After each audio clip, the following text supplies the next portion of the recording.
angesponnen, also wenn das geht. Genau, am besten ins Mikro sprechen, soweit möglich, weil wir noch den Livestream haben. Ja. Und dann versteht man es besser, wenn das dann sein. Alles klar. Morgen, Dirk. Hallo.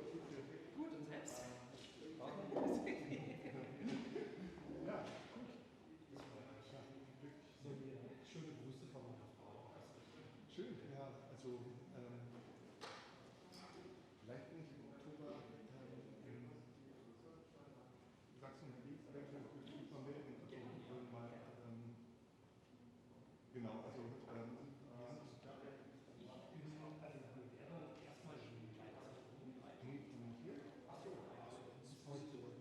Achso, ja, okay, telefonieren wir mal.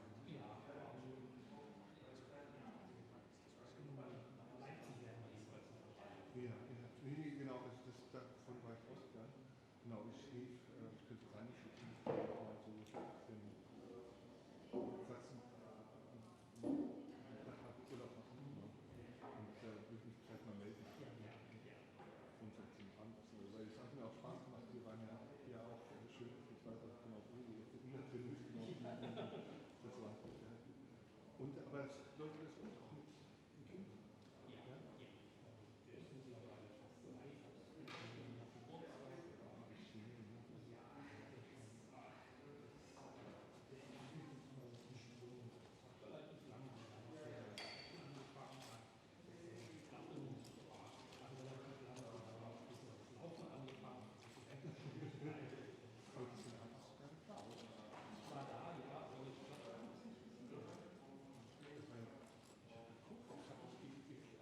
Weil ich habe nur noch einen freien Platz gefunden. Und dann bin ich jetzt früh gegangen. Habe ich nicht gegangen.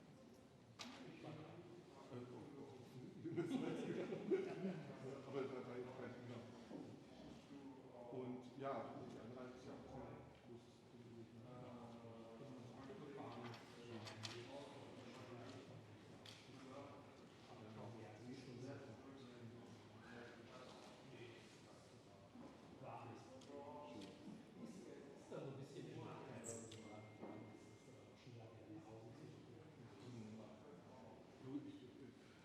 Das war jetzt gar nicht, ich wollte nur, war blöd, wenn es dann sich übersehen hat, aber wir hatten noch ein bisschen hin und her. War noch ja, und nee, also ich bin auch froh, dass du jetzt gekommen bist, weil das, ja, also, das ist ganz gut rein. Also, also, der ist ja auch so fast jetzt nicht mehr, glaube ich, zusammen machen.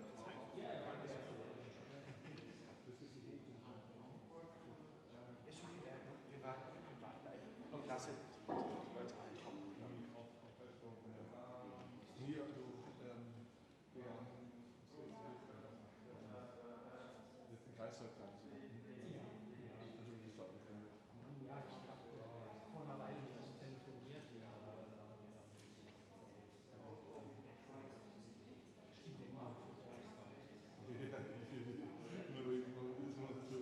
Hat er offensichtlich gut verhandelt und nach seinem Start direkt mal mit einem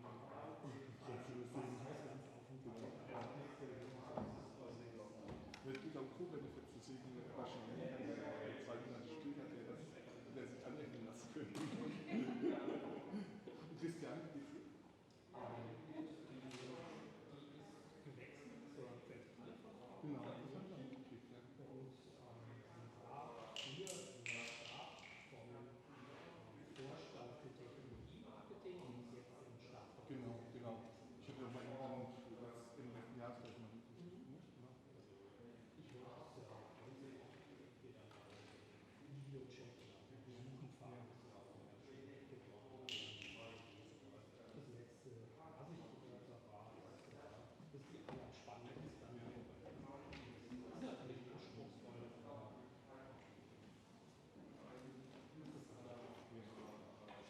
Ich denke, es ist auch ganz gut, weil es jetzt sozusagen in der Nähe von den Partnern auch so.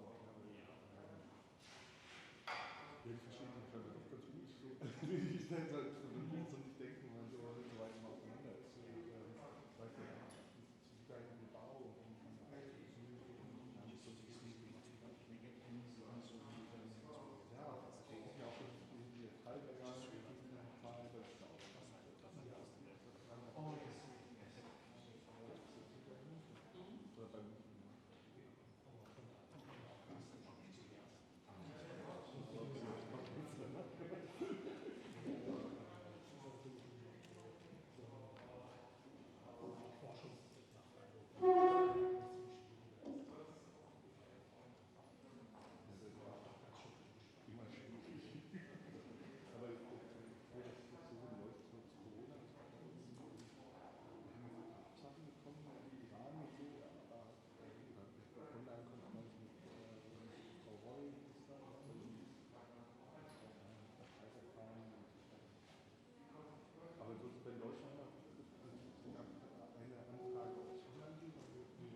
Oh, it was good yesterday. Enjoyed the presentations and the group work. Oh, that was nice. That was very nice. The chat always good there. Had a nice chat at the table, and yeah, no, it was a good kind of good evening. Yes. No hard work. No hard work. No work. Perfect.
My kids asked me for a photo.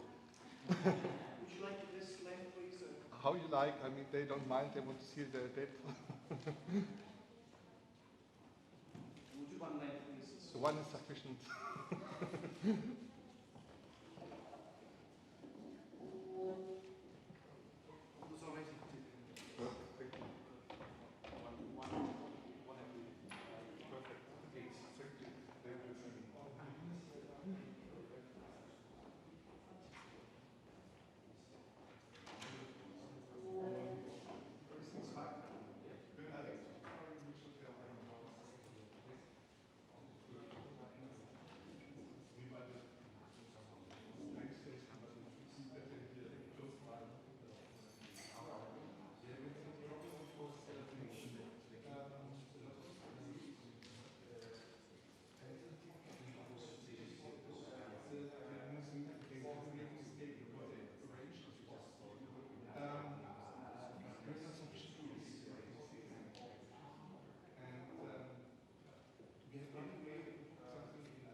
Well, good morning, everyone.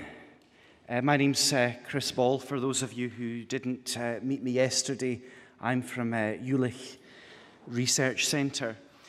I warned Philip when he asked me to moderate a session that sometimes when I'm moderating, strange things happen to me.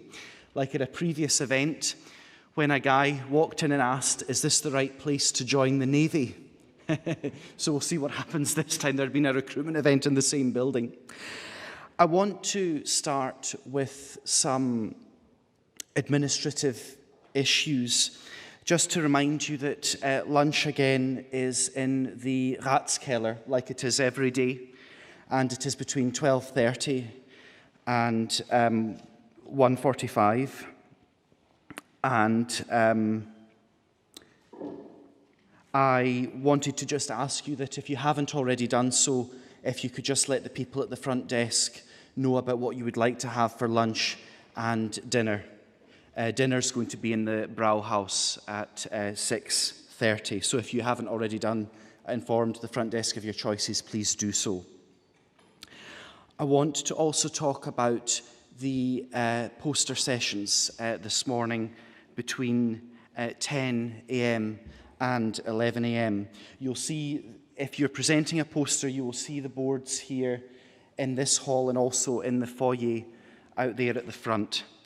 There will be 2 sessions, one between 10 a.m. and 10:20, and one between 10:20 and 10:40, and then between 10:40 and 11, you'll be free to kind of look around the different posters. If you're presenting a poster, please find the number that's been allocated to your poster and go to the front desk and you can get some pins and pin your poster on the relevant board, please.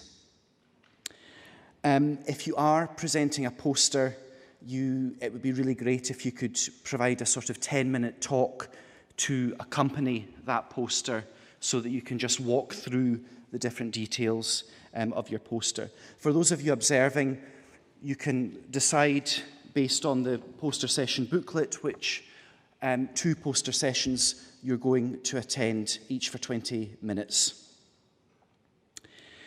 So I also wanted to remind you that between 4:15 and 5:15 you have the group work as well. So those are all the administrative details for this morning.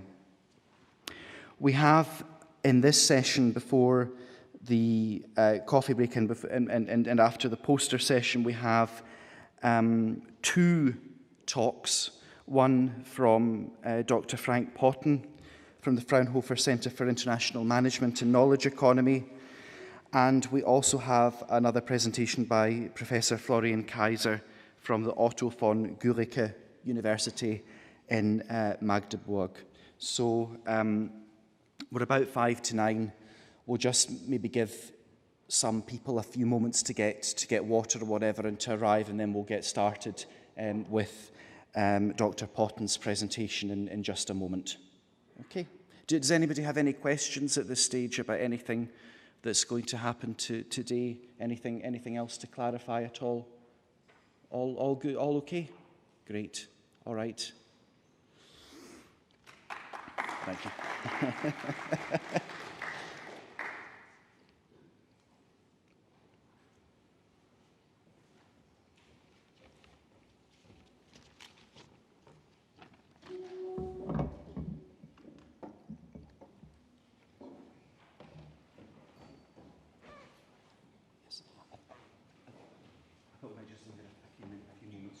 See if anybody else might.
I should also say that if you are presenting a poster and you handed in your poster for storage, you can collect that from the front desk as well.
Okay, I think everybody's now coming in, so I think we can start with the first session. So I'd like to welcome Dr. Frank Potten from the Fraunhofer Centre for International Management and Knowledge Economy and the University of Applied Sciences in Jena.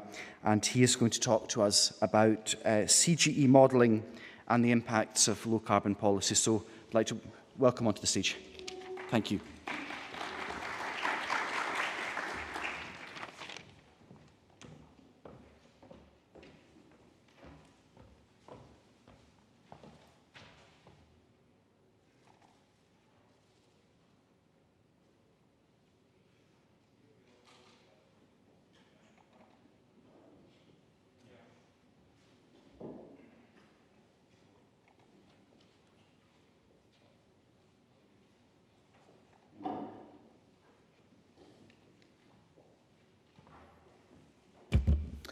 So thank you, Christopher, for the kind introduction. Thanks for the organization team to invite me here today to talk with you about CGE modeling and the impacts of low carbon policies. My name is Frank Potten.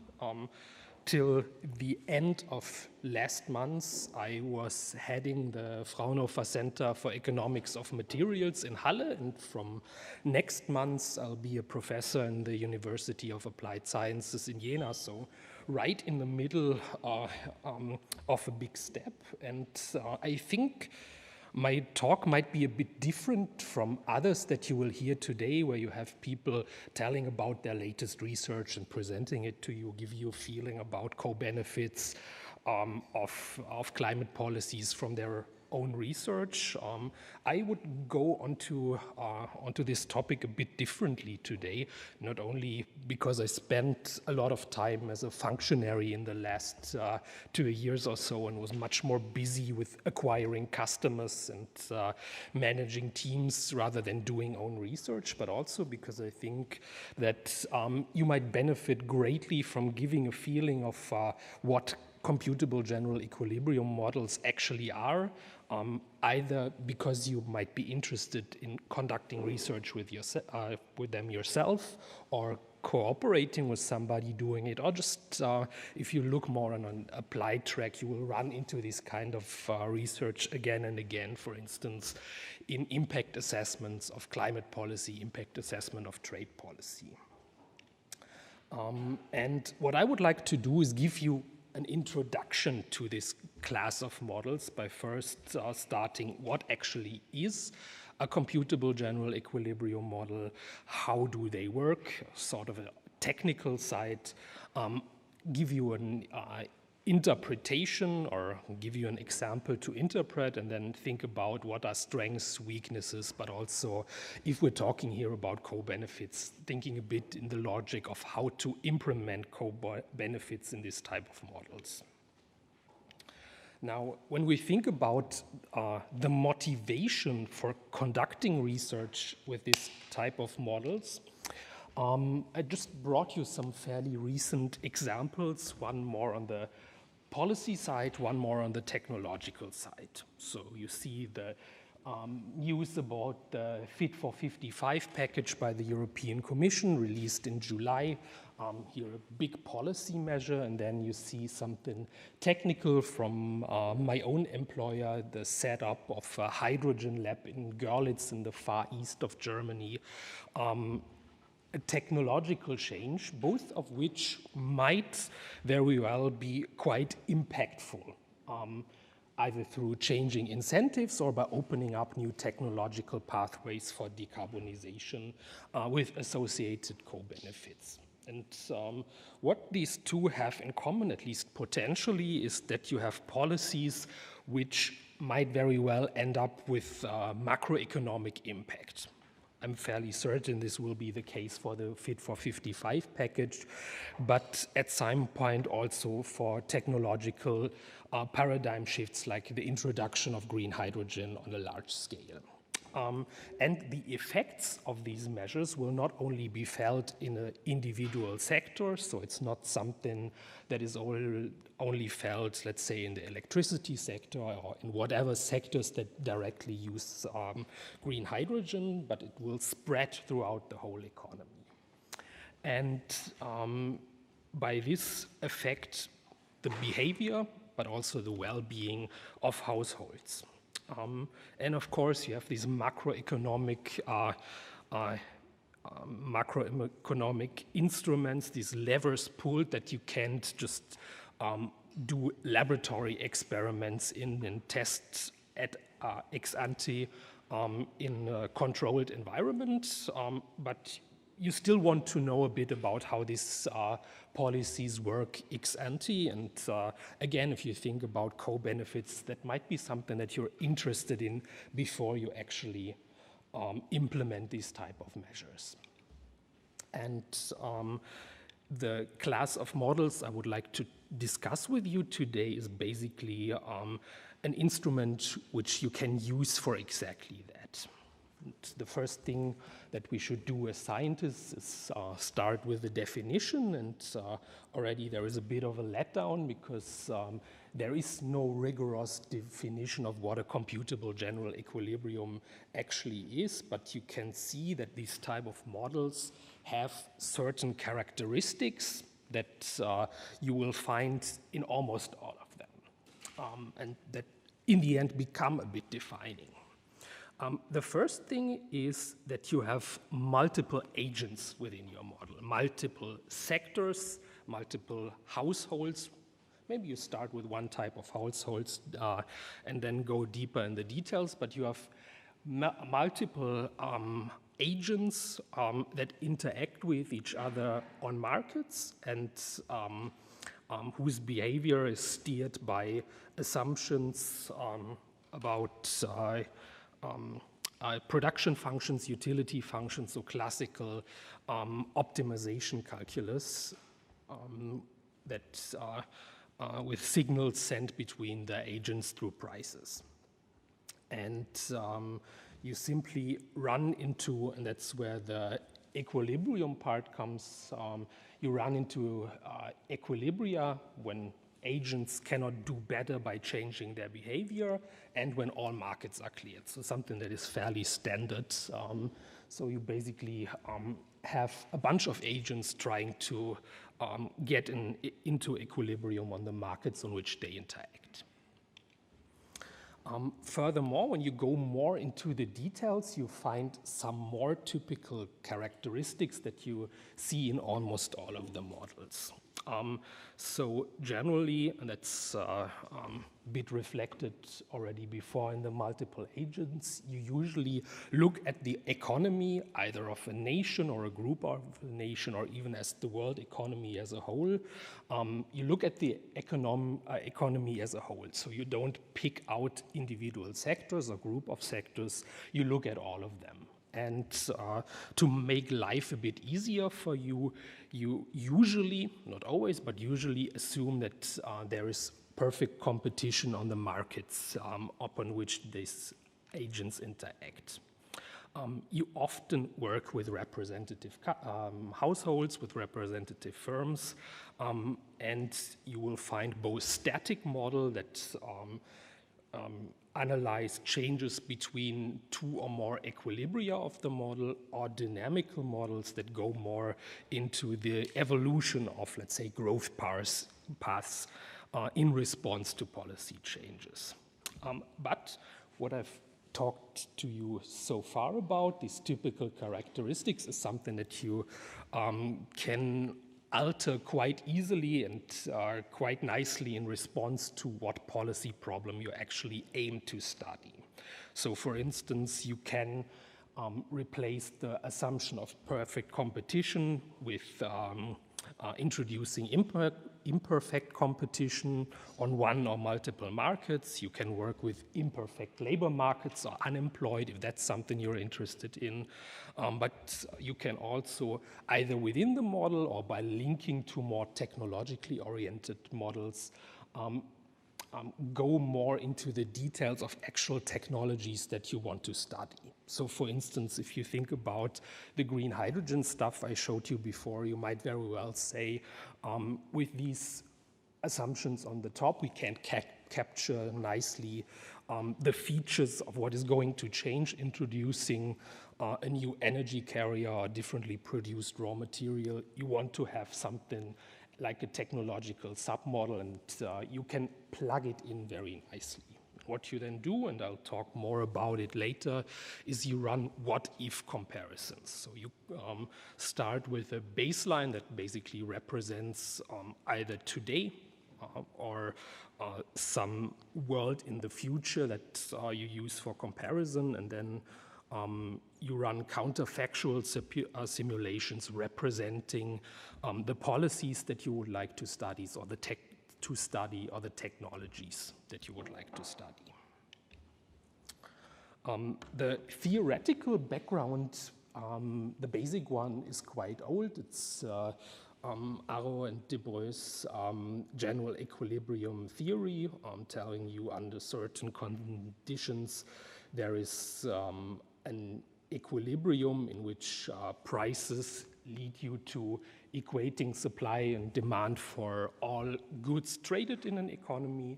And then if you add some more conditions, you always run into a unique equilibrium, and mostly the models are set up to ensure that these conditions hold, just to make sure that, first of all, that you get actually a result, and second, that the result is unique, which of course is quite helpful. Another thing is here that you receive results determined in relative prices. So you generally need to define one good as numeraire, so everything is scaled around this numeraire. Then what you usually do, taking the data you have, is that you differentiate between several sectors. When we go into a few equations, then the sectors will be denoted I. And in many cases, you work with representative households that are endowed with capital, that are endowed with labor, that they supply to the markets, receive payments for their labor supply, their capital supply, and that's then their income. As I said, you can disaggregate the number of households, but the data usually throws all the households into one, so you'll do this disaggregation step usually when you're interested in questions surrounding inequality. And something else that you often do, again something you can change carefully, is that you work with constant constant return to scale production functions.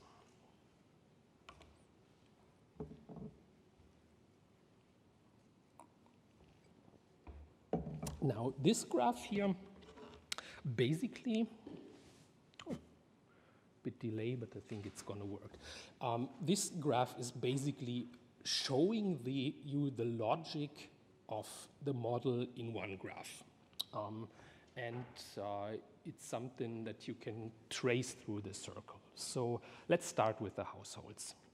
The households are either one representative household or a number of households is equipped with production factors that they supply to factor markets and which is demanded by firms, so by the producing sectors. You supply your labor to the service sector, you supply your capital to the industry sector, and of course the firms pay rents on what you receive here on the factor markets, and that's the household income. Now, the firms, of course, do something with the factors. They produce final goods that they throw onto the goods markets and receive revenue from selling their products. But they do not only use primary production factors for manufacturing their goods, they also use intermediate goods. So there is another loop going from the goods market to firms to represent more complex production structures like than in, let's say, the textbook macro models that we all are more or less familiar with. And the loop is then closed here. The households have received their income and use it to buy goods and services, so generating additional demand here. That's the whole system you start with, and then I'm jumping a bit ahead, but I think it works nicely with the graph. What you then can imagine is you take this type of model, set it up on data, which I will show you later, and when you're then interested, for instance, in what does happen if you open up a path to green hydrogen, you look here, you modify the production technology available to certain firms. So let's say the chemical sector has a new production technology, the steel sector, and depending on the assumptions you make about factors like the elasticity and substitutions and the costs, this creates an incentive to change the details of this process. You put it into the model, you let the model find a new equilibrium, and then you get an idea of, okay, what are the macroeconomic consequences of the new technology? With policy, it's the same. You change parameters, basically efficiencies, pricing, taxes, and get results that you then compare with your baseline. Okay. A bit of math, I think, is in order here. Not only is it in order, it's also very convenient because all this process you can nicely write down just in three equation or inequalities. And for that, you see here three vectors of interest here that we need to look at. It's the vector of prices, which contain the good prices, the labor and capital prices, and of course also other prices that you want to introduce into your model. Then the next thing you have is a vector of outputs. So production outputs from your firms, from your sectors are captured in this vector Q. And last but not least, you have the vector M of income levels, which can be just a scalar in case you just have one household and its income. But for instance, if you look at multiple regions, that can become a vector as well.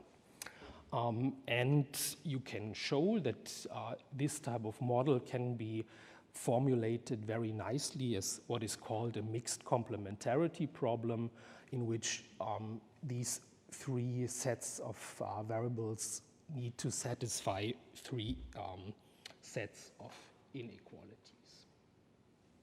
And this is the first set of inequalities necessary in these type of models, and that's the zero profit condition.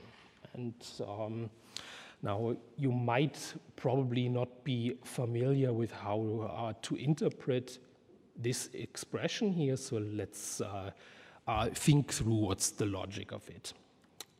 So we have the pi here as a function of prices, and the pi as a function of prices is the unit profit function. Remember, we have constant elasticity of scale production function, so we don't really need to look at this point here at the level of production, but just at the level of the prices, the relevant prices.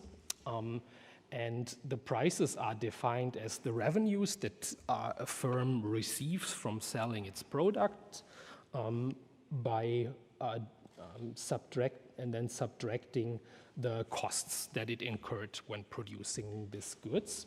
And you see here that this expression is smaller or equal than 0. And then you have this symbol here that connects it to an expression of output levels Q larger or equal than 0. And the interpretation here is that both things need to be satisfied, and one of them is satisfied as an equality. And you can just play through the cases. So you can say if the revenue equals the costs, then you have a profit level of 0.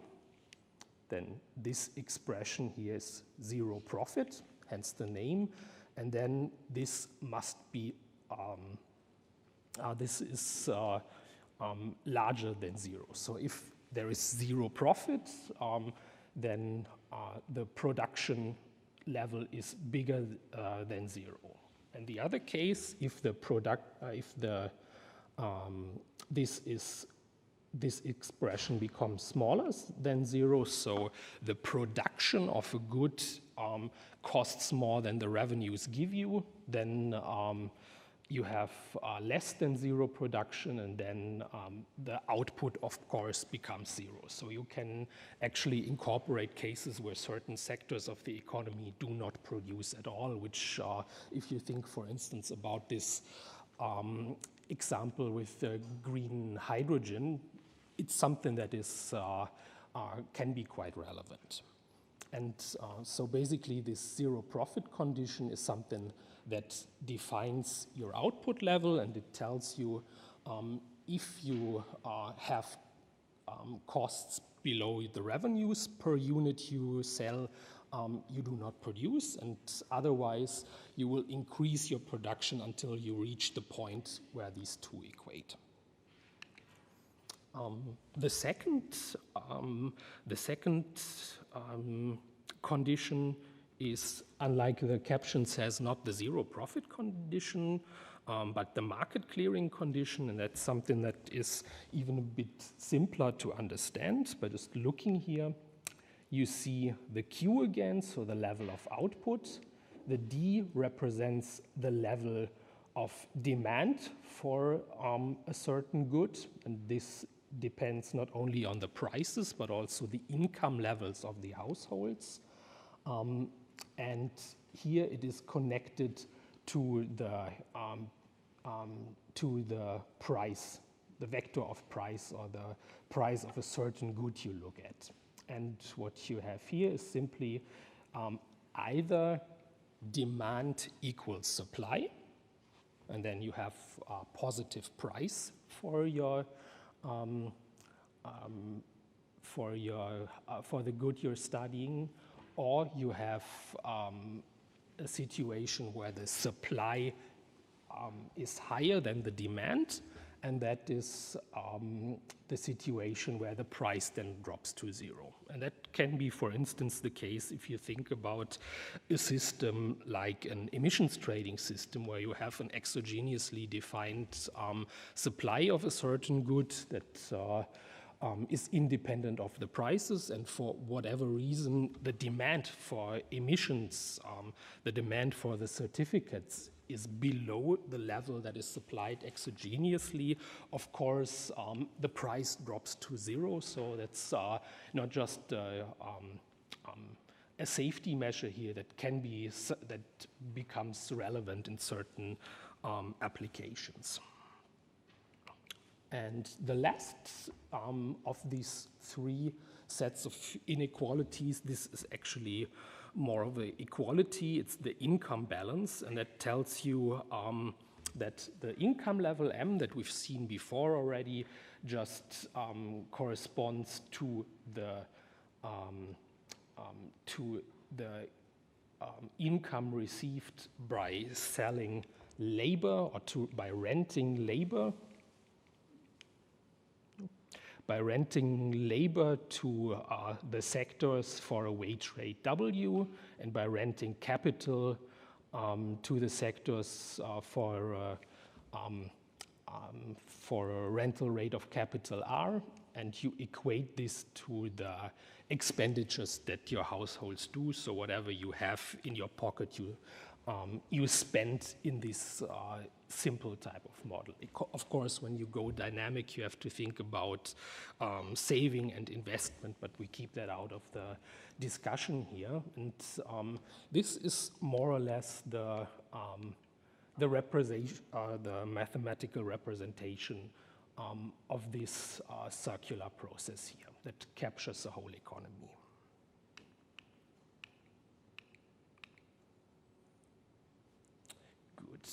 when you then think about how to solve a model like this, you will quickly realize that you can have potentially a lot of sectors, a lot of households that you need to consider, and of course that's not something that you would to do with pen and paper, but that you would do in a computable fashion. So you would like to use the computer to do it, and the amount of options of how you can do it have actually increased in the last years. So most of these models that I'm aware of are formulated in mathematical programming languages like GAMS, the General Algebraic Modeling System, or in MATLAB, and the solution to the problems that you occur are found by specialized solution algorithms, so you don't have to take care of solving the model yourself. You employ the algorithms and just have to program the model in a way that it's solvable by the algorithm. That's something that can pose challenges, of course, but not to have to come with solution algorithms yourself is actually quite helpful. And what I saw when I did a bit of research about the software options not too long ago, you will see that modern open source languages often provide interfaces for these solution algorithms. So for example, in Julia, you have interfaces that you can use the solver without having to use costly software like MATLAB and GAMS, which might be interested for you who are either familiar with this type of software or who just don't want to pay for the more expensive languages. Something as a reminder here on this slide, what you get out of here is not necessarily an optimization, but a market solution. In case you don't have externalities, it converges into the same, but if you have externalities, you always have to remember it's the market solutions that are provided by the model. Okay. Let us talk through some further elements that in my estimation are quite important, especially if you not work with these models yourself, but also if you interpret them, let's say, in policy impact assessments and other studies. The first thing is that the models usually work with constant elasticity of substitution, production, and utility functions, and these functions are usually a nested version of it. I'll show you what I mean by that. Then you usually work with the not too new but quite versatile Armington model of international trade, and the database for it are input-output tables or social accounting matrices, which are either provided by statistical offices if you look for individual countries, or on the global scale you have specialized research projects that provide these databases for you. So in many cases you can work with off-the-shelf data to begin with and then modify it for the question you're interested in. As a quick reminder here, for those who don't remember their studies anymore and how a constant elasticity of substitution production function looks like, I brought this example here. Q is, of course, the level of output that you generate. A is the it's a productivity parameter, total factor productivity, that scales the efficiency of the inputs you throw in your production function. Here in this case, you have only two factors of production. So you have labor here, Li, and capital here on the other side. Alpha is the input share, so sort of a representation of the technology where you would expect that, for instance, in an industrial sector, you have a larger share of capital that you need to produce efficiently, whereas in services you have a larger share of of labor, and this type of function is representing it. And very important then, here the sigma is the elasticity of substitution, telling you how flexible the production function reacts to changes in relative prices. And that is something that is important for the behavior of the model, important for driving the results. And let me show you what I mean by that. What I have here is two pictures representing this function here. So the one we've seen before, parameterized with the alpha as 0.5. So we have here equal share, so to say. And here in these graphs, in both cases, you have on the left side the labor input, on the right side the capital input. And here on the z-axis, you have the output generated. And, the left graph is showing a version with the high elasticity of substitution. Here you have a low elasticity of substitution. And just from taking a glimpse here and asking yourself, if I want to study shocks, let's say, that affect the relative prices of capital and labor, what difference do this elasticity make? And you see here, this is more or less a flat plane. You can very easily then jump from one way of producing to another, and it's quite convenient, so you can react flexibly to changes in relative prices. But here in this case, you have low elasticity of substitution, so if you want to go along, to replace, let's say, labor by capital, capital by labor, you're much more inflexible. You need to throw much more labor into the system to replace the capital, or other way around. And that's, of course, something that you need to consider when you think about implementing low-carbon technologies or policies, the behavior of these functions, because first of all, the more rigid, so the lower the elasticity is, the more complex it is and costly to go from a high carbon status quo to a low carbon goal. But another thing is that if you work with this type of production function, going to zero doesn't work. So you need to account by modifying the production behavior for a situation where you basically have a discrete change in production if you want to study a situation where really go from phasing out, let's say, fossil fuels directly. So that is something that is important, and if you just work with these functions, you will have very high costs coming out of the system in a situation where you go very close to carbon neutrality. But often the models that really study this combine technological modeling with this type of baseline to avoid unrealistically high costs, which would then induce a shift into, let's say, a different production path and technologies not represented in the status quo.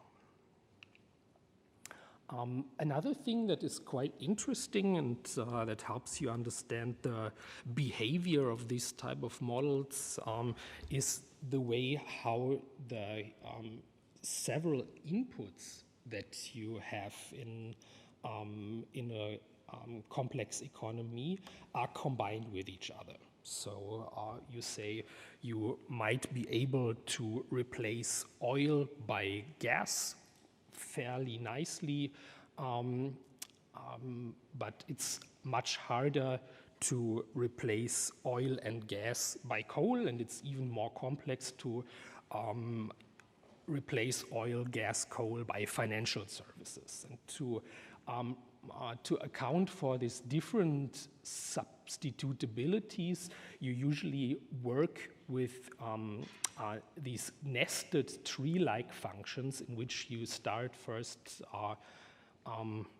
by combining oil and gas into a different, into a joint commodity, then giving the opportunity to replace that joint commodity by coal, and you go up the tree until you have the options to replace everything by everything, but allow for different elasticities of substitution between different goods, which wouldn't work if you have all flat, let's say, combined with each other. And then another question to think about is how to deal with international trade. So international trade, when you look in the statistics, and what I brought you here is an example for Germany and imports and exports of cars. You see that, and you're probably very well aware of that, you have imports and exports, even in a fairly narrowly defined sector as the production of cars at the same time. So Germany imports cars from France, exports cars to France, imports from Italy, exports to Italy, and so on. And usually if you work with a very textbook type of models, they do not account really for intra-industry trade like the one you have here. So you have to choose a trade theory that is able to account for that and is in line with the empirical facts. And what is usually used is the so-called Armington model of international trade, which explains trade by preferences of customers. So you say that your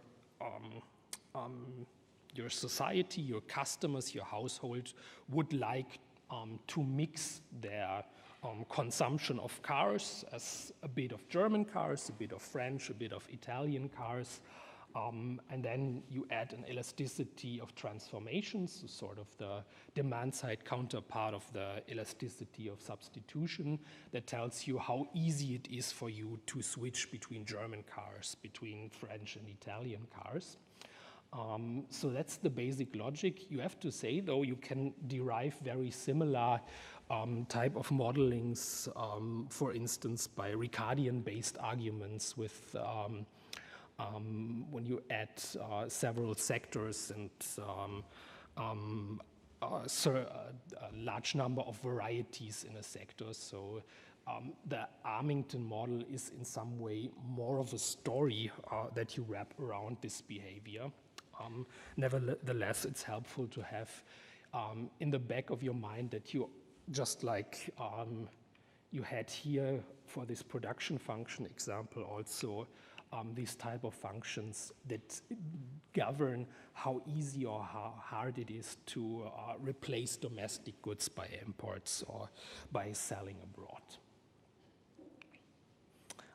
And the last, more or less technical detail that I would like to show you here is the database. And what you see here is a rudimentary depiction of an input-output table. I don't know if you're familiar with that type of data, but it's something that is very, very helpful if you would like to represent the behavior of an economy in a disaggregated fashion. So you can distinguish here 4 quadrants that you don't see with the naked eye that easily, but that are easy to show. And let's start here. So this is the flow of intermediate products between your sectors. All these flows are recorded in monetary units, so millions of euros, billions of dollars, whatever it is. And the intermediate flows just represent the flows of goods between sectors used for production. So let's say If your chemical sectors needs oil to produce, you will see a flow of oil from the refinery sector to the chemical sector and then to the plastic sector. So you basically have the steps of the value chains in there.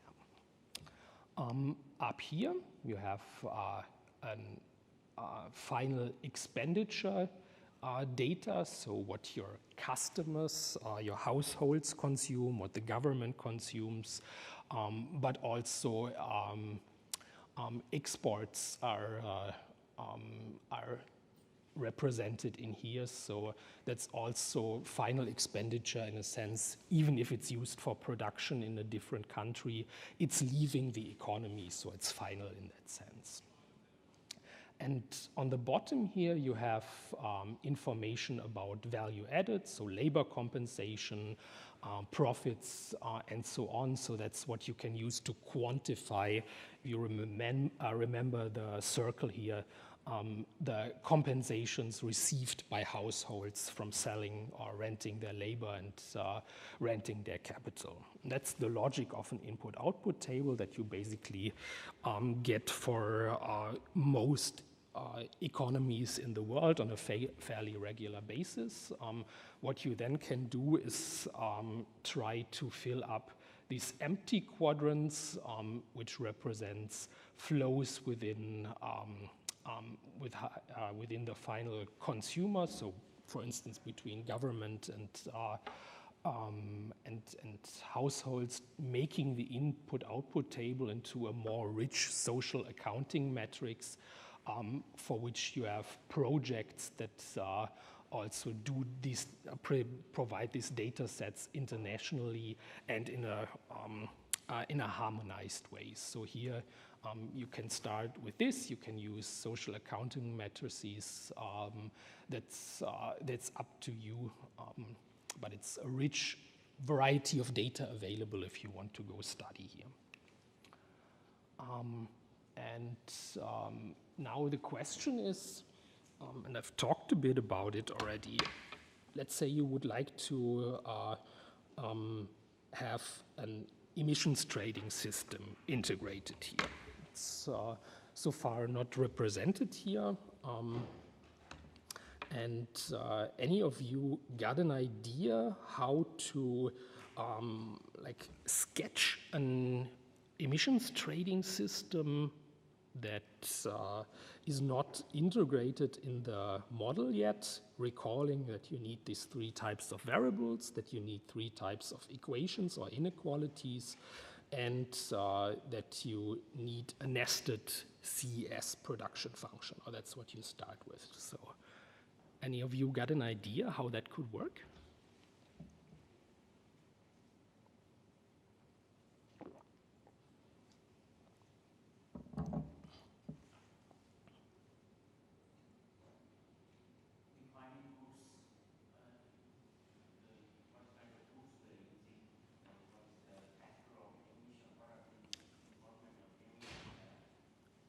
Exactly, that's the first step. And that's something I glossed over here. So you see you have oil, the consumption of oil or the use of oil in production here. And then you see here a connection oil. The actual oil is coupled to carbon emissions that are associated with burning that oil. And there you need the emission factor, just as you say. So there you get an information about the production relationship. And of course, you had that before, even without carbon pricing. But now this C doesn't come for free, but is restricted in some way. So you have to pay for the oil itself, you have to pay for the carbon that you emit when burning the oil, and that is going to increase the price of this aggregate here. And the same for gas and coal. And then you have it introduced here, so you have a cost associated with this. You have a supply that you have to introduce, and if you think about an emissions trading system, this supply is generally fixed exogenously. You have to have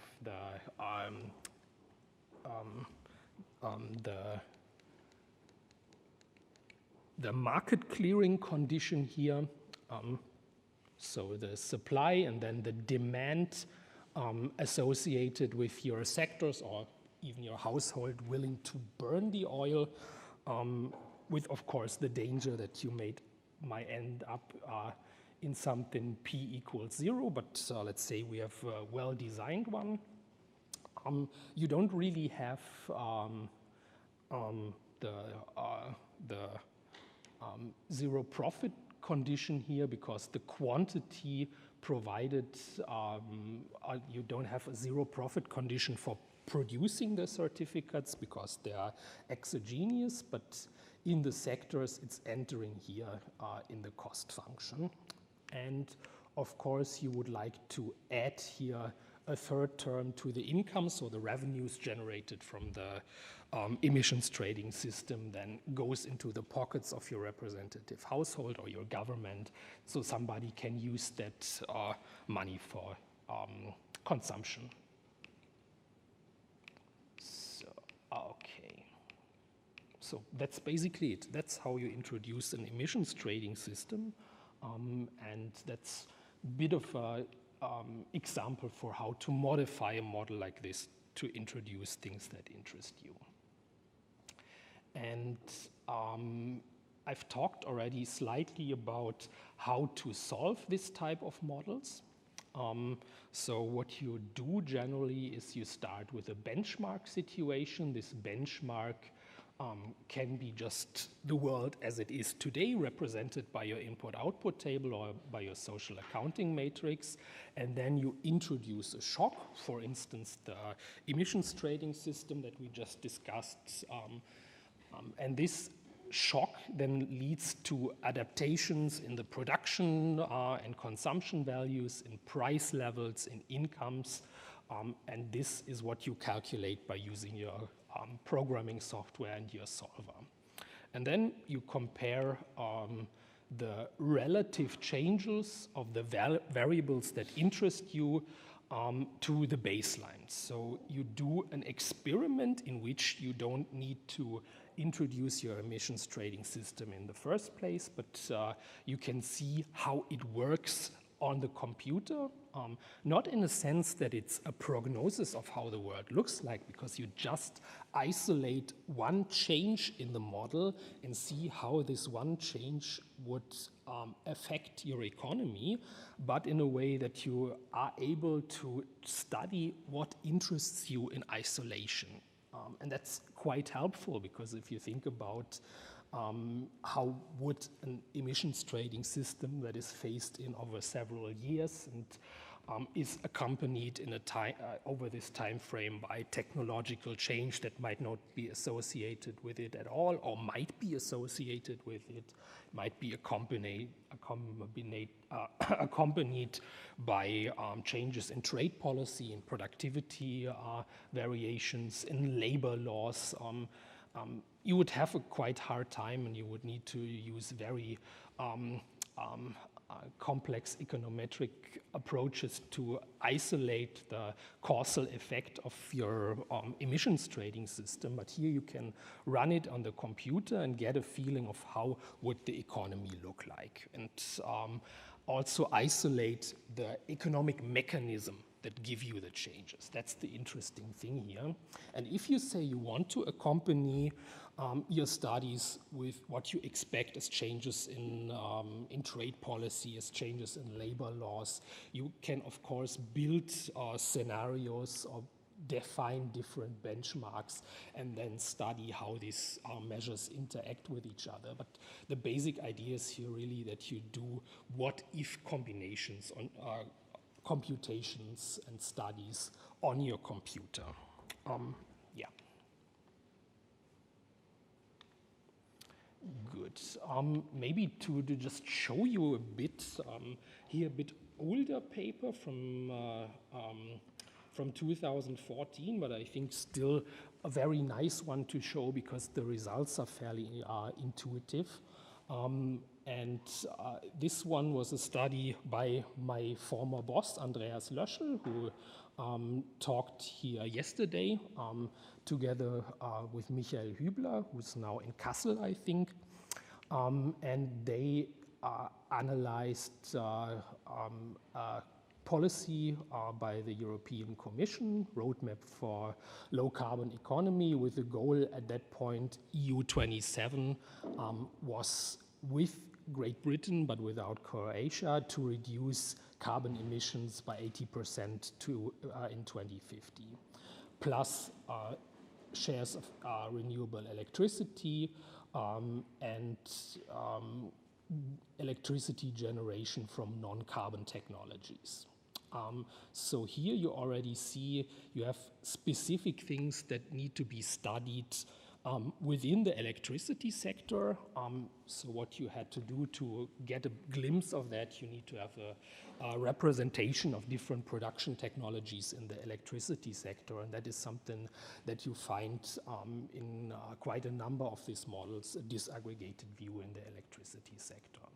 And the question is then, of course, if you implement it, what does it cost, and where are the sectors that are affected by it? And here, when you think about the cost, it's important to remember that you usually see the costs in terms of how much consumption you cannot have because of this policy, but the positive effects of avoiding climate change are not represented in the model. You always have to account for them mentally. And here are some technological details. The most interesting one, plausibly, is the fact, or the most interesting ones, is that it's a recursive dynamic approach, which means that your savings today add to the capital stock tomorrow, but the agents do not optimize over the whole period they look at, which makes it easier to develop and solve than a completely optimized, fully dynamic system. And the model was already calibrated, so set up to match GDP growth that is expected, fuel prices, and so on. So you look at prognosis for the development of GDP of fossil fuels and modify the model in a way that the underlying data represents that what you expect here. And of course, as I said, the technology-specific electricity generation. And then you study different scenarios of how the policy might be implemented, and more in the focus here, how the rest of the world is going to react to the policy. So here you have a baseline which just represents current policy levels, no additional things introduced, something that can work as a baseline. And then you compare a world where the rest of the world is not following the European Union's ambition, but the other countries stay with the policies that they have, or in a global action, there will be a multilateral climate policy, so something where the EU would motivate the rest of the world. That's the idea here. And then you see, after these calculations, and I just give the main results here, you see the effects that you have in a baseline and can compare that with your scenario. And when you see the European carbon emissions as a percentage of 1990 in the reference without additional efforts, the goal of minus 80%, of course, is not achieved. But if you do the action either unilaterally or in a global effort, the goal is reached, and that's like hard-coded into the system, so to say. So that's something that's set up to achieve it. But what is very different here is the world CO2 emissions. So if the EU does something unilaterally, you have a slight decline in emissions worldwide, but if you actually have an increase, of the emissions. But if the global action is taken, then you have a decline, not very surprising. Interestingly, when you then look at the EU ETS price and the welfare change, you see actually in the global action, the EU ETS price is higher than in the fragmented action, but the welfare losses are less strong compared to what you would expect. And here is, of course, questions of carbon leakage arising that once your competitors also introduce climate policies, the issues of carbon leakage go, they don't go fully away in this case, but they become minimized. And of course, what you need to remember, as I said, with less harsh climate change in a scenario like that, climate costs will be lower. So to have a few minutes maybe to discuss or to ask questions, let me wrap up for you, especially those that will run into kind of studies provided by models like these, or who are interested using these models, combining your own research, let's say game theory, experiments, econometric models, technologically oriented studies, who want to work directly or indirectly, what are the strengths and the weaknesses. So the first thing is you have a theory-based approach in your model. That's nice, you have to say, and be honest with the starting points. It's a very simplistic theory, but you can switch up the dial just as you would like to and make it more complex to represent economic theories embedded in a macroeconomic framework, and that's something very nice. You have a model that is consistent with benchmark data, which is generally nice if you want to communicate, especially with non-specialist audiences, that the world in your starting point is as it is in reality, and you have something that you can use theory-based ex-ante studies with. You can modify, or sometimes you don't even modify, but you can look at differences on impacts, distribution between households, distribution between regions, distribution between sectors. So if you want to know if the chemical sector is more impacted by your policy than the plastic sector, the aluminium sector, you can take it out of the model. And as I said, it's something that is quite flexibly, so you can really embed other economic or techno-economic modeling approaches within this framework to combine having specific views, let's say, on the electricity sectors, representing technology as you would like to, with a surrounding macroeconomic landscape. Then on the downside, as I already mentioned, you usually start with rather restrictive assumptions. You have to be honest that parameters like your elasticity of substitution are important for your results, and there are uncertainties about how large these parameters are or how small. Something in most cases is not that much of a negative effect, but you need to keep in mind that you have a market solution and no social optimum necessarily, and of course that these models can become quite complex, and that's especially in these cases where you have units, applied research institutions, which have big models that they use on the applied end of working with this kind of technique.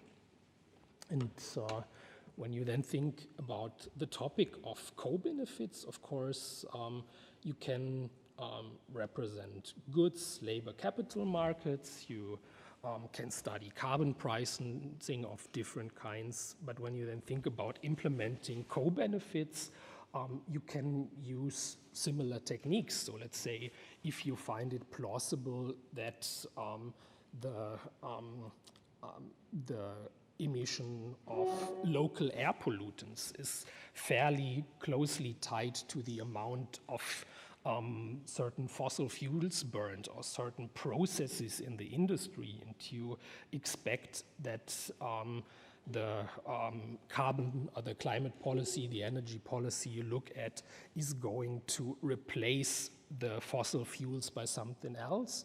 And you could use a very similar technique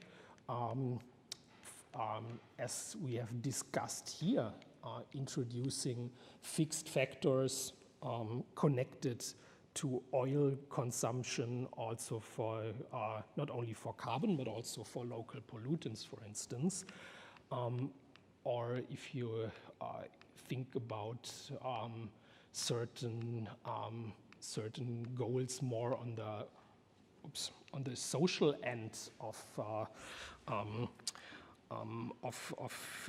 the co-benefits, you might connect these things to the production level, the input level of factors in sectors where you expect social effects to happen. You always have to ask yourself, how do I connect economic activities to the co-benefits? But I think this modeling framework gives you quite some flexibility to make a choice that reflects the policy issue or the co-benefit you're interested in. And with that, I would like to close. I hope you found it fruitful for either looking deeper or at least ignoring the modeling technique, but give you a feeling of what's going on here. And if there are any questions, I think, yes, please shoot. Thank you very much. Thank you.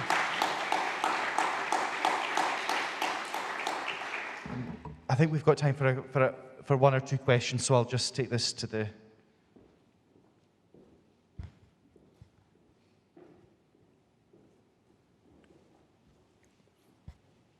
Yeah, so my question is on the computational necessity to do these. And so when you started with, your list of things that are normal, and I'm thinking, can you do heterogeneous agents? Can you make this can we have different firms? My basic question in my head is, can I throw the real world at this and then have this giant model that allows me to toy and see what changes, as we would love to have if it existed? And I was hoping you could just outline really quickly what the increase in computational power in recent years and maybe in the future, where this might go, and what aspects we just cannot throw computational power at and just will never happen, and we have to use more traditional theoretical assumptions and ways of thinking about this. Okay, of course. So most of the models, even on the more complex side, can be solved quite well on a typical desktop computer or laptop. So it's not something that you need to throw a supercomputer on it. But in practice, what you probably will do if you work with them is that you try to play with the scales a bit. So you start, let's say you want to introduce, you were talking about heterogeneous agents. You would start with a very simplified version where you maybe have 3 sectors in your economy in one region, and then you say, okay, in one region, I want to have heterogeneous agents, let's say in one sector, that interact with each other, and then you start with this simple version, see that you can solve it reliably on your computer, preferably in a few seconds, and once you have achieved that, you'll go to more complexity, add more sectors, maybe add other aspects. So it's also scalable nicely in terms of computing power, and you always have to ask yourself then what amount of complexity is really needed for the purpose that I have. So let's say if you look on a purely publication, basic research kind of track, you might often doing better by not overcomplicating this landscape in which you embed your heterogeneous agent models, but just have the basic structures. And when you look more on the applied side, you often run into people who really want to know the details of their sector of this import flow. So it's something you have to ask yourself really in the concrete problem you're facing. Are there any further questions at all? I step out down at the front here. I suppose it's a non-academic question rather, but well, first, thanks for your fine talk. Is there any way of testing the robustness or validity of the models? I mean, just to give an example, I mean, looking at your example of modeling the climate roadmap, I mean, you have declining wealth effects. So probably for an NGO selling of climate policies, I mean, they would not like to see that. Yeah. And we, I mean, when I was working with the European Commission, we had lots of NGO studies using CGE modeling and depicting the world, you know, clean, rosy, and even wealthier. And we were wondering, how can that be? So is there a way of sort of easily from the outside checking whether the modeling is twisted, so to say? I shouldn't say that. That's a very good question, and I think it has two aspects to it. One is the aspect of validating these type of models, which is generally possible, which is not done as often as it should be, but I'm aware of studies, for instance, that tested a model that was run a few years prior to Spain joining the EU, that made simulations of what would be the benefits for Spain to do exactly that. So what they did was they looked at the model again, introduced some really exogenous shocks, such as weather effects that harmed the agricultural sector, ran the model again, and at least on the macroeconomic side, it was working fairly well. The thing with the twisting and turning that you describe, the first things that I personally would look like is indeed how the elasticities look like. And I mean, the problem here is, of course, when you look at this, you always go several decades in the future, and in most cases, not in the electricity sector here, that was depicted more technologically specifically, but if you look at other sectors that use fossil fuels, of course you go further and further in the painful end of the results of the production function, and there, of course, the uncertainties get bigger because you can just switch, go into a new technology path, and then you can shave off the percents here, but that's hard to prognosticate. So in the end, as a short answer, my instinct is always to look at the elasticity first and see where is the points that the numbers go big or small. That is quite helpful, I think. And perhaps would you just take one more question from the gentleman here? Thanks a lot, Prof, for the brilliant presentation. Just to follow up on the first question, I think there is a probably, pardon, I'm going to take you back a little bit. Maybe I wasn't clear enough.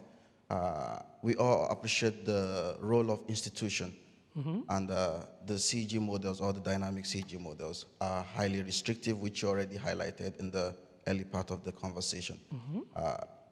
The question that comes to mind, we cannot rule out the role of institution or categorical variable, and the dynamic CEG or CEG model are built on basic Cobb-Douglas or the CES model.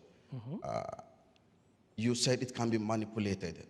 So pardon the word I'm using, manipulated. It can be played around with. In the last few slides, you had some variables or indicators. You said it's as a discussion, a question mark. So is it possible, are these models real for policy construction? For example, qualitative variables or categorical variables are highly, I want to use the word volatile, and it has a way of increasing the elasticity of substitution in any functional model. So how does this model account for such? Probably this is one of the limitations or setback, I don't know. Very interesting points. When you look at the institutional level and try to introduce it in this model, you should think about what are usually the points where you can represent these things. You can represent these within the production functions. You can represent it by having some sort of taxes involved. You can, for instance, if you don't have well-working institutions, you could introduce a tax that basically goes to waste, and that you could go in this direction to represent political processes, at least roughly. When you turn it around with the qualitative variables, you talk it around the outputs you get. There you can represent quite a lot if you can connect them well to economic activities. So let's say if you have, for instance, child labor in textile factories, something that just came to my mind. You can study this if you are able to connect it to the activity of, let's say, the textile sector, maybe the overall wealth of a country. I'm sorry, I was wondering, could perhaps at the coffee break you could, it's very interesting and everything, but we're unfortunately under time constraints here, but so thank you very much, and we'll... Thank you. We'll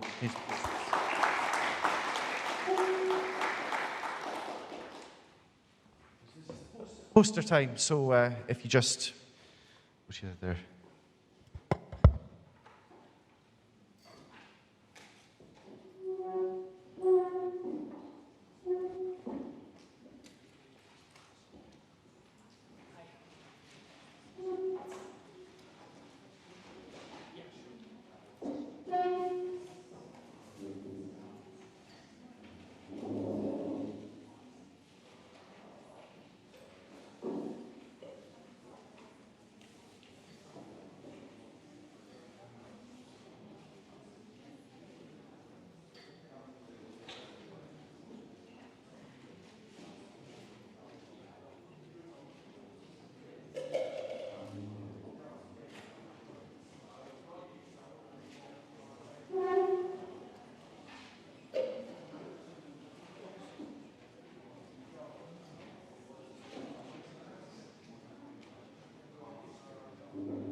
context, you probably already know that the UK 5 years ago decided to voted to leave the European Union in a referendum. And in January of last year, actually, the UK departed the European Union. And I've been working with Philip Meyer, Christina Bergakademie, and Stefan Freiberg on this issue, looking at the implications of Brexit for the electricity system. So we did an initial paper looking at the effects for Great Britain, the British electricity system, and this second paper we're looking at the electricity-related impacts, the distribution of the impacts of Brexit across the UK's neighbours in Europe, in France, Belgium, Germany, Netherlands, Eastern Europe, Spain. So what are the impacts going to be towards 2030? What are the economic impacts in terms of utilisation of cross-border infrastructure, in terms of electricity prices, in terms of overall costs? What are the environmental effects in terms of CO2 emissions of Brexit across the continent?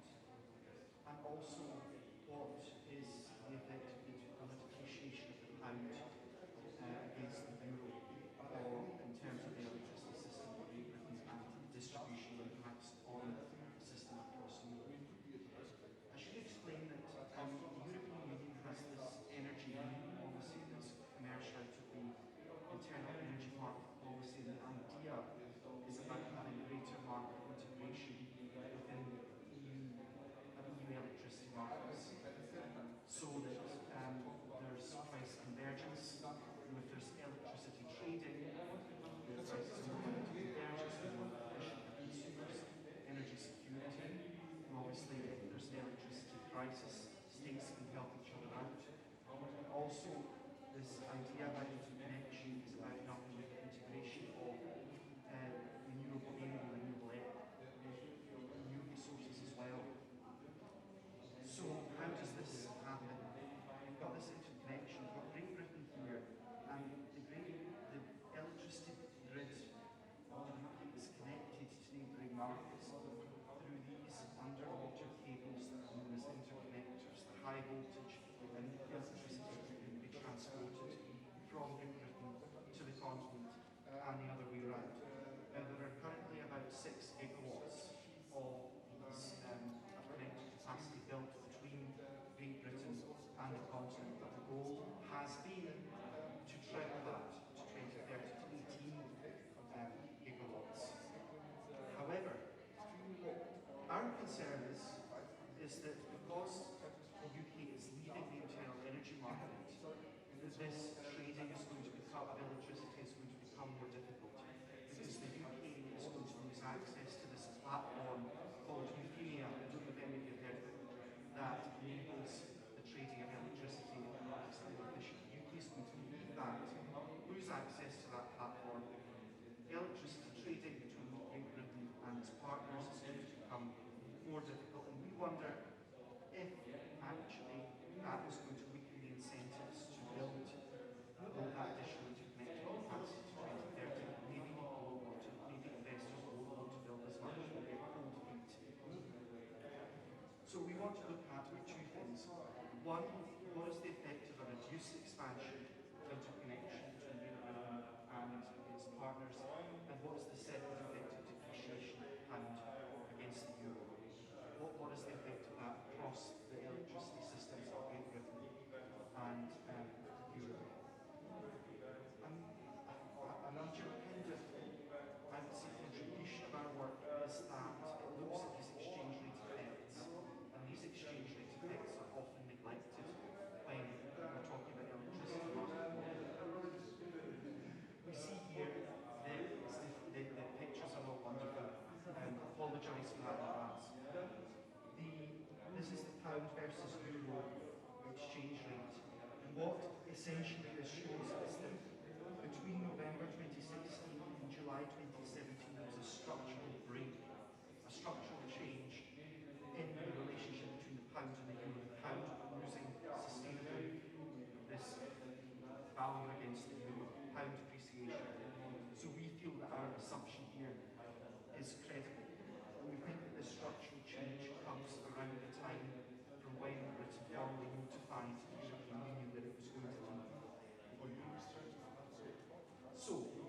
these are the assumptions, the background. I'll just move to this side for a second. It's like a game show. So, in terms of the methods, Philip and I are using that in the areas of Stefan, who are more involved in the modelling. Market model.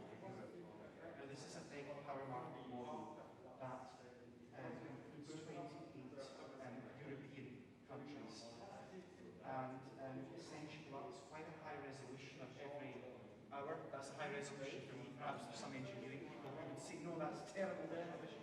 But it's a good resolution of all 8,760 hours of the year.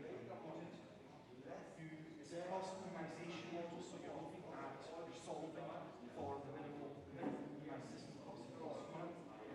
What comes out of this is the production and what's exports to trade flows between the countries, and electricity prices, the cost of heating the countries, and also other things like the CO2 emissions you can calculate from that. So those are, there are certain endogenous parameters and things that are built into the model, such as the generation capacities, the voltage of the power plants, and the fuel prices, for example.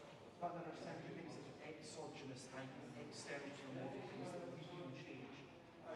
One of the things that we change are the transfer capacities, the interconnected capacities. We reduce steady in some variance, and we reduce the expansion of other variance. That's what we do in the results from that. It's important to say that you understand that we look at each scenario across two different possible trajectories for the British power system forward to 2030. A blue trajectory where there's more fossil fuel and there's now high carbon price in the UK, higher than in the universe. And a green trajectory whereby the UK towards 2030 expands with their renewables and the carbon price and the UK carbon price are balanced. So you've got these two different trajectories that we use to analyse what goes on. So we run various scenarios in the model, and we come to different results for the blue and green scenario for these four aspects. One is the utilisation of these interconnectors. What parameters do each scenario really have on the utilisation of the interconnectors? Electricity prices, the overall trade balances and costs as a result of each of the scenario variants, and also the effects on the CO2 emissions. So I'll go through some of the main highlights, if you like, right now. So, in terms of utilisation, yellow is high utilisation. These pictures, Philip has done a bit, I think it's really like them. These show the kind of utilisation of interconnectors. This is in the green scenario, that high carbon trajectory. This is in the green scenario, that low carbon trajectory. What we see is that there's a high utilisation in the UK is a net importer of power of blue because it's more reliant on power coming from the 200 levers. Whereas in green, utilisation is much more volatile. The UK is no longer a net exporter of power. These interconnectors are not used as much. What concerns in green, as you've got this volatile utilisation, will investors be content with that? Will people be happy about the actual level of utilisation of these interconnectors? And that is a problem because actually in green, although the utilisation is generally lower, there are points in the year where they are system critical because of the high share of renewables under the green scenario. So that's a big problem. You could have weaker investor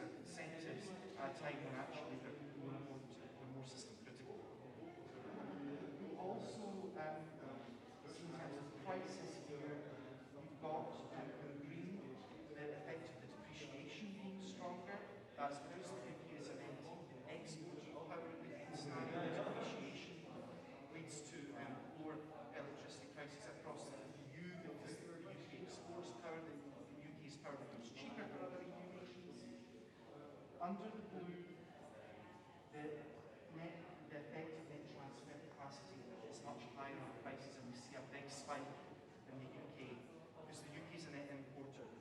The reduction of the expansion of the transfer capacity means that the UK can't import what it would like, and it has to resort to more expensive domestic generation, typically older natural gas plants, and that means the big price spikes. In terms of the overall costs here, we have in the green the exchange rate effect being dominant, with the trade balances of the other European nations towards the UK deteriorating. That's because they're selling less cover to the UK, or purchasing more cover from the UK, whereas in the blue, this net transfer capacity event is dominant, because the European powers, because of that constraint, can't sell as much as they would like. I want to finally come to these emissions, these pictures here. The stronger the colour, the better the piece of pipe. The stronger the colour, the higher the change in the emissions. But basically, the story here is that these with pandas, and these, what was the other one? There's another one I forgot. But essentially, in the blue scenario, you've got to understand the UK is net importer.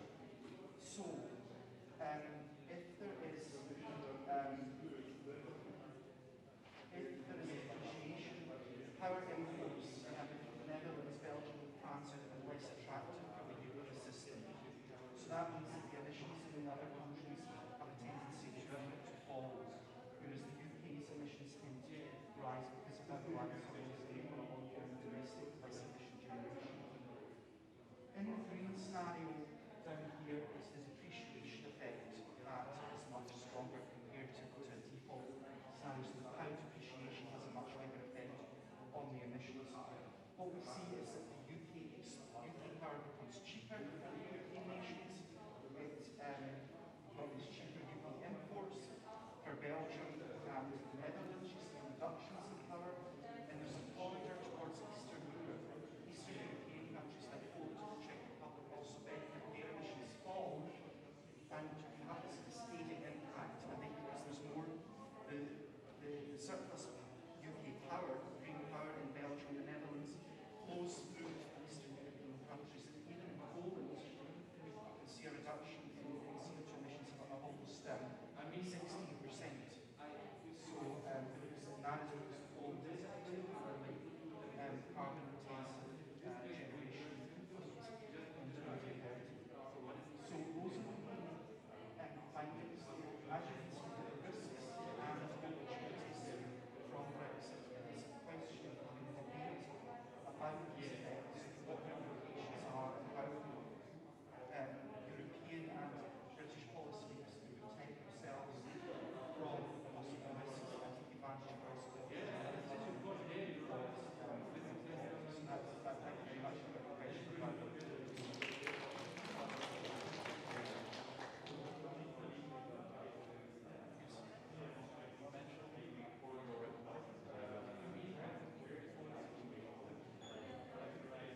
Just to say, everyone, that if you absolutely fine to carry on with the poster session, but there is coffee available now in the other room, and we'll resume the sessions at 11:30. Thank you very much.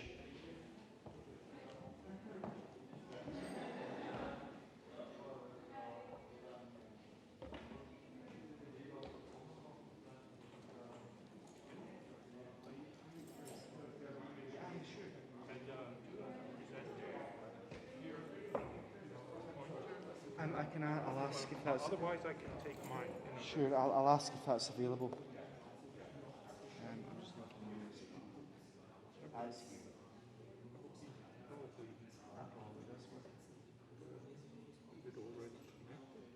Maybe you have to connect it through this. It's like Bluetooth.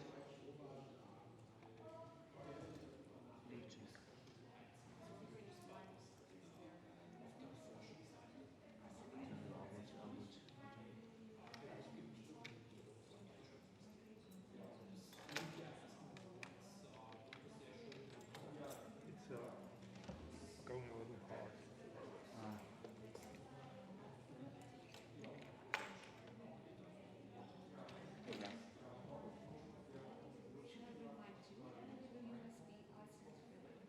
Yes, we can load it up.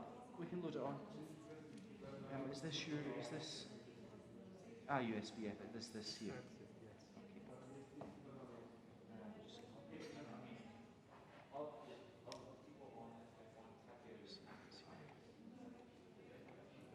Policy secretary down at the bottom of the stop.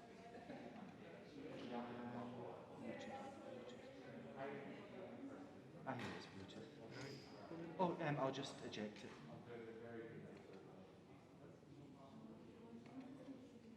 Yes. I'm just Otherwise, I can use mine.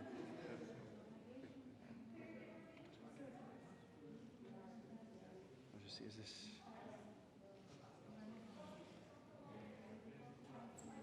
yeah, it's okay, I don't need to connect it. Okay, good. So, yeah, just this front button. Yeah, great, there you are. And, water. I'll get you a glass of water. I'll bring water. Great.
On the desktop.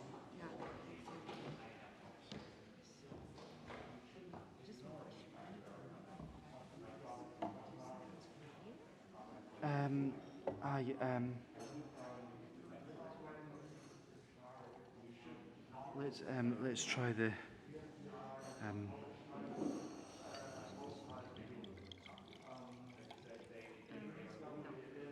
you can't, can you put it in note format? Can you not add the...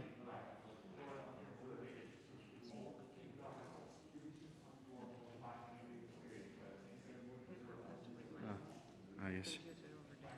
Yes.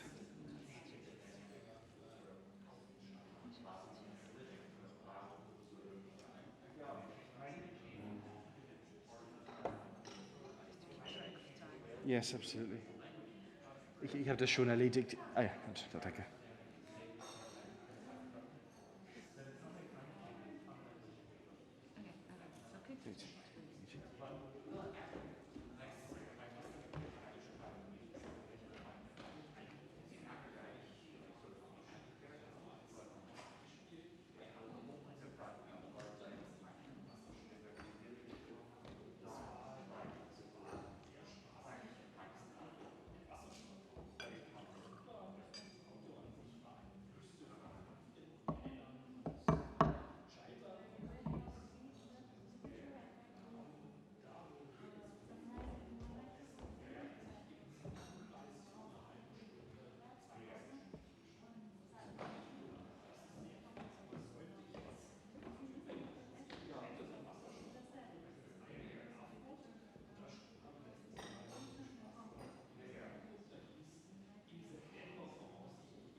let some people arrive, and I think we'll do a couple of minutes and.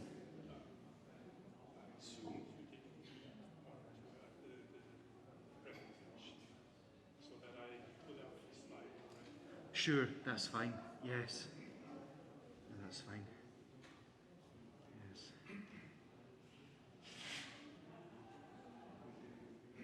You've got water there if you need it, and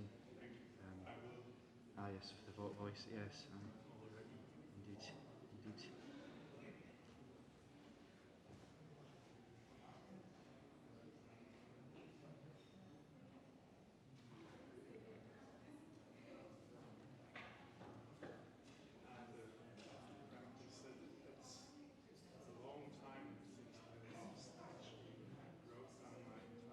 Yes.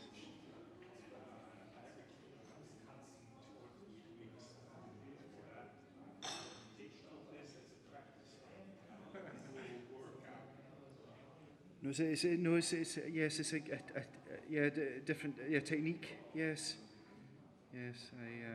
I've often wondered if I should write my speeches down, because sometimes you just forget things and you end up in a.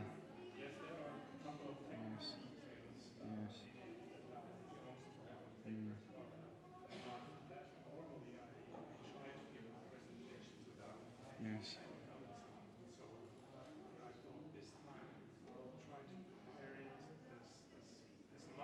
Yes.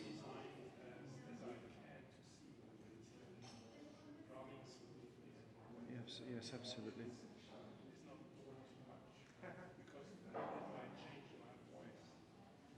Yes.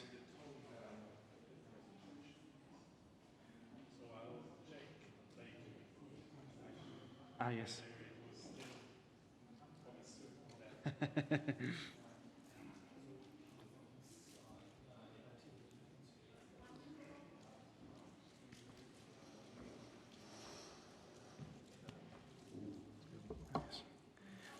We're just going to give people a couple of. Or maybe we should. The problem is they will be late for lunch. They're already late. And I'll be very unpopular then. Yes, we're late for lunch.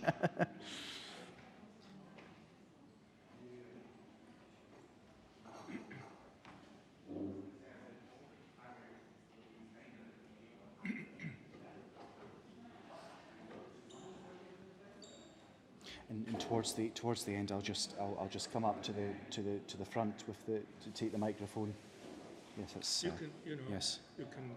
Don't worry about me if I'm standing there. I can. It should probably be about 50 minutes. Sure. Don't come before mid-50. I won't. Because otherwise I will be talking too fast. Yes, I'll leave it till 50.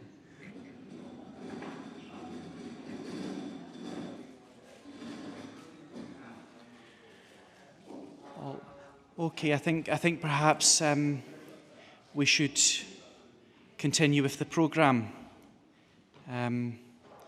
So, in this session, we're going to be having a presentation from Professor Florian Kaiser from the Otto von Guericke University in Magdeburg, and that's going to be on people's acceptance of climate and energy policies. So thanks a lot and welcome, Professor Kaiser.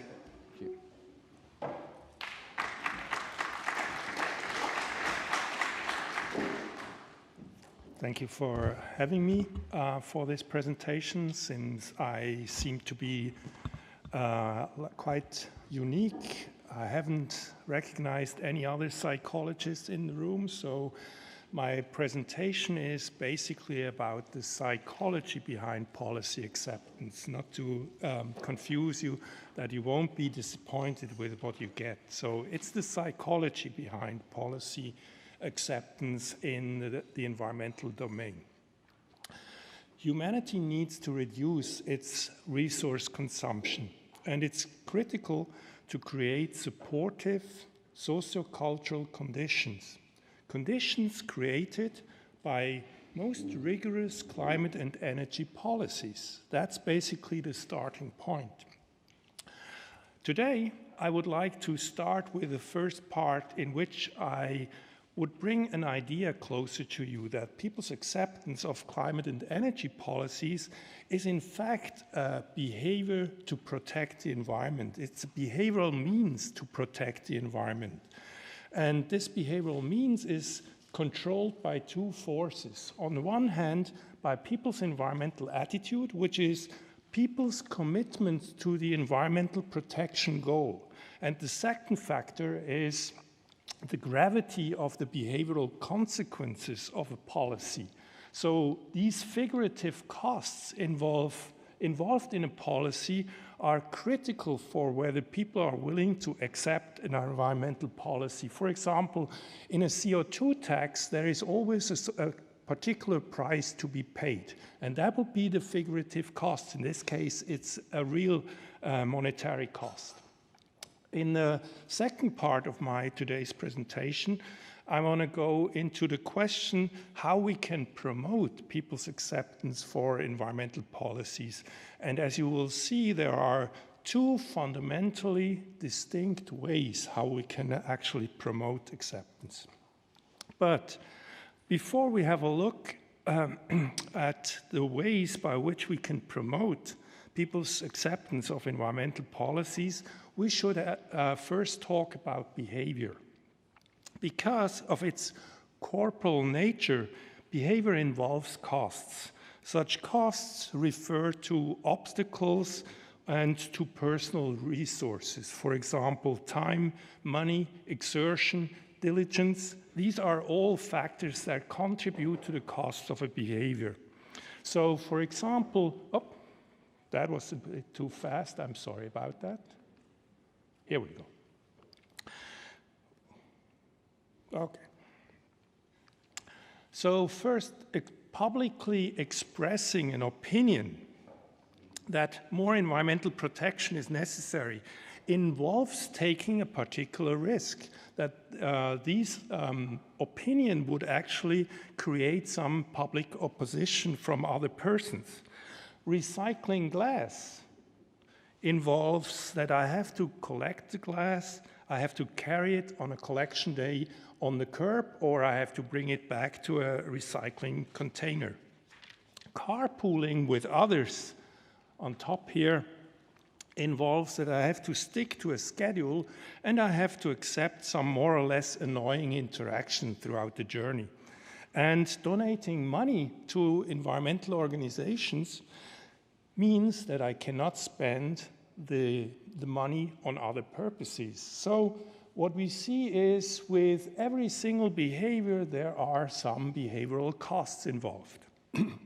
Now, if you wanted to identify a person's commitment to a goal, for example, protecting the environment, that is hidden somewhere in people's minds, what would you do?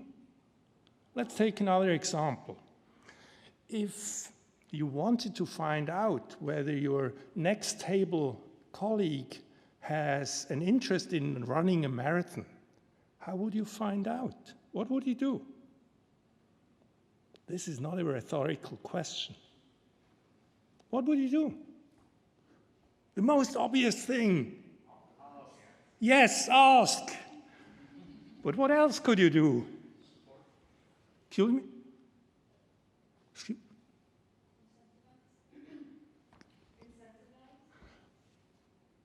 To find out whether he or she wants to run a marathon?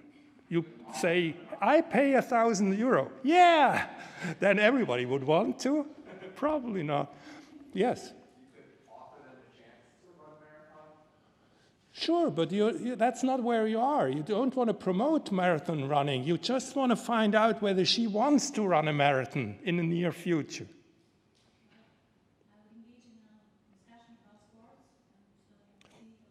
Yes, that's an indirect way to ask the question. Yes, I understand that. But you could do something else.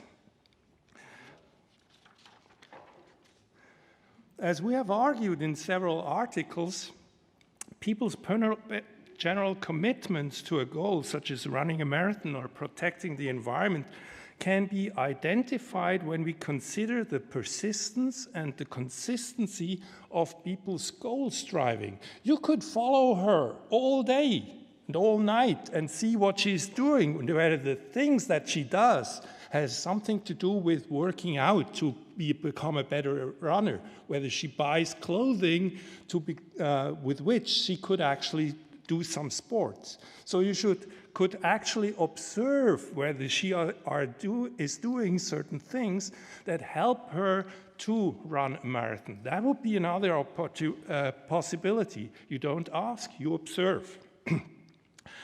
For that, we have basically to focus on all kinds of behavior that are instrumental for attaining the environmental protection goal or the marathon running goal. For example, you could actually look at carpooling with others, donating to money on environmental organizations.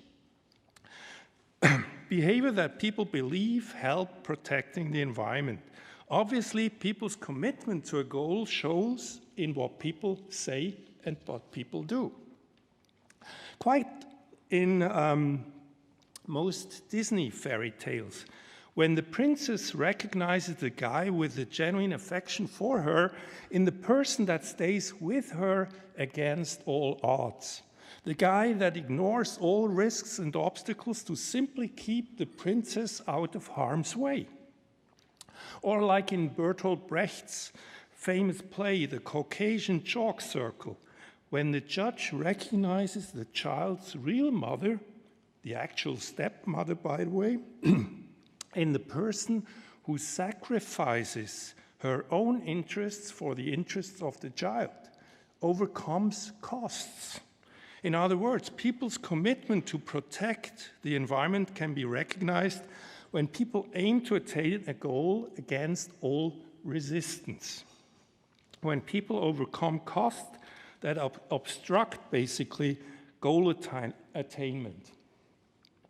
The more a person does, the more costs he or she accepts, the more committed the person is. The more important and the more precious is protecting the environment in that person's life. According to this view, we can say that the psychological reason behind the various protective activities here is a person's environmental attitude. The strength of people's attitude determines whether protecting the environment actually occurs. The stronger the attitude, the more likely the behaviors that help protecting the environment and vice versa. The more likely the behaviors that help protecting the environment, the stronger the environmental attitude, which is depicted here in person B and person A, one with a higher attitude than the other.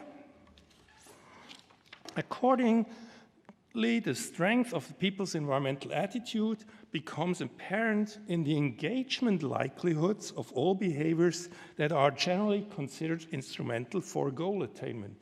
So here you can say the attitude of B is represented by these engagement likelihoods, and the environmental attitude of A is represented by these engagement likelihoods. And as you can see, the difference is quite systematic. A has a higher likelihood for engagement in all these behaviors.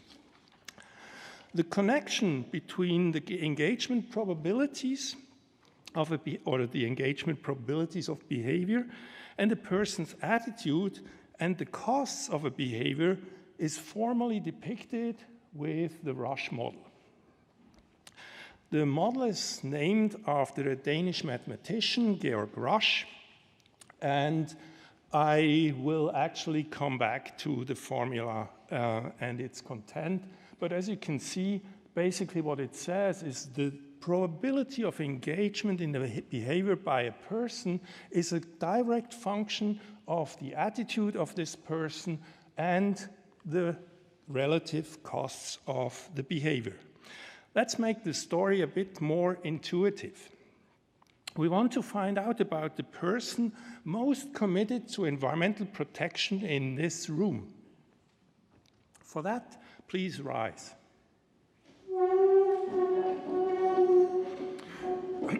In the following, I will present you with 7 statements. If you consent to the statement or can confirm engagement in the behavior, then you remain standing. If you cannot confirm engagement or you cannot actually consent with the statement, you sit down. You remain seated even if you could actually confirm the next statement. You remain seated after you once sat down, right? Very simple. So the first statement is, environment protection is important. Yeah, I thought so. You recycle glass and paper. I commute by bike or public transportation. That's fine. Walking is fine. I abstain from owning a car. That's not to say you don't possess a car. You refrain from owning a car means that you really avoid possessing a car. Number 5, I'm a member of an environmental organization. Okay.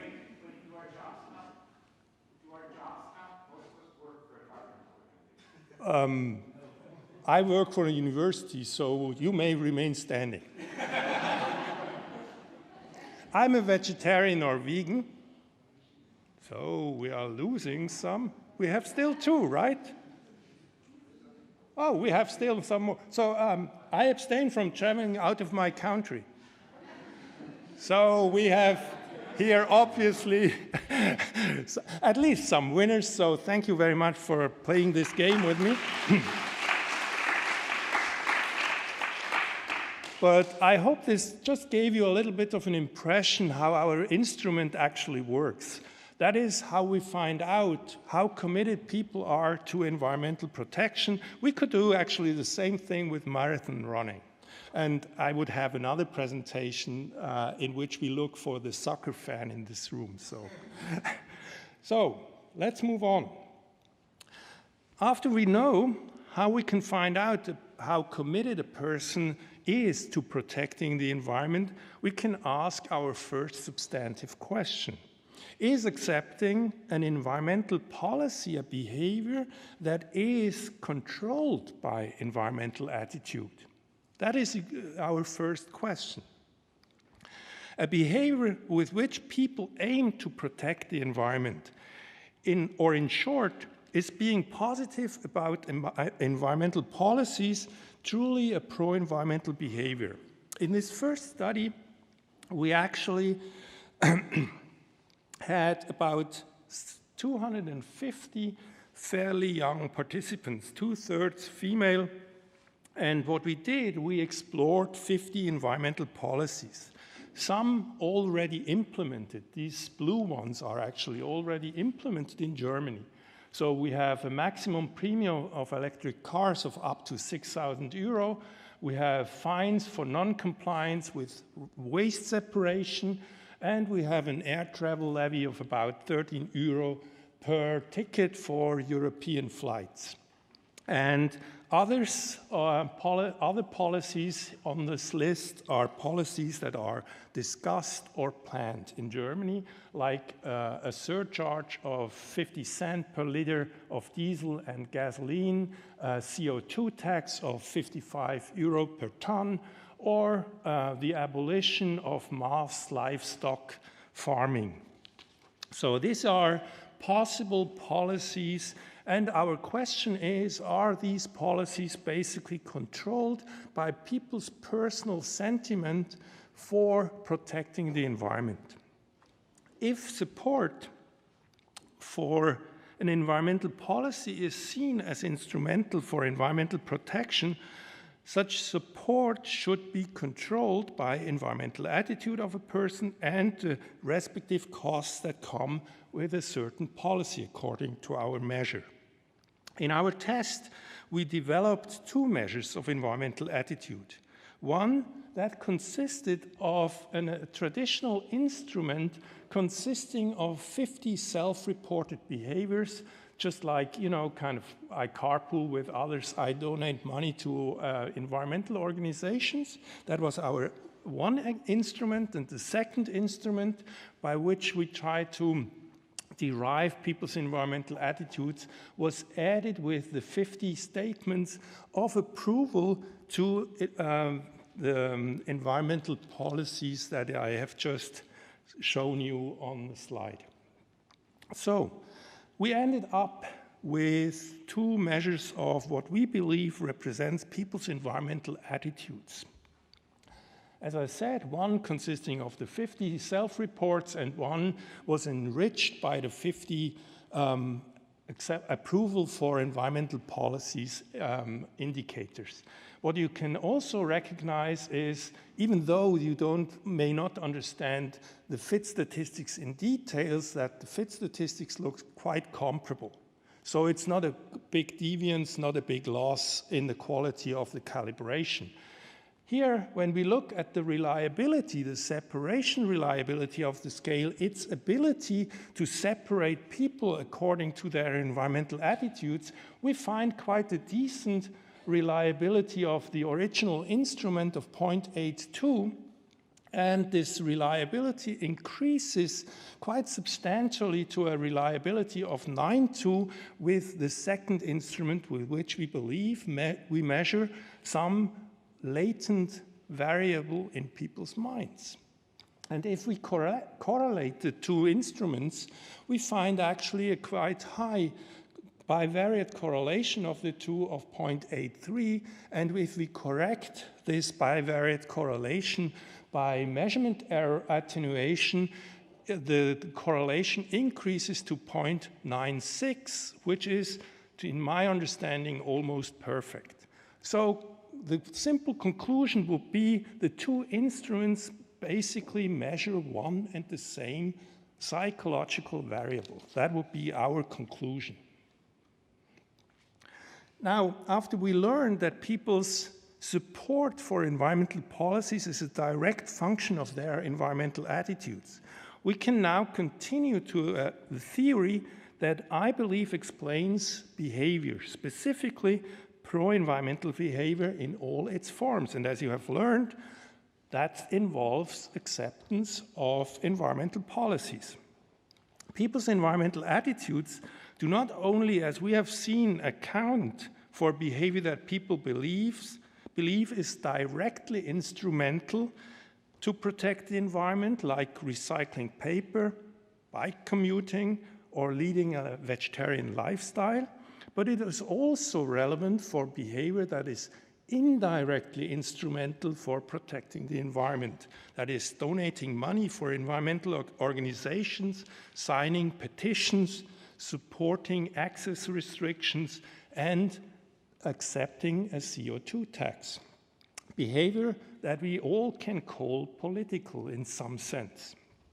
To be absolutely clear, the explanation concerns all behaviors that people believe are instrumental for environmental protection. I'm not saying these are behaviors that are instrumental for environmental protection. It's only important that people believe they are instrumental for environmental protection. According to the proposed theory, any specific pro-environmental behavior depends on people's environmental attitude and the costs of a particular behavior. Either people's attitude is strong enough to compensate for the costs, or the boundary conditions of a behavior are supportive enough that the behavioral costs are so low that they are able to compensate for a lack of environmental attitude.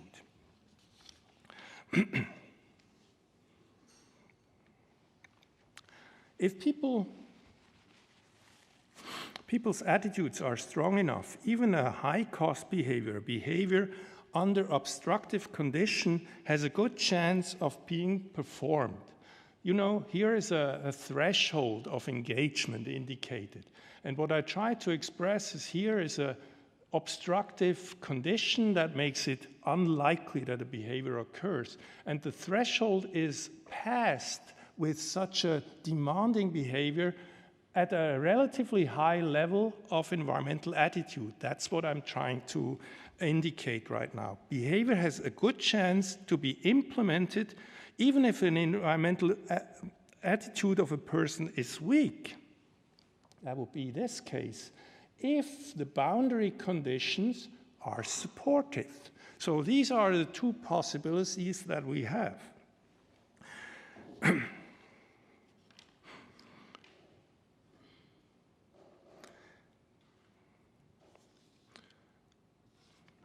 Sorry. In other words, for a behavior to have a reasonable chance to being implemented, to pass the threshold for engagement, the behavior either has marginal costs, which is indicated with the red arrow, or the person's attitude is strong enough to offset the costs of a behavior, which is indicated with the green arrow. And to pass the threshold for engagement, this is the critical point. This is indicated through this line here. In the following, I'd like to provide some evidence in support of this fairly simple theory.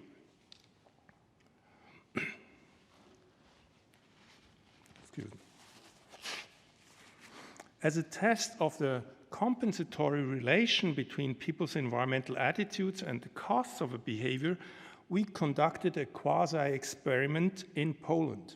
And despite the non-random allocation to control and experimental group, there was no systematic difference in the environmental attitudes of these two groups.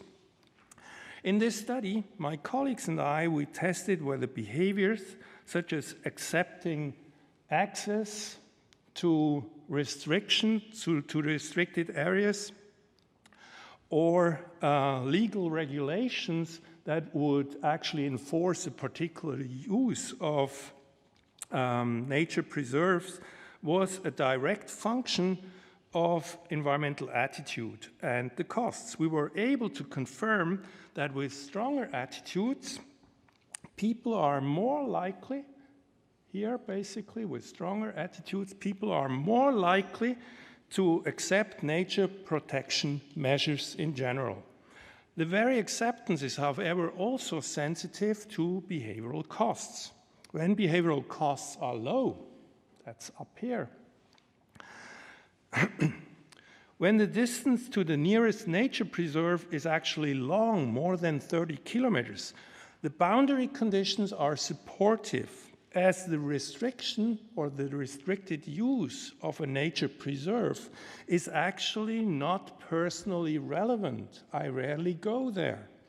Under such supportive conditions, when the behavioral costs are low, people are generally, regardless of attitude, more likely to engage in this kind of support. By contrast, when the nearest nature preserve is close by, under 30 kilometers, the boundary conditions are obstructive. This is because the restrictive use actually of the nearby preserve affects my own behavior. As a consequence, people are generally, irrespective of the strength of their environmental attitudes, less likely actually to accept such restriction measures. In other words, there is a double effect. We have an effect of attitude and we have an effect of behavioral costs. And interestingly, they do not mutually depend on each other. In other words, they do not interact in a statistical sense. The compensatory relation between attitude and behavioral cost basically implies that pro-environmental behavior is controlled by the difference of the strength of people's attitude and the costs of the specific behavior in question. This is also to say that the strength of an actor's environmental attitude becomes obvious by the behavioral costs that the attitude compensates. The costs become obvious in the in the environmental attitude that is required from an actor to engage. When a person acts or supports a policy, the corresponding behavioral costs must have been offset before by the environmental attitude of the actor or the supporter. So we have here the threshold of engagement, we have actors and non-actors. So what you can easily recognize in this depiction is that actors should on average have a higher environmental attitude than non-actors. Thus, we can expect that people who accept a particular environmental policy and pass the threshold of acceptance, for example, of a CO2 tax of 100 euro per metric ton, must on average harbor stronger environmental attitudes, and the people who do not accept such a CO2 tax will harbor a lower environmental attitude. In other words, manifest engagement in a costly behavior must correspond with a stronger attitude of actors compared to non-actors. In a survey study that was recently submitted for publication, we tested this hypothesis that the costs that come with engagement in a behavior must be compensated with people's environmental attitudes. For that, we compared the environmental attitudes of 4 groups of people. We had non-supporters. These are the people who were not even willing to accept a CO2 tax up to 35 euro per ton. And then there were the supporters of a low tax, and you see the benchmark of the pricing. We have supporters of a moderate tax, and here are the benchmarks. And we have supporters of a high tax, actually, in this study. Such support involves basically sacrificing increasing amounts of money that could have been spent otherwise. Our participants were a convenience sample of comparatively young adults. 2/3 of our sample were females. They responded to our call for participation on the internet. As you can see, we found the acceptance of an increasingly more demanding CO2 tax as the anticipated linear increase of people's environmental attitudes that were necessary to offset the involved CO2 tax costs and the financial means that were spent on the tax. In other words, offsetting the behavioral costs that come with higher CO2 taxes require comparatively stronger attitudes. People's environmental attitude represents now the first driving force behind people's protective behavior, behind people's acceptance of environmental policy measures. The second force that either obstructs or as figurative costs or supports as negative costs behavior are linked to the features of a behavior.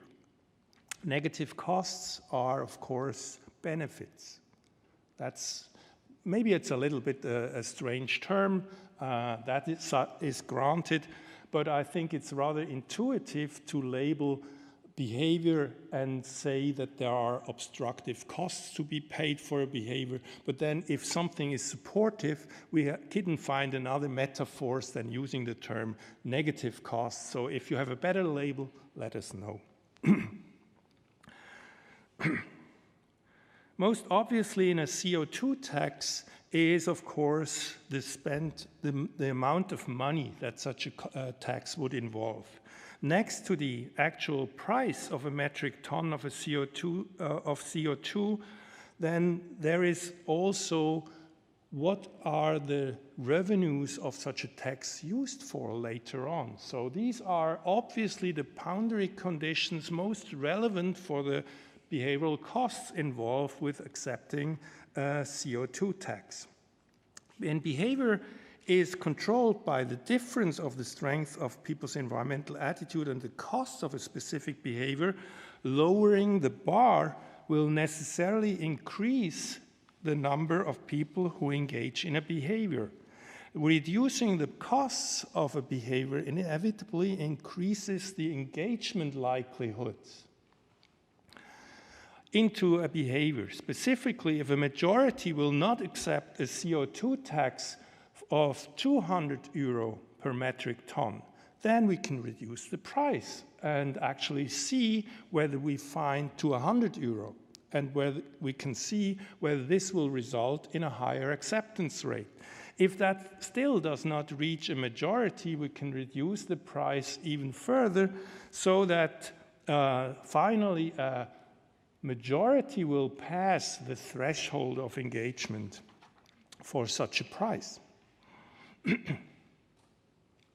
In this study, together with Ronja Gerdes and Emily Bauske, we presented the participants with several CO2 tax-related scenarios. Our goal was to find out which features of the CO2 tax would actually lower the bar to a level that made a majority of people accept such a tax. And as you can see, the approval rate in our sample, which is also quite non-representative for the population, the approval rate in our sample was about 50% for a CO2 tax, regardless of price considerations, which is not exactly what we would find in the population, where we would find about an acceptance rate of 30%, more or less. So if it comes to the features, the first feature we explored was, of course, price. And as you can see, price is relevant for the acceptance of a CO2 tax. So if the price was up to 240 euro per metric ton, that would actually lower the approval rate in our sample by 7%. And in the population, comparatively, it would lower the acceptance rate by 5%. But approval for 25 and 55 euro were quite on the same level as approval for a CO2 tax in principle. The use of revenues, however, is highly significant. And as you can see, if the revenues will be redistributed back to the population, this is actually not increasing approval. It's reducing approval. So even if we return per capita or per income, if we adhere to equality and equity fairness principles, that would actually lower the acceptance rate in our sample to 40% and would actually reduce the acceptance rate in the population to about 20%. Yes? Is gender matter? Because 34% of the number of observation is coming from the female on the study, as I understood correctly. If I understood correctly. Only 1/3 of the, yes. Is it matter? Isn't maybe you can do maybe 50-50, or maybe it's better to put maybe like a dummy variable to see the gender doesn't reflect? I mean, what is the importance of the gender actually? My honest answer is I don't know. We will actually follow up with a representative sample, then I can answer you that question. My expectation is gender doesn't matter. But this is purely speculation. Keep it as a speculation. Why did you put as a 34% as a female? Why did you think it's better to put that female percentage? It's not matter. We have not all control on our volunteers. So only 1/3 of our volunteers were female. So it was not that we intentionally had a lower sampling of females. May I just follow up on that? That's just a description of the sample. But may I ask, do you have the standard deviation of the age average, or maybe the range, so you can see what... I have it, I don't have it by heart. Okay. So... in the mean, it's 50, and it will be about... It's probably a good representation of the general population, the age range. Okay. That's what I suspect, but don't keep me assured here on this. Sorry. So, interestingly, the reuse of the revenues gets even worse. You know, it even lowers the approval rate for a CO2 tax if all the revenues would be used for social welfare system in Germany. It would actually go down in our sample to 1/3 and below 20% in the overall population as we would estimate. However, now the big point.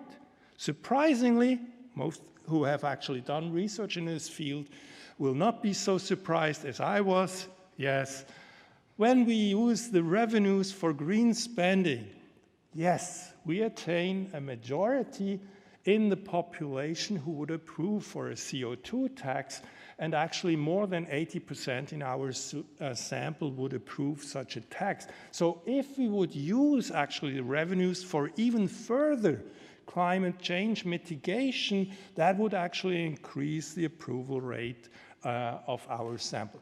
Don't take me on these results. These are preliminary results. We are in the middle of a project in which we try to do the same study with a more representative sample, but you know, that's what we found as our first step.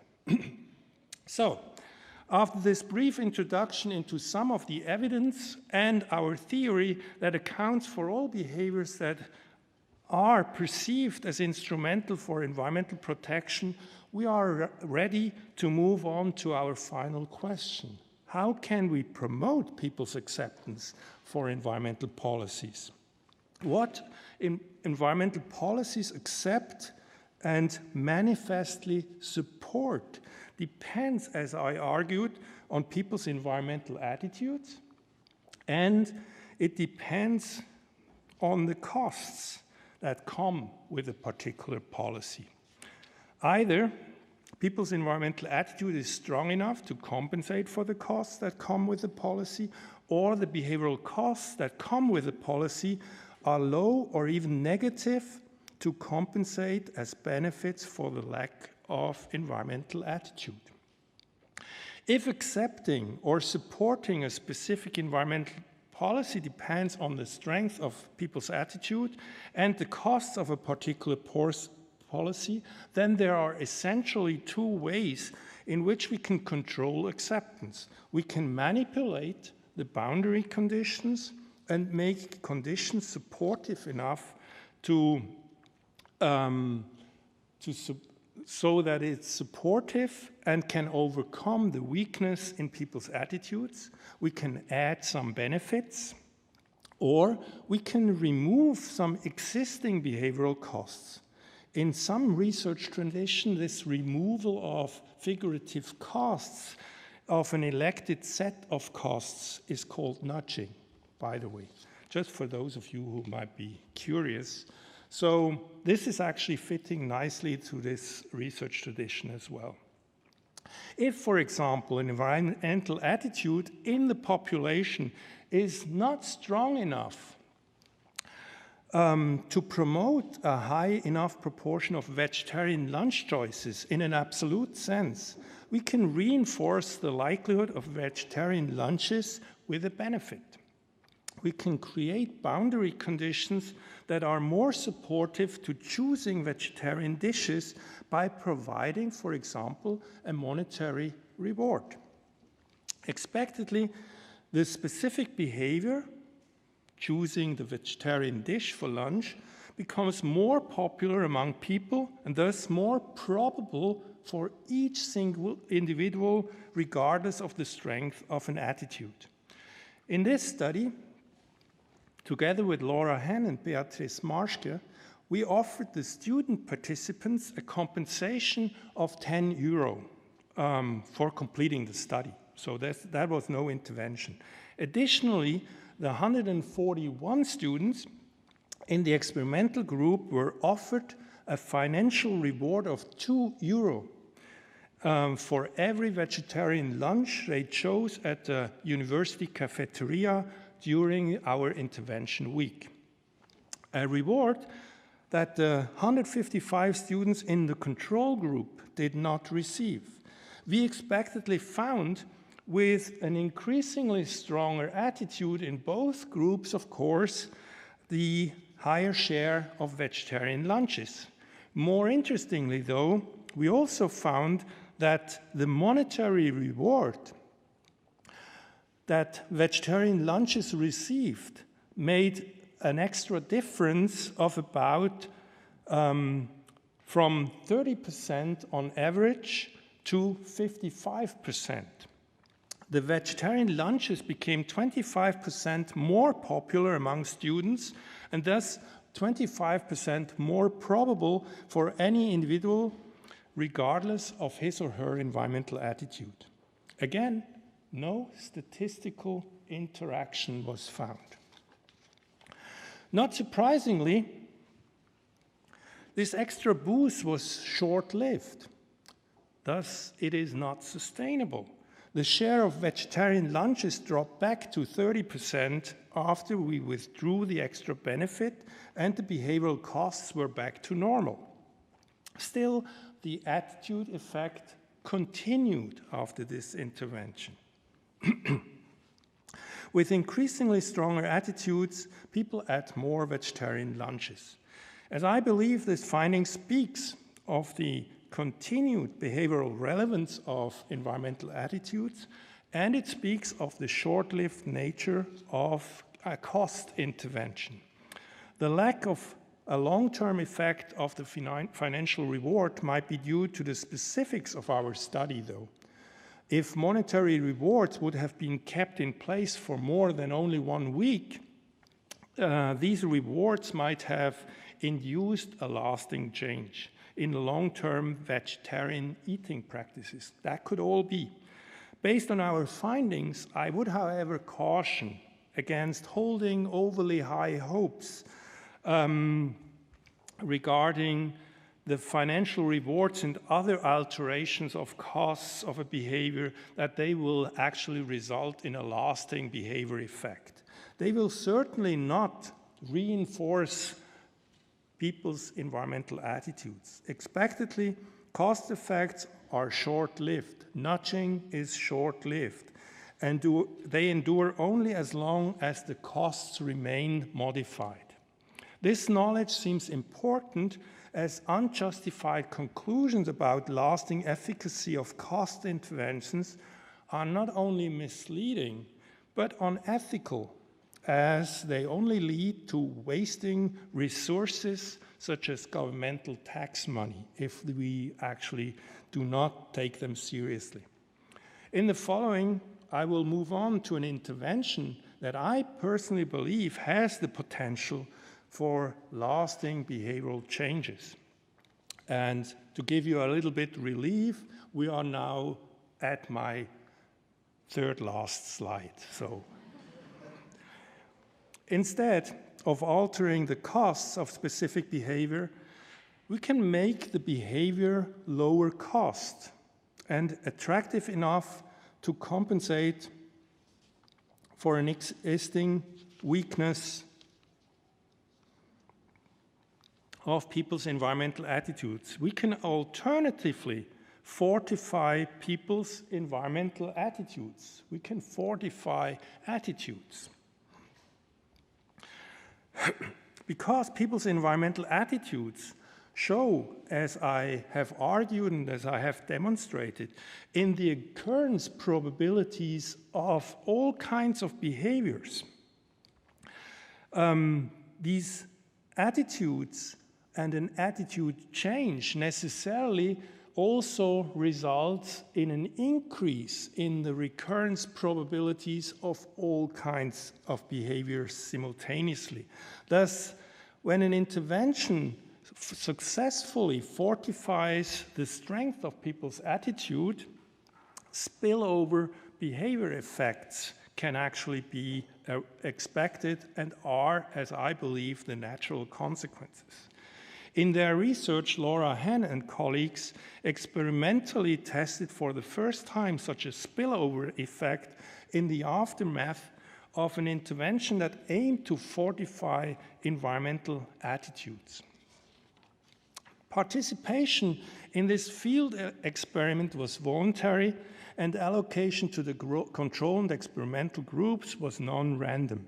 The control group was sampled to match the demographic characteristics of the experimental group, and of the 233 participants with baseline and follow-up data, 81 were in the experimental and 152 in the control group. The control and the experimental groups were similar in age. The two samples showed small differences in gender, with more females in the experimental condition. The intervention to change people's environmental attitudes lasted for 7 months and consisted of 8 individual measures.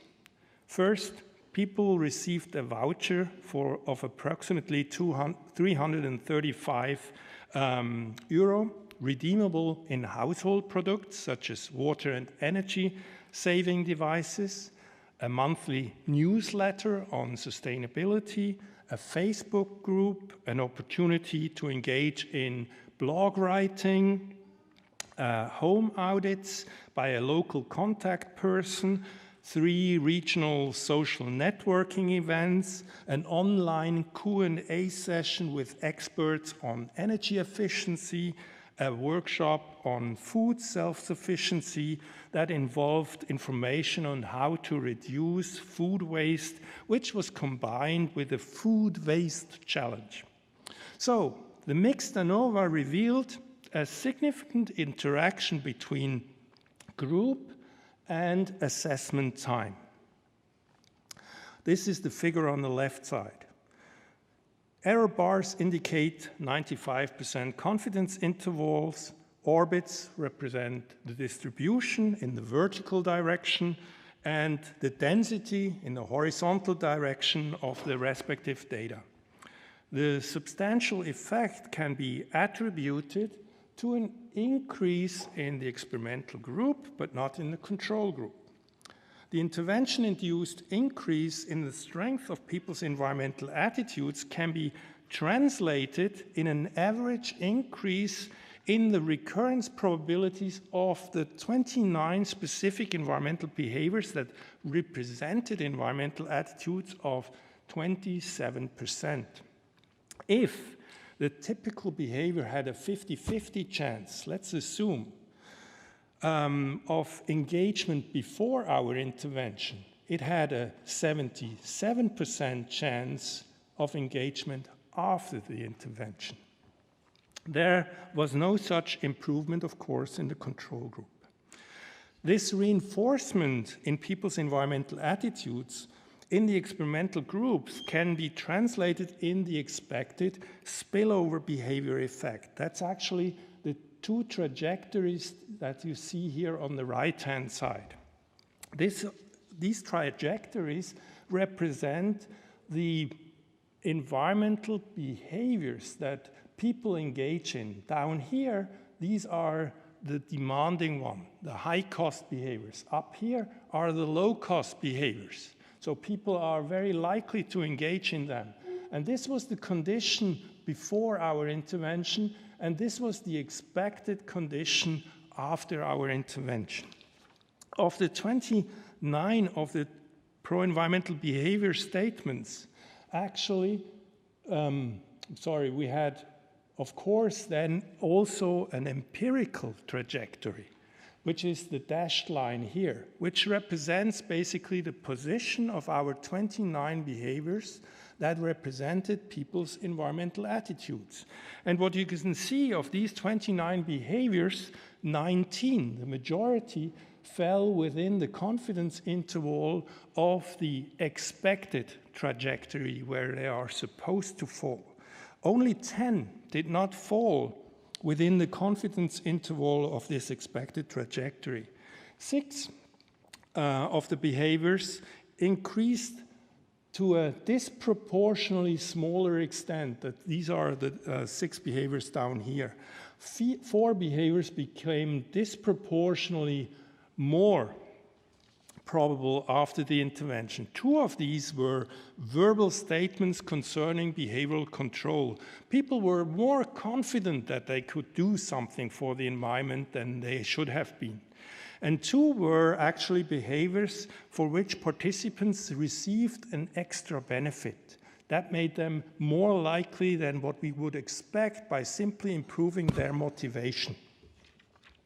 This field experiment reveals, as I believe, that fortifying people's environmental attitudes result in the anticipated behavior spillover, a systematic increase in the engagement likelihoods of the behaviors that help attaining the people's personal environmental protection goal. So, people's acceptance of climate and energy policies is, as I would argue, controlled by people's environmental attitudes, their personal commitments to environmental protection. And it is controlled by the figurative costs involved in a policy, the gravity of the behavioral consequences of policies.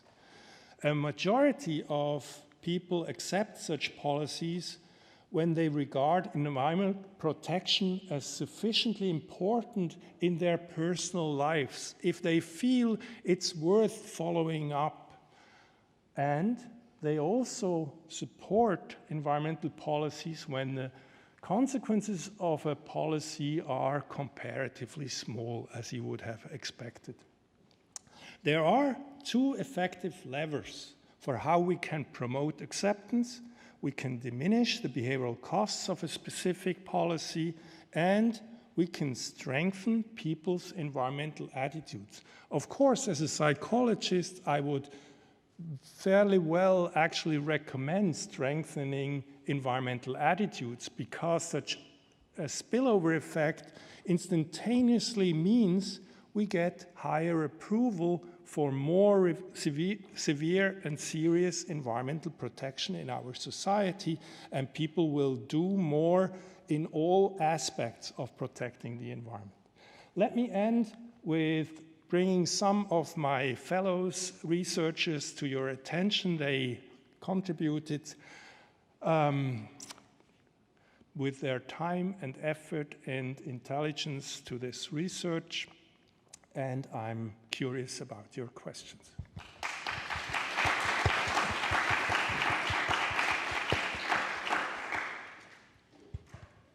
Yes, thank you very much. Sure.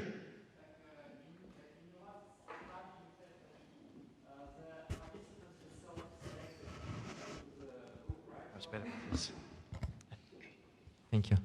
So, yes, using control for the all possible observables, like the characteristics like age, maybe income, and etc. But there is still a problem of unobservables, right? And this is usually the main problem of this kind of study. Sure. So I'm just a little bit was confused when you said like it is a findings from the field experiment, because this is actually not a field experiment, and this is findings of the observational studies, right? Because all of you control is the observables. Sure. Right, and there is still self-selection. Thank you. Of course. No, thank you for reminding me of being a more careful flea leg counter and being more precise in my language. You are certainly right.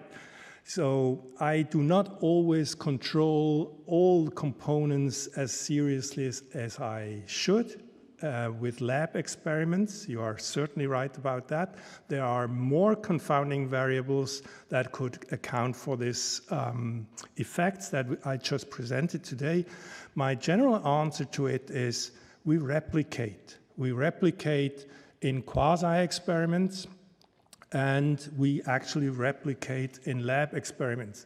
Since I was only given 45 minutes, I wanted to spare you with 5 more experiments in which we could actually replicate this compensatory efficacy of attitudes and costs. So that would have probably pleased your curiosity even better.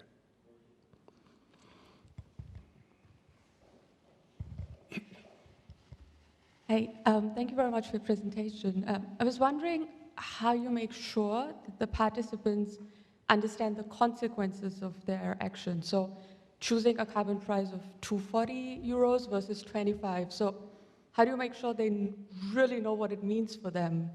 Or is it just that you're sending a signal that it's a higher carbon price, but like even I cannot process what it means for me, so how do you kind of disentangle this? Let me put it that way. We only presented them with a scenario. There were no consequences at all. This was simply getting approval to a fictional, more or less fictional situation. And under these conditions, of course, we could say the approval rate was an exaggeration. If these policies would have been in place later on, the costs would have been probably more dramatic and would have affected our final estimation of the engagement and approval rates. That's certainly right. So what I'm saying is the pattern remains, but we cannot be sure about the approval rates if the policies are implemented later on. Would that answer your question?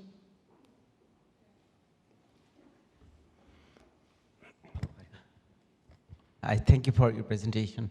I have two questions. One is about the participant selection.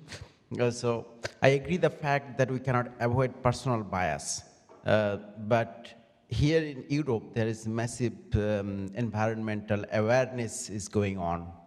You know, so for example, this is an example that when you asked the question, everyone stood up. So everyone we stood up about the activity was a question you were asking in your presentation.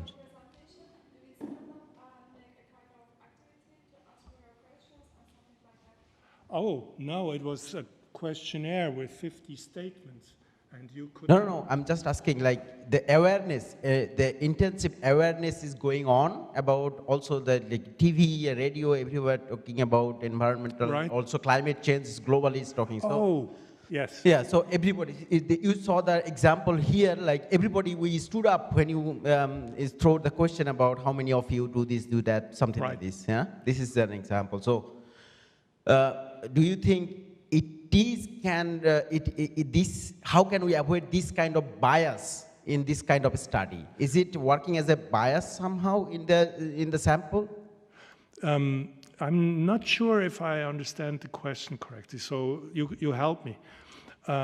You mean I used a certain set of behavioral self-reports, and they could be biased for a particular culture in which I use it. Or they could be biased because of age. They develop over the centuries and the decades, so that some of these behaviors would fall out and be irrelevant for environmental protection. Is that what you are asking? Not exactly. There are cultural bias, age bias, on top of these biases. I mean, there are the environmental bias as well because of this, for example, highly awareness and lots of climate change things is going on. So do you think this works? For example, if you ask me a question, I mean, I would definitely first, because this is a very sensitive issue now. If I say no, for example, people will start looking at me. Oh, you are not environmentally aware people. You know, so even though I'm not even though I do not practice those things in my life, I have to say yes. Oh, okay. So do you think this kind of thing can work as a bias in this kind of study? Now I got it. I'm sorry. Thank you. I think this is an important question. What you are asking is this estimation of people's environmental attitudes actually biased in some way because people want to answer in a socially acceptable, desirable way because they are influenced by the time, by the information in the media. That is why I have actually presented you the fit statistics, not to impress you that I deal with statistics, but that's what we normally do. What we assume is there is a particular rank order of the behaviors, and this rank order holds for all people. And so we measure it as we did it in this room, almost like a leather. So, and empirically we test whether this leather holds for everyone. And that's what is expressed with the fit statistics. So if somebody would intentionally try to cheat, we would recognize in the fit statistics. So if we have several measures on top of it to exclude the traditional biases in Likert scale responding, to simply suppress measurement error. No, I'm actually quite confident because we have done a lot of validation studies with this scale of environmental attitude, and we have found manifest behavior being controlled by it. We found electricity consumption being controlled by it. And of course, as your colleague said, not all of these studies are actually experiments. Some are home information about their household energy consumptions, and these data are sometimes extremely messy. But so far, we are quite confident that we are measuring a sentiment, a psychological sentiment here, and not only bias or measurement error. I think we have time for just one more question, sure. I'm afraid. So we've got a question here. I will remain here for the rest of the day, so if there are other questions. Yeah, thank you. So you explained that, for example, the levers to promote acceptance are behavioral calls and also promote commitment.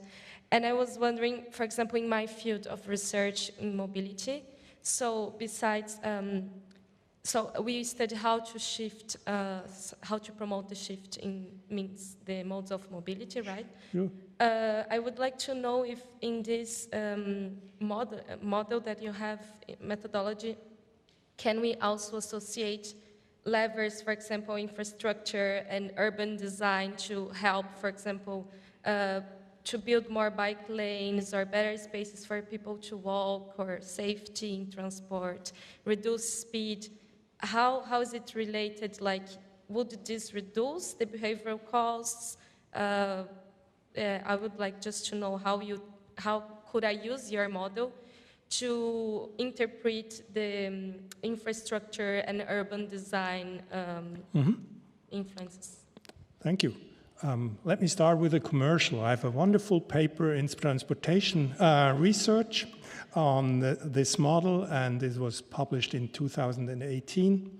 I'm not the first author, the honor is not on my part. I'm happy to send it to you. The answer to your question is simple. Of course, all infrastructure are the boundary conditions in which behavior takes place. And you can actually directly measure the behavioral consequences of changes in the boundary condition. They would actually show in your target behavior and the likelihood of your target behavior. So that's one model we can use in cross-cultural comparison very easily. Well, that's great. Thank you very much for the presentation. And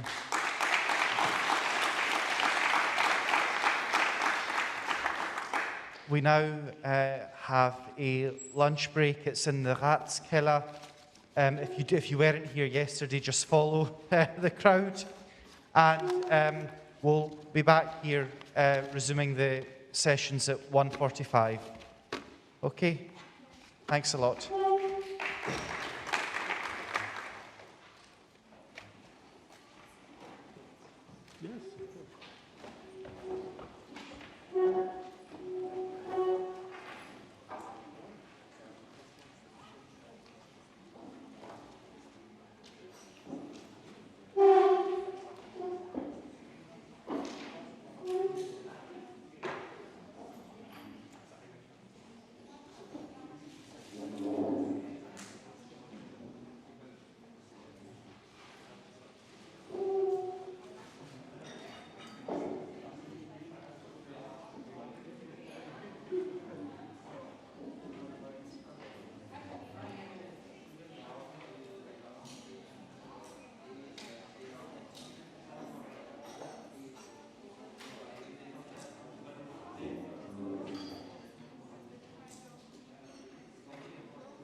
you show instead of buff, but when people show more, then the effect is not so good for the environment. You are right. Is that, I mean, can you imagine asking people about the rebound effect? Would that like decrease the environmental friendly behavior, or what do you think about it? It could look, that's why we have actually measured also the energy consumption per household. Okay. Because here you would see that like the environmental attitude or people's motivation must show in their with real benchmarks like the CO2 footprint or the energy consumption. Yeah. If that wouldn't be the case, we can assume rebound. Yes. So we actually excluded it the other way around. We need to find a reliable relationship between some serious measure. Yeah. So okay, I understand. So we took like a really number-wish approach on it, and not so quality. Yeah. Right. Okay. Thank you very much. Thank you. Yeah. Do you know the way to the lunch? I have a map. Okay. I mean, Freiberg is a small city, so you will get around. It shouldn't be so far away. No. Give me a moment. 5 minutes, thanks.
Direkt, da kommt ein Stuhl mehr rein und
All right.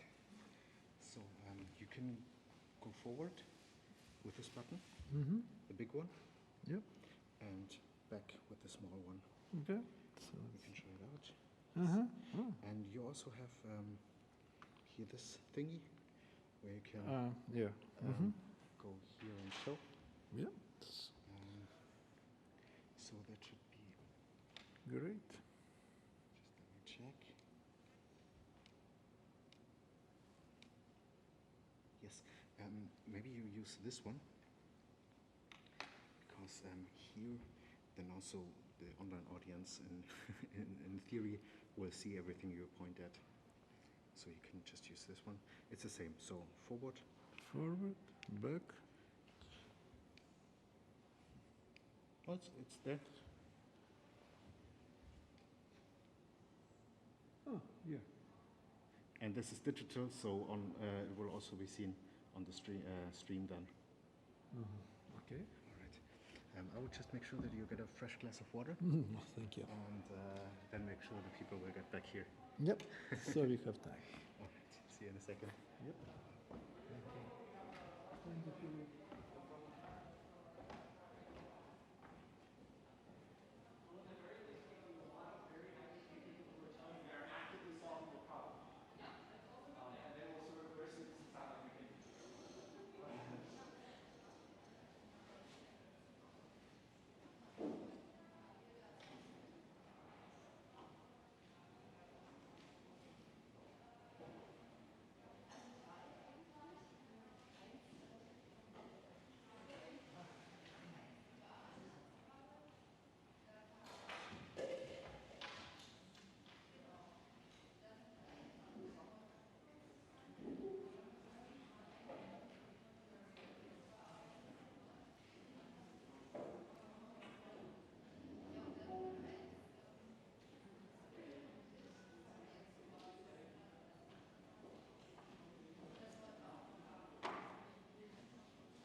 Hello. Yes. Welcome back, everybody. I hope you've enjoyed your lunch and are all satisfied. I'm very happy to be able to introduce you to Mr. Professor Alexander Golob from the American University of Washington, D.C. And he's going to talk about real option analysis and an approach to select climate and energy policies when effects of a particular policy are unknown. So, Mr. Golob, the floor is yours. Thank you so much, and it's my pleasure to be here in Freiberg, and it's a wonderful city, and I hope you have some time to walk around and enjoy architecture and culture. And well, talking about real options, so being participant of this school creates a real option to visit this wonderful city. And again, I'd like to say thank you to the university and to Dirk and his team for inviting me. Anyway, it's challenging to talk after lunch, but I'll try to do my best to keep you entertained. Well, decision-making under uncertainty. You need robust and reliable quantitative methods to navigate your decision-making process. And this method should be should fit the job. And just to give you some context, what decision makers are dealing with. And I will be specific. Real option analysis you can apply to any kind of situation when you're dealing with irreversible decisions, when outcome is unknown, or as I would say in a few minutes, known up to probability distribution. And I will be more focusing on climate policy.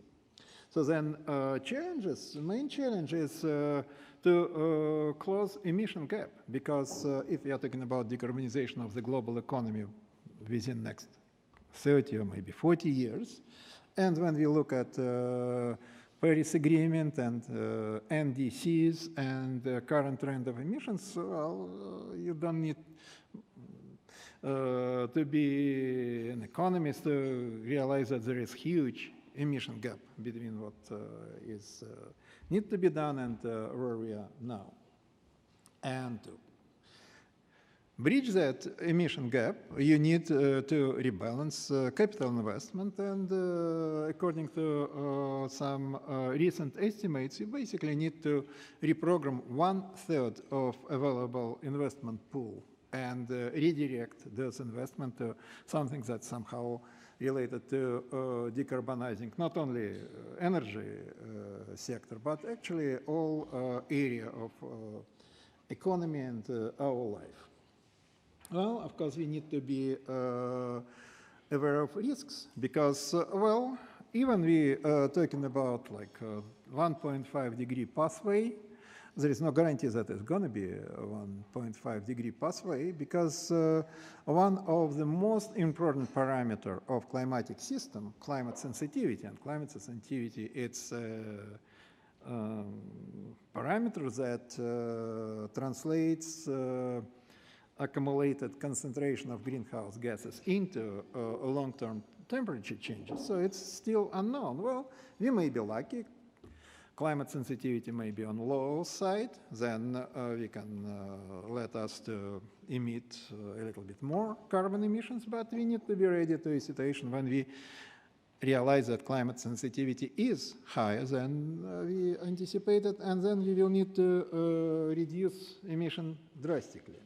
And either for this reason or just because actual policy is lagging relatively to emissions pathways that bring us to zero carbon emission in 30, 40 years, we may experience so-called abatement short squeeze, when finally politicians wake up and committed strict policy, and even with all respect to European Green Deal, well, it's not enough just to bring Europe on that trajectory. Not yesterday somebody said that it's just only 8% of the global emissions.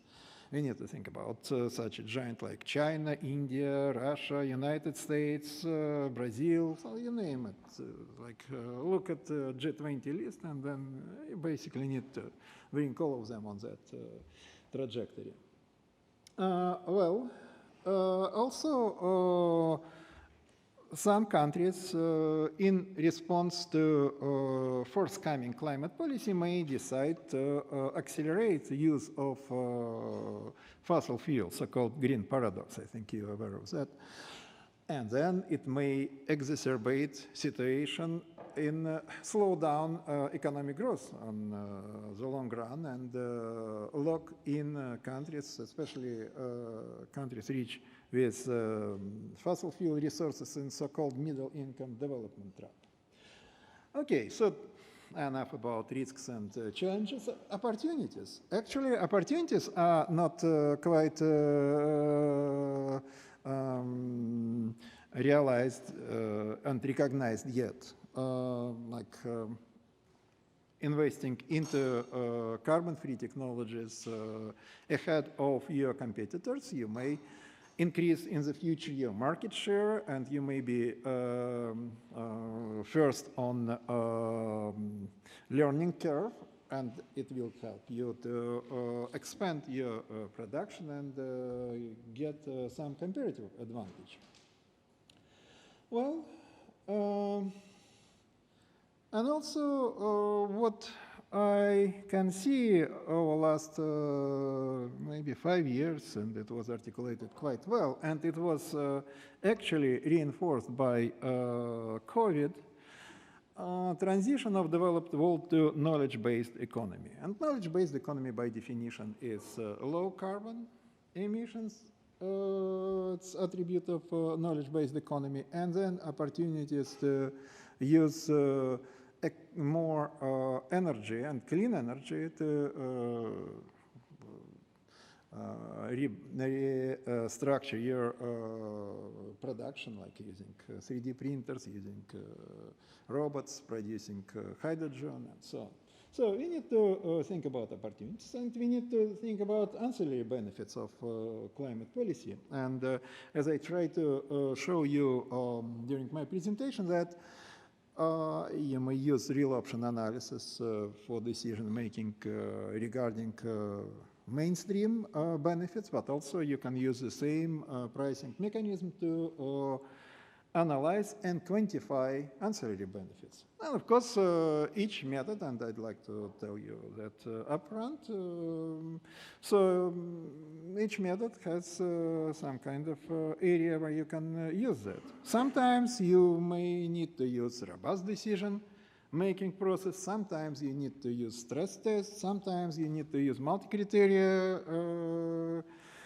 formulation of the problem, but when you can use real option analysis, I think it is advisable, because as long as you using benefit cost analysis for investment decision, for policy decision, and so on, then real option analysis will be quite helpful. But to give you context, as I mentioned, this decarbonization pathway, and two different trajectories, and one is, let's see, what did I do? Here. So this trajectory is that where we'd like to be, and this trajectory where we likely to be unless it will be drastic improvements in strengthening of climate policy. Now, just to give you this context, you have basically two different versions of emission budget for us. And one is twice bigger than the first one. So, and we don't know exactly where we're going to be. And I think when we gonna start drastic convergence with this low trajectory. So this gives you quite a bit of context about uncertainty of future climate policy. Well, now, uncertainty, how you quantify uncertainty? You draw probability distribution. And sometimes you may draw that from historical data. Sometimes you may use modeling approach, and we will discuss both possibilities. But let's say you know how to draw this distribution. And here I give you an example. Red distribution, and it is payoff, and it's discounted cash flow that you can get, net discounted cash flow. You get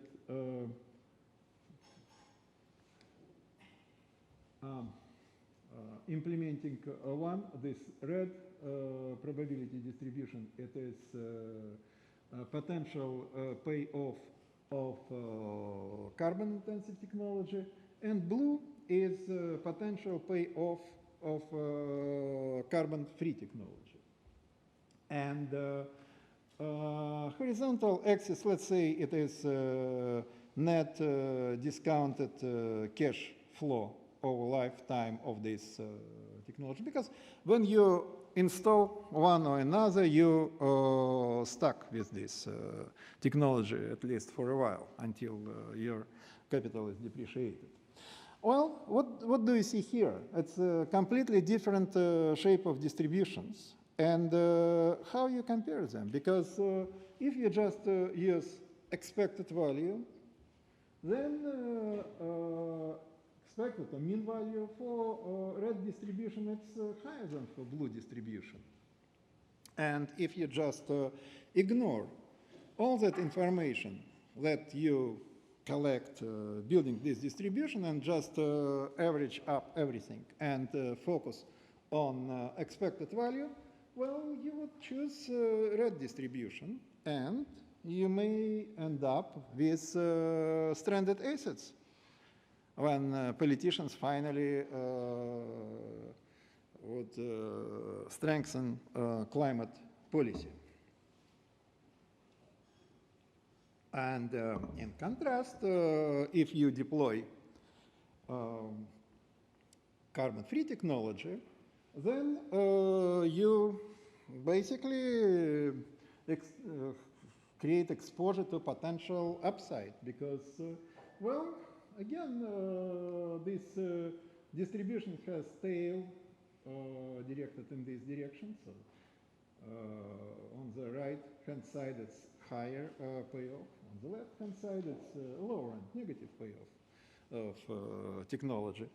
So then basically, when you think about shape of distributions, your decision may be completely opposite. You would say, okay, I would forego a little bit in anticipated return on technology, but doing that, first of all, I would protect my capital from potential negative outcome. Negative outcome means that you basically have stranded assets. You abandon this capital. And also, I will be having exposure to upside. So,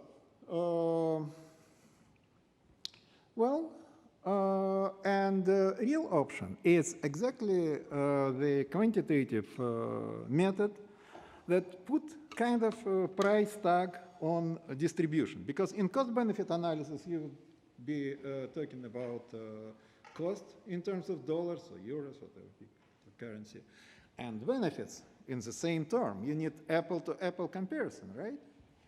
And when you have distribution, you also need to translate shape of this distribution into fungible categories, like also you need to translate that into dollars. And that's exactly what would do real option analysis.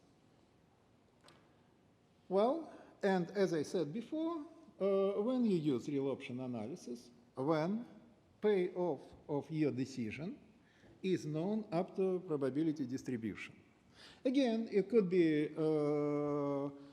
event tree, not necessarily you have such nice continuous distribution. You may have like 5 different outcomes and you assign probability to those outcomes. So still work for real option analysis.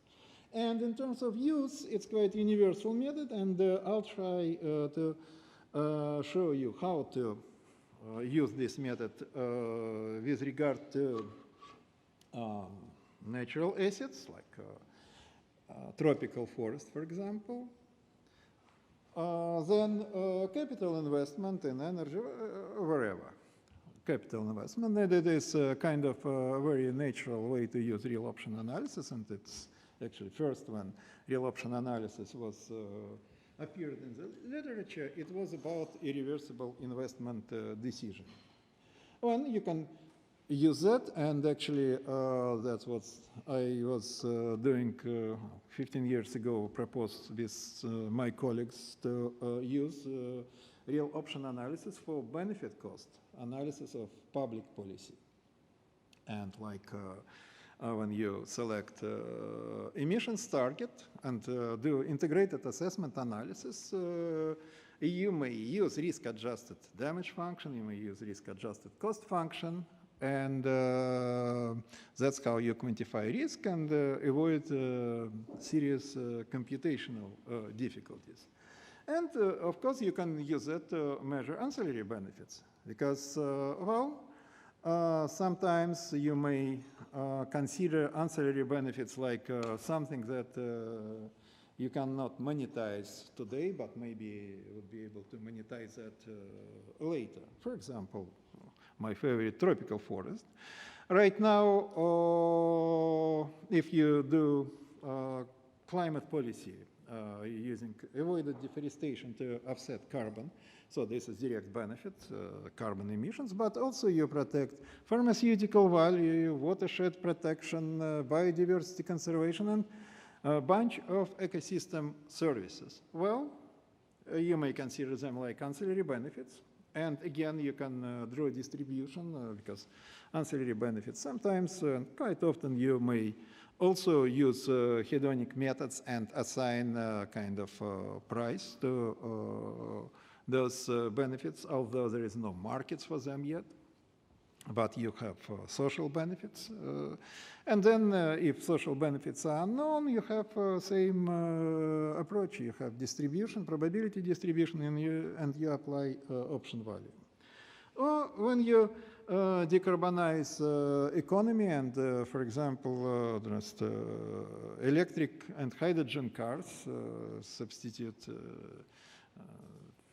conventional cars and improve air quality, then you reduce health risk. And health risk, well, nobody expects that it will be sometimes somewhere market for avoided mortality, and it's wrong to even think about that. But we are measuring losses of human life and so mortality and morbidity business in economic terms. And again, when you don't have certainty about results, you basically still can use option analysis. Yeah. Now, as I said before, option analysis and option pricing is how to put price tag on distribution. And here I computed you an example just to show you 3 different distributions. And so that's distribution number 1, and I guess this number 2, and this number 3. What is different about them? All of them have the same expected or mean value. Well, then 2 of those distributions, distribution number 1 and number, distribution number 2 and number 3 have the same variance or same standard deviation. But all distribution have different second, third, and fourth moments: skewness and kurtosis. Basically, 4 parameters that describe your distribution quantitatively. Now, instead of you can use, of course, percentiles and some other means, but I think for our purposes, it's quite enough to have those 4 moments of distribution. And then, using those moments of distribution, you may price option, and you may decide which payoff and which asset associated with this payoff is suitable for you. Like, for example, if you'd like to have low variation and more or less stable revenue, you may choose first asset. But if you'd like to have exposure to potentially high return, so you would probably choose third asset, which has a longer right tail. And again, horizontal axis is return on investment, and before I was talking about discounted cash flow. Here you just, for the sake of this example, you may just think about that like return on investment. 10 means 10% return on investment. And so if you have here tail, then tail would show you what probability and what percent of return on investment it is.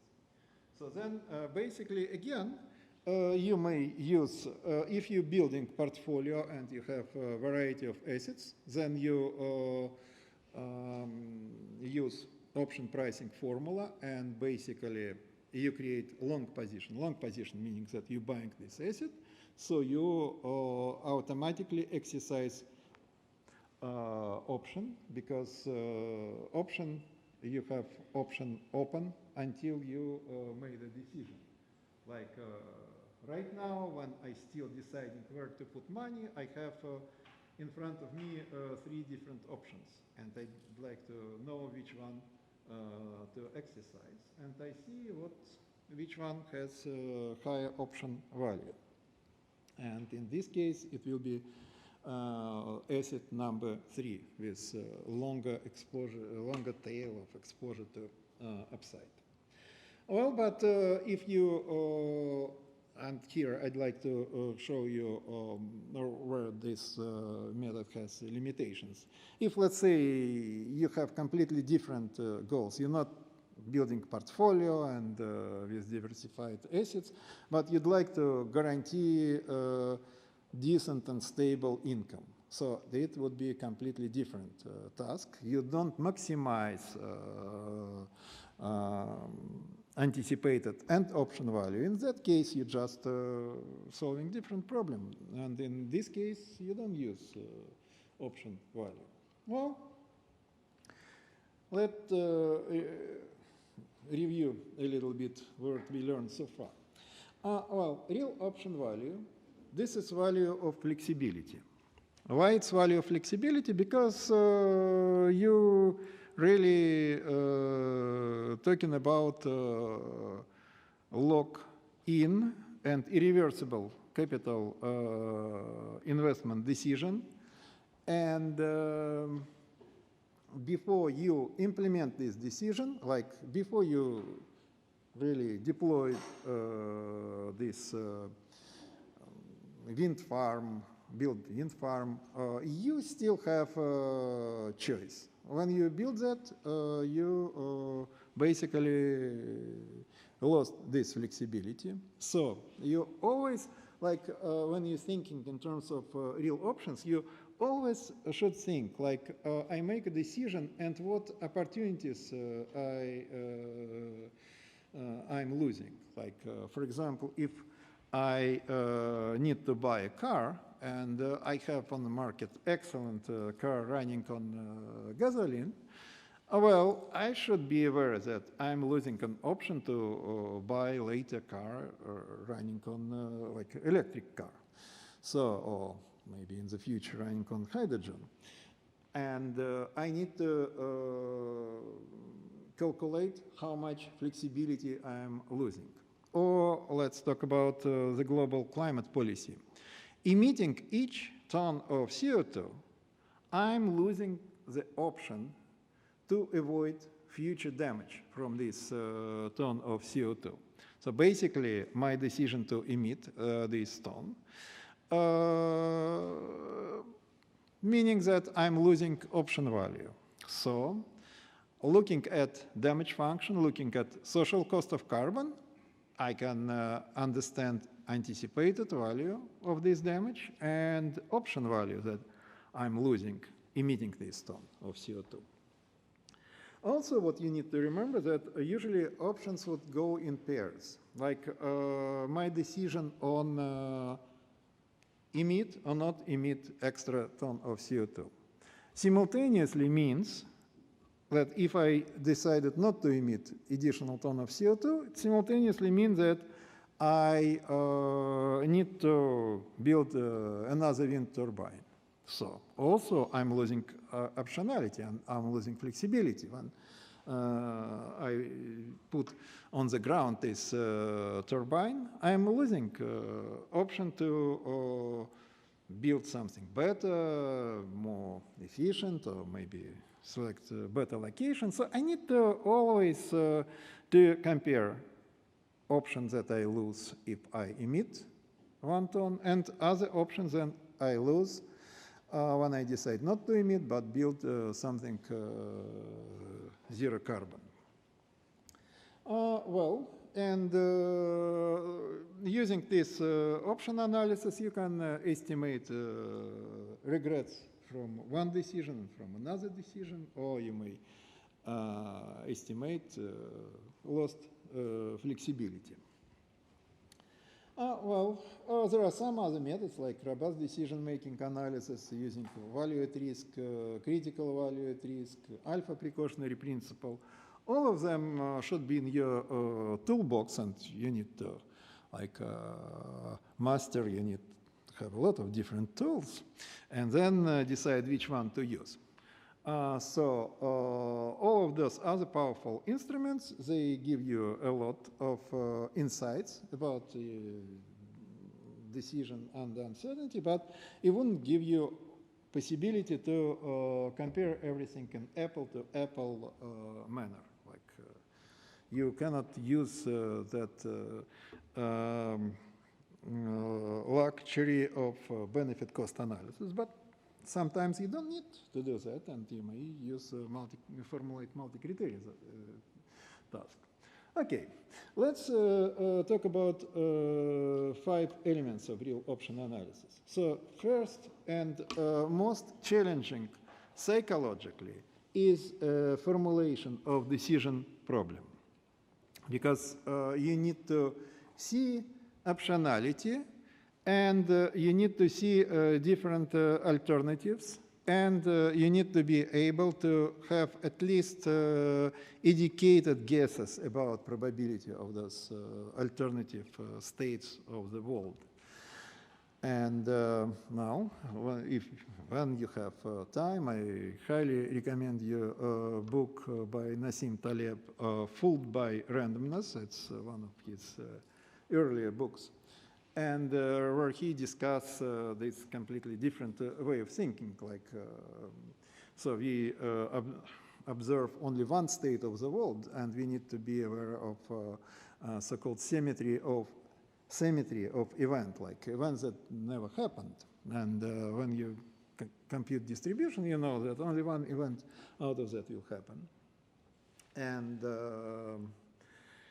when you start thinking about its multiple realization of the future, so it will help you to formulate and find options and formulate decision-making problem in terms of optionality. Then next element or next pillar or next challenge for us is a technical one. We need to find and specify probability distribution. Even if you have binomial tree, just two events with probabilities, it would do for option analysis. But of course, it's if you have chance, it's better to build continuous distribution. Then you can use prescribed option pricing formulas. And to find distribution is not a trivial task. So you may use historical data. But also you need to remember that past performance is not a predictor of the future. So there are some situations when you are really in equilibrium or in steady state situation, and then basically historical data would predict future, but it's number of situations like that very limited. Then of course modeling, and you can use, and in finance we call that Mark-II model analysis. So you know how process works. You can use integrated assessment models. You can attach CG to that model, then bottom-up model, and so on. And run Monte Carlo simulation and compute distribution. You still need to have an idea about underlying uncertainties, like I said, mentioned already, climate sensitivity. Scientists know distribution for that, so that's not so big deal. You can find that in the literature. But like population growth, for example, you need to have some hypothesis, and hypothesis should be plausible. And after that, you need to reconcile your computed data with reality. And one example is like, I don't know, that's big climatic models. You run that for a few months to run one scenario, but then you have tons of data, and you organize it in data set. And one of them called Cordex. And it's basically kind of projection of what would happen with the weather each day in each geographical point. So it's great database, but it gives you like some understanding what may happen each day, like 30 years from now, based on modeling runs, given scenario for carbon accumulation. But it wouldn't give you kind of patterns of weather, because like when you build a power plant, it's not, well, it's important for you to know weather condition on average. Oh, by the way, do you know about a statistician?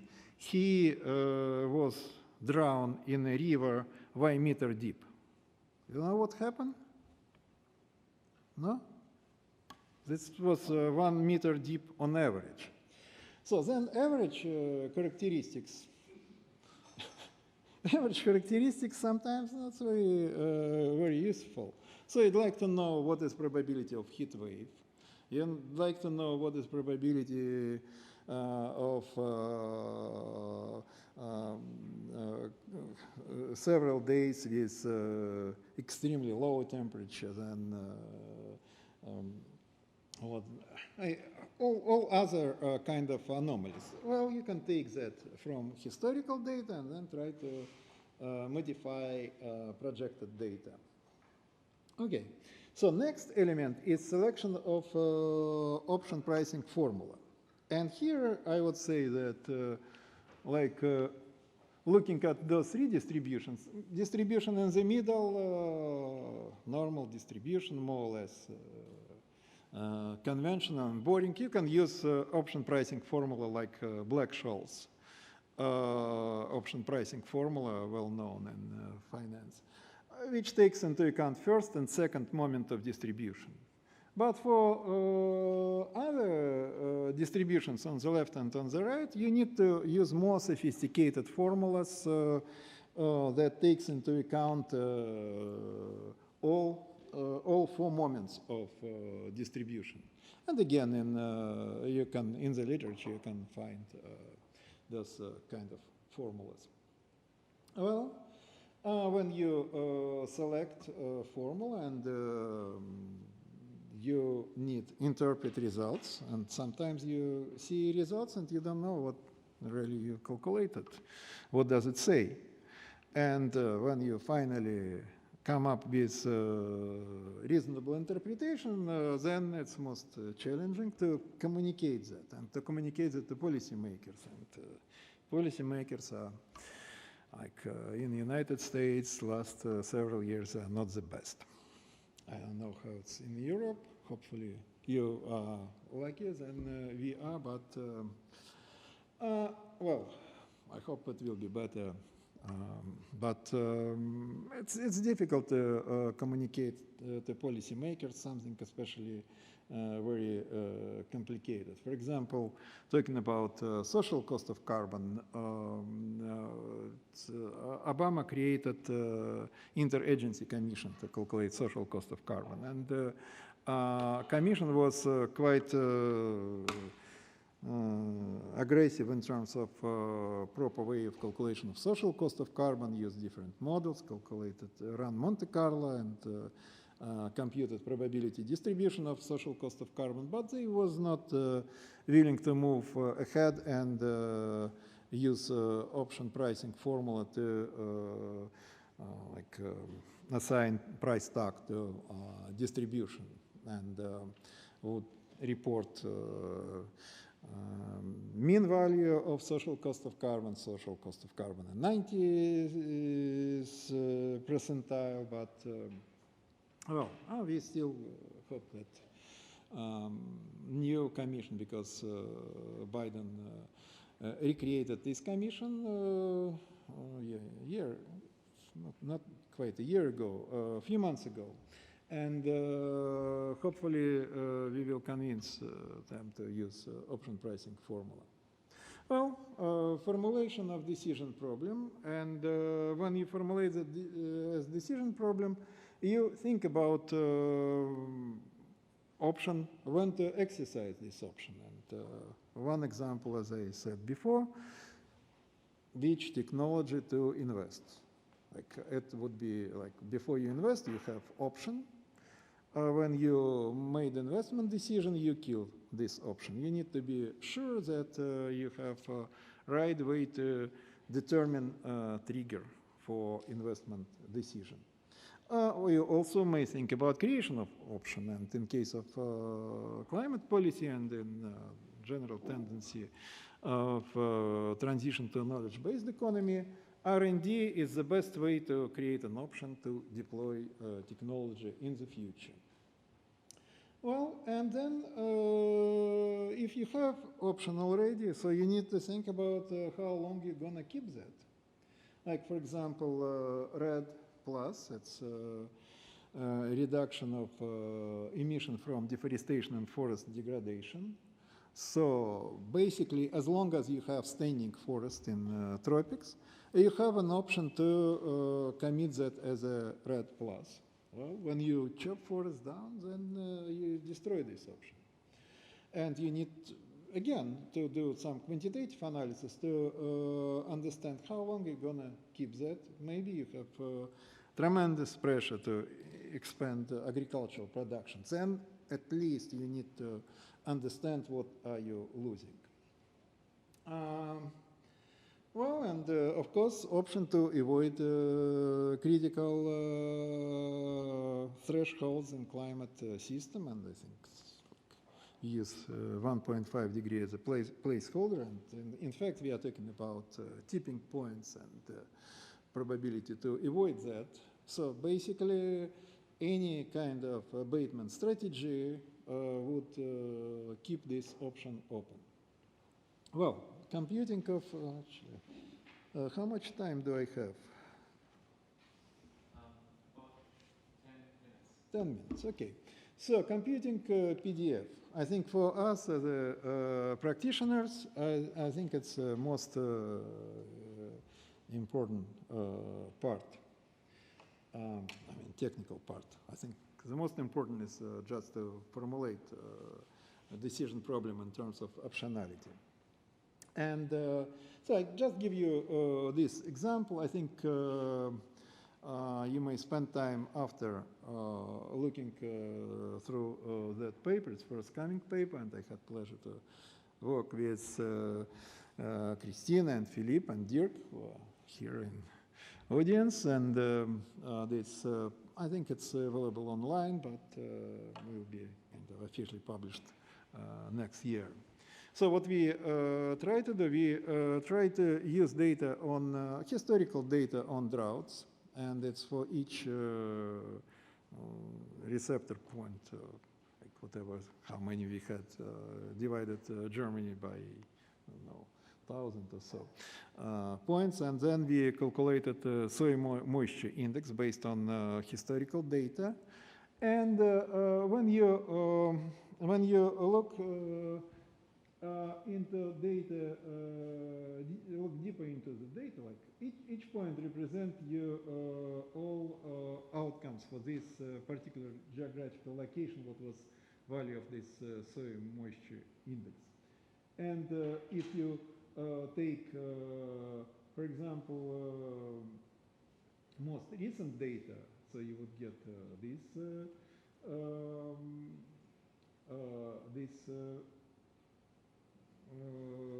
this graph. So if you use all data, you have this one. And if you use just data from 1951 to 1995, you get this red graph. So what does it say? That there is, and on the right-hand side, it's variance, standard deviation of soil moisture index. So it means that we don't have stable distribution. And it means that something going on, and probability distribution of drought index for each geographical location is changing. So then basically it's quite problematic to use historical data in this case. Well, modeling. And when we're talking about climate policy or investment decisions, modeling is only our choice. And when we're talking about modeling, what we need to have in mind, so what is driving uncertainties? Shifts in consumers' preferences, you don't know, and like lecture before lunch, well, how preferences of people shape, and how you can shape them, and endogenous process of consumers' preferences, you don't know.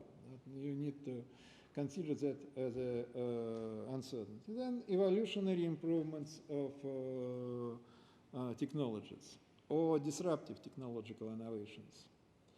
And a very important one is uncertainty on climate policy. So to put that in context, you basically, in ideal situation, you need to build this modeling complex, starting with integrated assessment model on the top. And on the bottom, if you'd like to advise on investment decision and on decision build stock portfolios, so you basically need to go down to individual corporation and use earnings model. And earnings model you use to compute price target for share of different companies. And this very bottom element of that modeling system would get information basically from top to bottom. Like to do analysis of social cost of carbon, it's maybe enough. That part, integrated assessment model, like decarbonization of the economy, probably need all of that. So then you think about industrial strategy, you need this complex. And, well, depends on tasks that you're trying to solve. You go deeper and deeper down that chain. Well, and I'm not sure that I will be able to go through all examples, but basically this is on top right panel. This is distribution, probability distribution of social cost of carbon. And again, you can use various option pricing formulas. And on the right-hand side, it is distribution of GDP of country, in that case, Kazakhstan. And you look at that as a kind of to address policy uncertainties and some responses to policy uncertainties. For example, I used that a few years ago to model hypothetical, at that time hypothetical, now it's reality, border adjustment policy and what country can do in response to that. And basically, you see two different peaks on this distribution, and one country behave well, diversify economy, and commit coordinated policy with the rest of the world and avoid border adjustment tax, it's relatively high GDP, and if decide to continue with fossil fuel, it is left peak. And the last one, it's cost and benefit of 2-degree target. And now I think, yeah, and social cost of carbon, just when you review this PowerPoint, and we will have that available on website, right? So when you review that, just pay attention to different results when you apply different pricing, like you use a Bachelier formula, which is approximation of Black-Scholes, so you use adverse binomial tree, you get different results. Why? Because binomial approach better capture all 4 moments of distribution. Well, I'm not sure I'm going to talk about abatement short squeeze, or even my favorite, avoided deforestation, but I'd like to use opportunity to talk about hydrogens, hot topic now, and just study, actually study in progress, and did that analysis for Russia. So, like a country like Russia, with huge opportunities to deploy wind energy. Solar has some opportunities for solar energy, but not that much, because it's in competition with agriculture and so on. But wind energy is kind of no-brainer. And of course, everything is good about wind, but wind is unreliable. And you basically, to tailor supply to meet critical demand, you need to spend quite a bit on storage. You have like nuclear and hydropower as a part of energy mix. So you may go this way. Also, you may think about smart grid and so on. Energy efficiency improvements, which is expensive, because I think we're already on energy efficiency improvements trajectory for quite a long time. And completely different decision. Just produce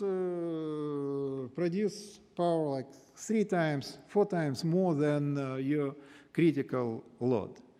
And then use excess of power to produce hydrogen. And basically, in that case, what would be right decision framework to analyze hydrogen? Hydrogen production facility, it's a real option on buying cheap energy. And that's how you think about that, and how you put that into context of optionality and so on. And you see here, it's 9 different sub-regions, and red line is critical demand. And you can see that in each case, critical demand would be met with some significant surplus, and this significant surplus would be transferred into hydrogen, and then who knows what Russia may do. If Russia would think about sensible strategy, just forget about drilling offshore and expanding oil and gas export, just think about hydrogen and try to use significant part of this hydrogen to substitute export of fossil fuels. So it will be nice, clean, and hopefully,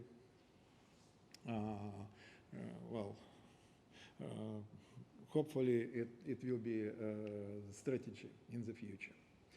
Well, in any case, so what you should remember about, well, of course, within 45 minutes, I couldn't tell you even 5% of what I would like to tell you about real option analysis. But what you need to remember, this is one of the instruments. So you better off if you aware of this instrument.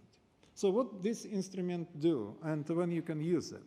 When you can formulate plausible distribution. You can, because again, when you think about the world as a different alternative futures, you may then make next step and think about the world and future of the world as a distribution of different events. So it's not such counterintuitive and not so speculative. Well, remember every time that real option analysis, this is analysis of flexibility and value of information. That would help you to formulate decision-making problem as an option problem. Well, and of course, you can always use that as a kind of like in traditional way, using market information and so on, but I'll leave that with you. That's reference to the paper with my friend Roger Cook, and there are a few slides to help you if you decide to read this paper to navigate your reading. Thank you.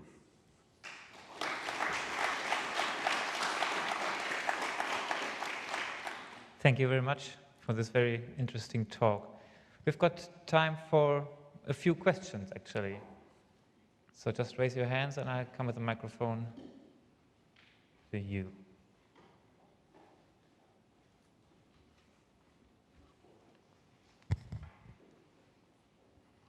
Yeah, so just quick technical question. My understanding of the way that we price options, at least under normal distributions, is using the sort of traditional Black-Scholes, and that is made with the assumption that you can short the thing that is there's an option on, so that you can make this riskless portfolio, and sort of, at least in the market analysis, I understand it was made for. That's kind of the logic of how it works. What does the implications for real option analysis if you can't short the thing that we're saying the option is on? For example, it might be difficult to short sort of carbon emissions, or it could be difficult to short these things because there's no market for them. And that could change the way we value it. Could you just say a few words about sort of if what I'm saying makes sense, and the implications of trying to value real options versus options that are traded in liquid markets? Oh, well, that's a great question. Again, I would prefer to have longer time for discussion, because it's exactly to the point. And like sometimes you don't have market for real assets. And but what we do, we are looking at market of derivatives, financial options, see what is a distribution of underlying asset, and then we are looking at financial asset that has the same or similar distribution of return, and then we use kind of hedonic approach to do this analysis. But sometimes you have option, real option, like avoided deforestation. You hope that in the future there will be market for offsets. So right now it's not exist. Still, in anticipation of this market, you can calculate probability distribution of return, and then again apply the same method.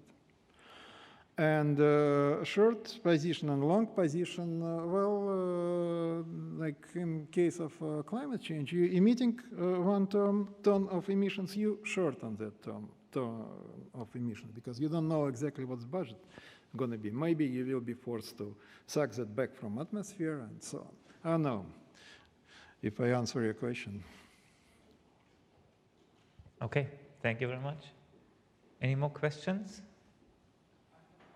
Yes, where are you? There.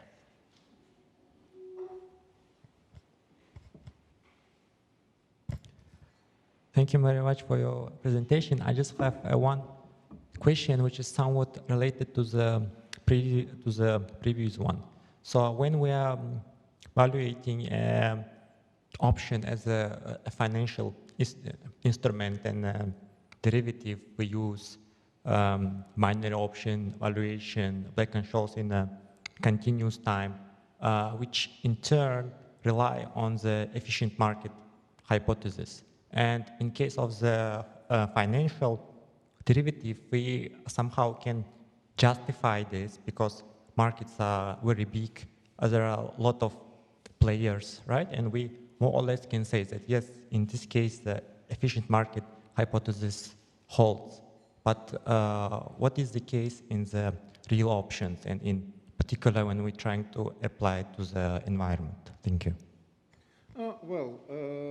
Yeah, and again, it's to the point.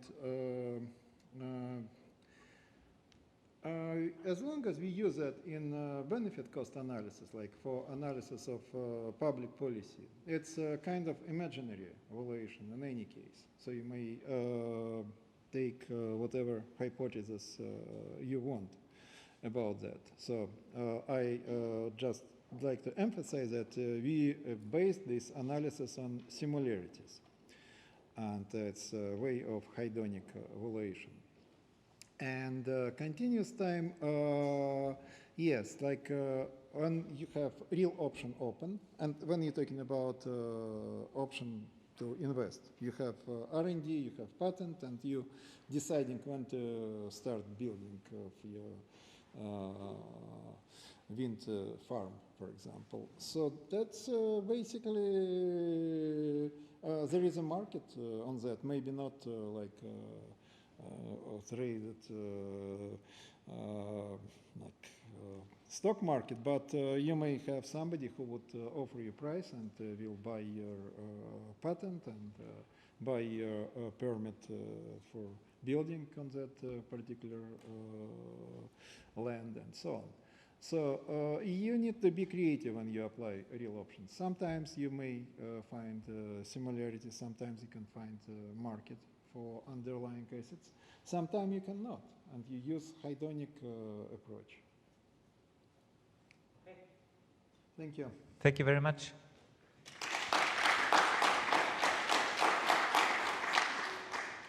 Thank you. Next up is Dr. Rita d'Oliveira Bowman. No, you're not. There, over there. Thank you. She's from the Norwegian University of Science and Technology, and will tell us something about the potential of co-benefits in climate change mitigation, an opportunity for environmental and social justice. The floor is yours.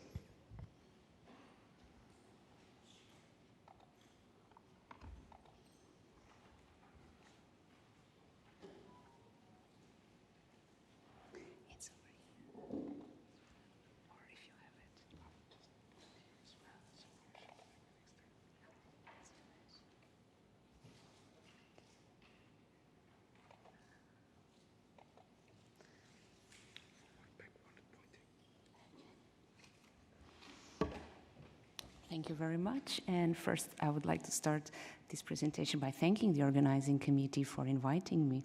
I must warn you that you're going to listen to something very different from all the other lectures, so please bear with me. So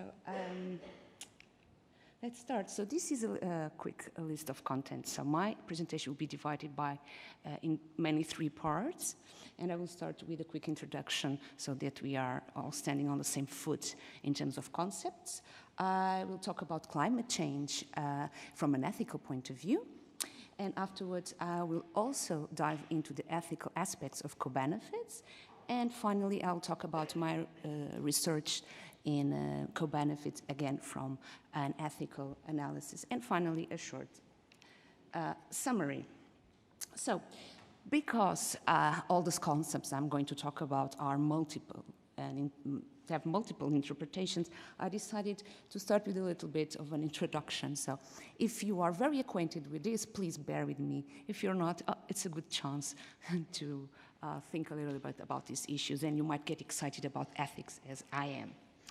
Okay, so first and foremost, what is justice, right? Because this is the reason why I'm here today. We know that, again, justice is a multiple interpretable concept that has been around in philosophical and justice debate for quite a long time, and everything started with the Greeks, as we all know. So when we think about justice, many times we think about it as a virtue in this Aristotelian way, or we think about some kind of division where people are given what they're supposed to be given. Today, on the other hand, we have an understanding of justice in the sense of what can be considered fair and the reasons why we consider them to be fair. The thing is, there are concepts that go about justice that are not exactly quite the same, so I think it's worth clarifying them. For example, equity. I'm not talking about equities you heard before. So in this philosophical understanding, an equity is about a virtue of acting good, for example, according to Seneca. It's about also the ability of judging a case with appreciating all of the circumstances, according to the Stoics. Nowadays, we tend to use equity as a synonym for fairness, in the sense of relating to different concepts of what is just. And you're also quite acquainted with the word equality, right? And equality is about a particular understanding of justice, and it's about having the same level of opportunity, rights, or access to goods. And I think this figure I have here more or less demonstrates that justice is in many cases about understanding the causes of inequality or inequity and, for example, address the issue by taking them out of the equation. Okay, so there are different dimensions about justice that we need to account for when we think about this concept, and we tend to sometimes mix them all together. So, for example, when we are talking about sharing benefits, and those benefits can be either economical, environmental, or social, we're talking about distributive justice. And when, for example, to give you a straightforward illustration, when we talk about social security, many times you're talking about these distributional aspects of justice. On the other hand, many times correlated with these aspects, but not being exactly the same, it's what we call corrective justice. And it's about these remedial principles that are necessary to reinforce distribution, for example, that is considered to be fair or just. And there's also about restoring some kind of balance that somehow got disturbed. But because justice is not about always the outcomes, but the way we arrive there, there is this level, what we call procedural justice, and it ties to analyzing the way we achieve some kind of result associated with the processes to which we can arrive to justice. And in this case, when we consider criminal justice, we think many times about this procedural aspect. Now, justice can also be seen in terms of temporal aspects, and in that case, when we look at the justness of the outcomes of individuals of a present specific generation. For example, in terms of distribution, imagine I don't know, of taxation, we think about intra-generational justice. Another example could be the discussion around systems of medical care or support. But if our focus is on the justness or the duties we have towards future generations, and what implies in terms of guiding principles of our action today, so that we do not harm future people's rights, preferences, deserts, then we think about intergenerational justice. The question of pension schemes revolves many times around this part or this dimension of justice. There are other two concepts that I would like to clarify before we engage on the analysis of my specific research that come across in a great many arenas. And one of them is environmental justice. And when we consider this environmental justice, we need to account for the fact that there are kind of two schools of thought when we think about it, and which I denominated gross-wise, the European and the North American. So if we think about all these movements and this exploration and representatives in a sense of demanding justice, we think about environmental justice. And when we think usually about environmental justice, when we read about it or discuss about it, it's mainly associated, for example, with pollution geographies, with land rights of indigenous people. And as you can see here from these definitions, we understand that when we think about it under the European tradition, we think about distributional aspects. So there is this kind of overlapping between those two ways of considering what is just. On the other hand, the United States tradition, so to say, focus far more on gender, on race, income inequality, and also on corrective justice as I interpreted it before. And of course, the questions of procedural justice. How do we achieve this kind of fair treatment? Another very important concept that I will dwell in my third part of, the second and third part of this presentation is social justice. And when we think about these conceptions of justice, what is dominant, why it is dominant, how certain conceptions of justice just become far more prominent in sometimes in some regions or in some associated with some aspects that we are analyzing are all important questions that we need to think about when we consider justice from an ethical point of view. Also, what kinds of persons or groups of people are actually being deprived of a specific formal mandate, and how these deviations to what we consider to be just are being handled.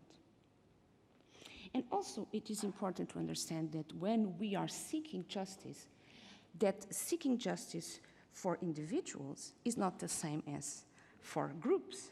And it might even, in some cases, conflict. So how do we come about this? How do we think of achieving some kind of process and outcome that is fair? Okay, now that we are all on the same pace, it's over, the ethics lesson, thank God, and let's start with the co-benefits. Okay, so I will start with the origins. We philosophers love to do that. Back to basics. Okay, so it all starts with climate change. And of course, I'm not going to bother you with it, but what I want you to think a little bit about is that we tend to forget that climate change is, of course, a physical phenomenon, but there's an extremely relevant ethical dimension to it that actually should be considered when we are morally considering the co-benefits, because it frames it in a sense, because co-benefits derive from this climate change. So I would like you to pay a little bit of attention on that side of the slide. And it's a little bit small, I hope you can see, but you are most likely familiarized with these graphs. The thing is, we know by analyzing the data, in this case coming from IPCC, that before reaching the 2 degree scenario, in terms of global temperature, there are and will be severe consequences and impacts. And these impacts are already being felt by the most vulnerable individuals and by those that are part of marginalized communities. And figure 3, the one below, shows that if we are to accomplishing a climate neutral,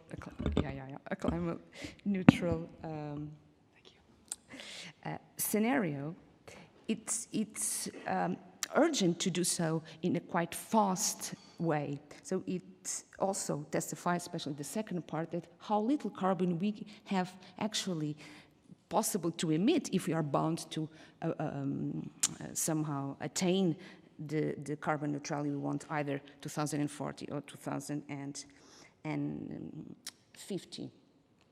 And I also would like to call your attention to these two graphs that shows global carbon dioxide emissions by region and income.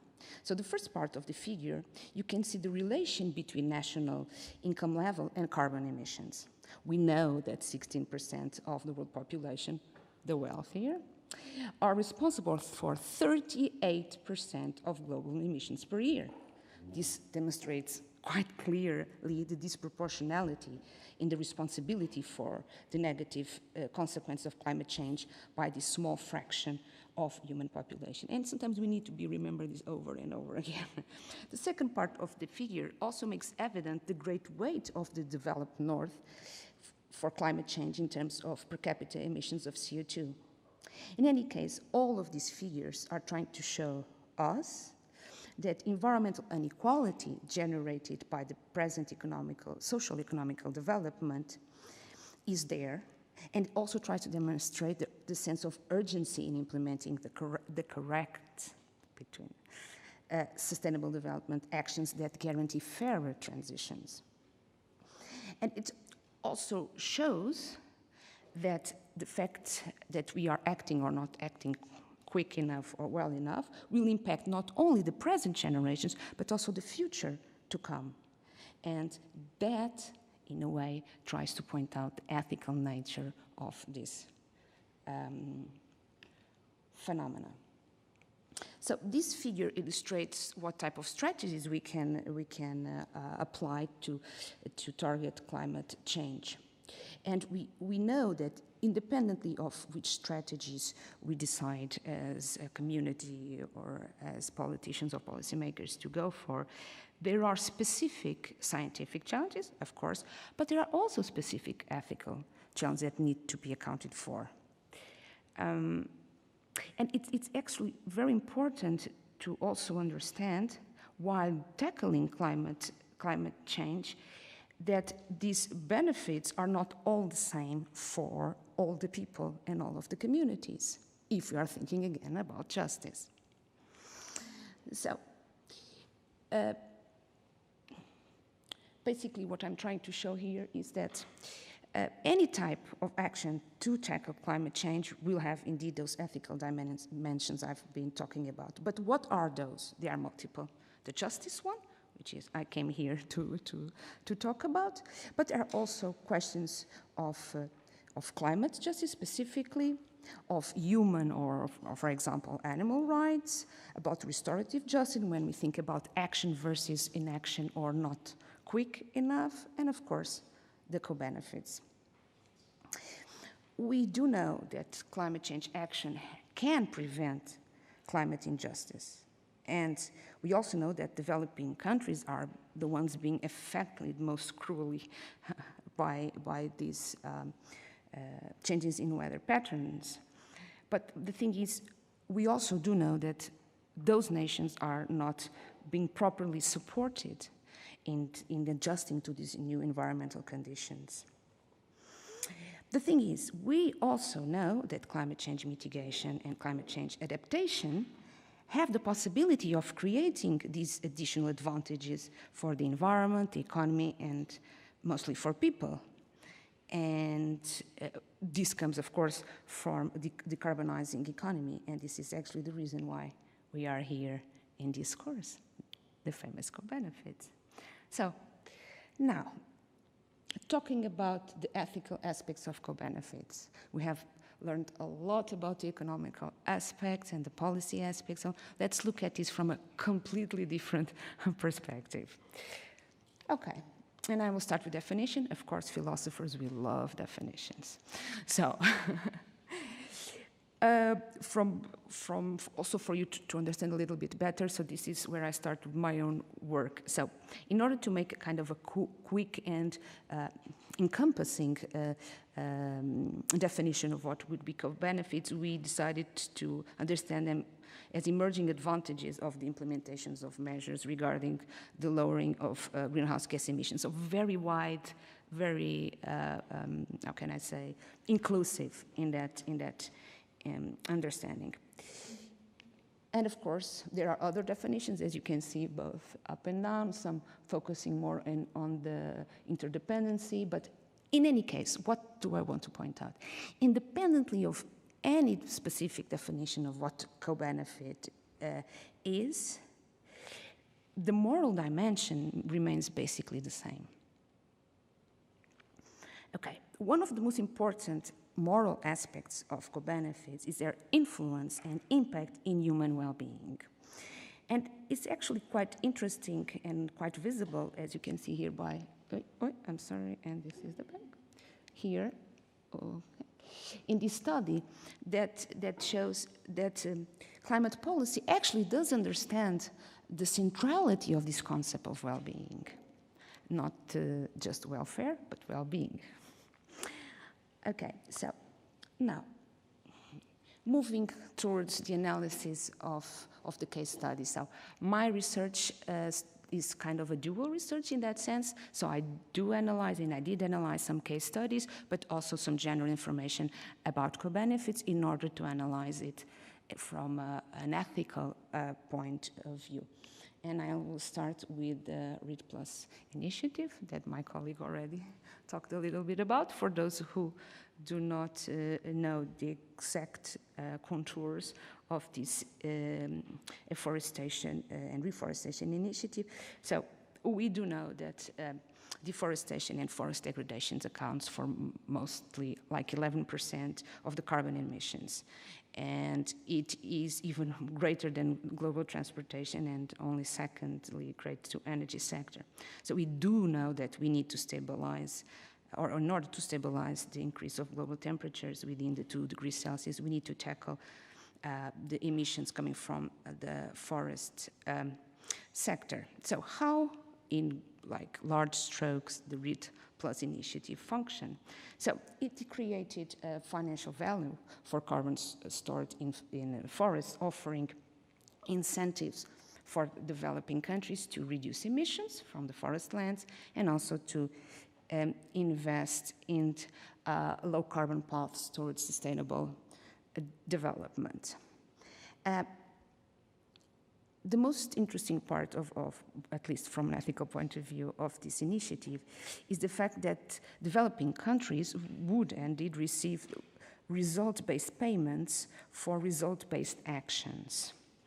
And also an interesting part are these kind of collateral effects or phenomena that also this program would like to, or try to tackle. And some of them were conservation, sustainable management of forests, and of course the enhancement of forest carbon stocks. So from our analysis of the documentation around this initiative, we could find some 2 interestingly for ethical analysis, once again, potential co-benefits. One of them is, throughout the analysis of those documents, it was salient that one of the main interests was to improve the livelihoods of local communities, especially indigenous people. But there was also this aim of promoting synergies for a range of other sustainability goals. And as I told you, this was the initiative I analyzed from the afforestation part. I did also analysis on urban transportation. And for that, I actually chose 2 different and kind of contrasting initiatives for urban transportation. And I will start with this one. And this initiative took place in Belgium, in the city of Hasselt. and had this wonderful name, I'm not sure I'm going to say this, Asselt San Anders Mobil. Terrible. In any case, it was kind of known as the Free Public Transportation Initiative. And the objective here was to convince the population by all means necessary, and especially with target campaigns and ongoing dialogue with stakeholders, that's very interesting, to travel in a far more eco-friendly way and in a far more convenient than just using the cars. And the strategy, or one of the strategies of this initiative, rather radical at the time, I have to say, was to, or in this case was for the city council to pay every ticket, making the public transportation free. And this was considered such a revolutionary approach that was emulated both in Tallinn and Brussels, and actually now in Portugal they are thinking of doing the same in a smaller city, so it's not falling out of fashion. On the other hand, I also decided it was interesting to study a completely different approach to this necessity of tackling carbon emissions from urban transportation. And that one was closer to home, and it was a Norwegian initiative, in this case in Oslo. I'm not sure if you are well aware, but Norway has very ambitious targets regarding carbon emissions. And accordingly, the city of Oslo decided to go forward. And one of the objectives, as pointed here, is to arrive to climate neutrality by 2050. So how to do that? Well, they decided, okay, the weather in Norway, in Oslo, is not so good for cycling. So what are the other options? Then we should go and promote electrical vehicles. It's also quite important to make clear that this Oslo strategy is part of a wider public strategy on urban ecology that focuses on reducing noise levels, air pollution, and greenhouse gases. So what was actually the strategy? What did it translate to? So they established throughout the country, and very specifically in Oslo, a wide charging net. The electrical vehicle owners did not have to pay to charge their vehicles. That's interesting. And they could use the bus lanes. And they had exceptions in the tolls. And believe me, though those are expensive, that makes a huge difference if you go to Oslo every day by car. So, what could be the potential co-benefits of a strategy designed in such a way? On the side of Asselt, the co-benefits they mentioned was, of course, about increasing traffic safety, about improving parking, about also increase the alternative solutions for car mobility in terms of bikes and public transportation. On the other side, when we looked at the co-benefits mentioned in the documents of the Norwegian initiative, they talked about some kind of potential social benefits, but they were quite vague about it. They never translated to something concrete, which makes it far more difficult from an ethical point of view to analyze the deservedness of those potential social benefits. And I will challenge it later on. Also about, as I just mentioned before, about reducing pollution, which I have to say, it's of course always desirable, but not quite dramatic in Oslo as, for example, in Bergen, another Norwegian city. But they put a lot of emphasis on doing so. And of course, the reduction of noise, which again, in the city of Oslo, let's face it, it's not that dramatic. In any case, those were the reasons they also used to justify the implementation of such potentially controversial actions. And then, of course, we decided to look at the scientific literature on how co-benefits are illustrated, talked about. And what we encounter is that they are usually seen as the good guy. It's all about counting good, it's all about this innovation, the technological leapfrogging, the employment, all of that. Well, so if this is the case, if in scientific literature co-benefits are shown as inherently good, this creates a moral weight of being good and right. That also creates in the back of our minds kind of this, the fact that the implications and the effects of climate change actions with co-benefits and co-benefits themselves are also good and right. Moreover, as we've seen so far also in the presentations of my colleagues, co-benefits are seen as valid reasons for climate change action. They are presented as even being more important than climate change action. We have seen this in Asia, for example, associated with issues here in Europe regarding health improvements and water rights. So this creates a kind of a shared belief amongst all of us that co-benefits are good and desirable. So, are the social and environmental outcomes creating from those? In a sense, they are creating this shared idea that the co-benefits are just. But of course, as a philosopher, we always ask ourselves, are really co-benefits always, sometimes, or even just? Really? We should take a look at this from an ethical point of view. And of course, if we are doing so, we also need to address what are the unexpected ethical consequences of some of the phenomena associated with co-benefits.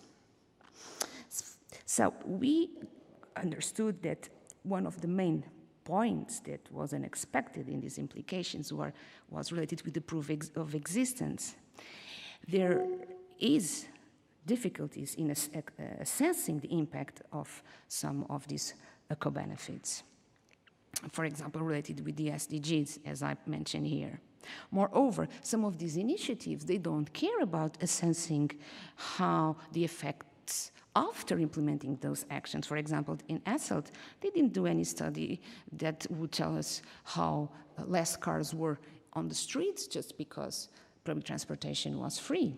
So yeah, that's puts it in a bit of a dubious place. On the other hand, we need to understand the overall impact of co-benefits and their climate change actions associated. We do know that that initiative I talked to READ Plus was not all roses. There were cases of land grabbing, actually some of them associated with Norway, that were quite complicated.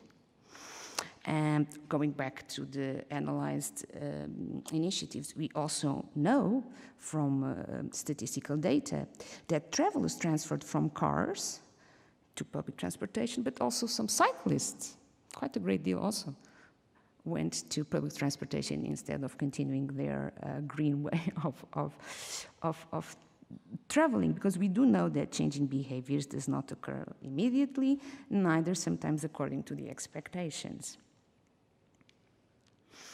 Moreover, again, from an ethical point of view, we do know that in many cases the co-benefits, the existence of co-benefits overshadows the main reason why we are actually started this, which is indeed to decrease the emissions of greenhouse gases. So, this begs the question, what should be the aim of environmental policies? More or less or tailored or general co-benefits, or fastest and more effective ways to lower greenhouse gas emissions? We do know that, of course, politicians have the possibility to choose different implementation strategies, and we do know that this deliberation process sometimes gets hostage by other considerations than that are neither moral or environmental. So that can be quite complicated. Another dilemma associated with climate change action has to do with trade-offs. It's absolutely necessary to create guidelines to deal with these trade-offs. And we do know that environmental considerations and economic considerations might not be adequate to be the sole judges of these aspects. Probably we should somehow integrate these moral aspects. for example, in trying to do them right, or in trying to make these actions right, good, and just. We also know that there are possible rebound effects which can affect the deservedness of the strategy and, of course, of the potential co-benefits.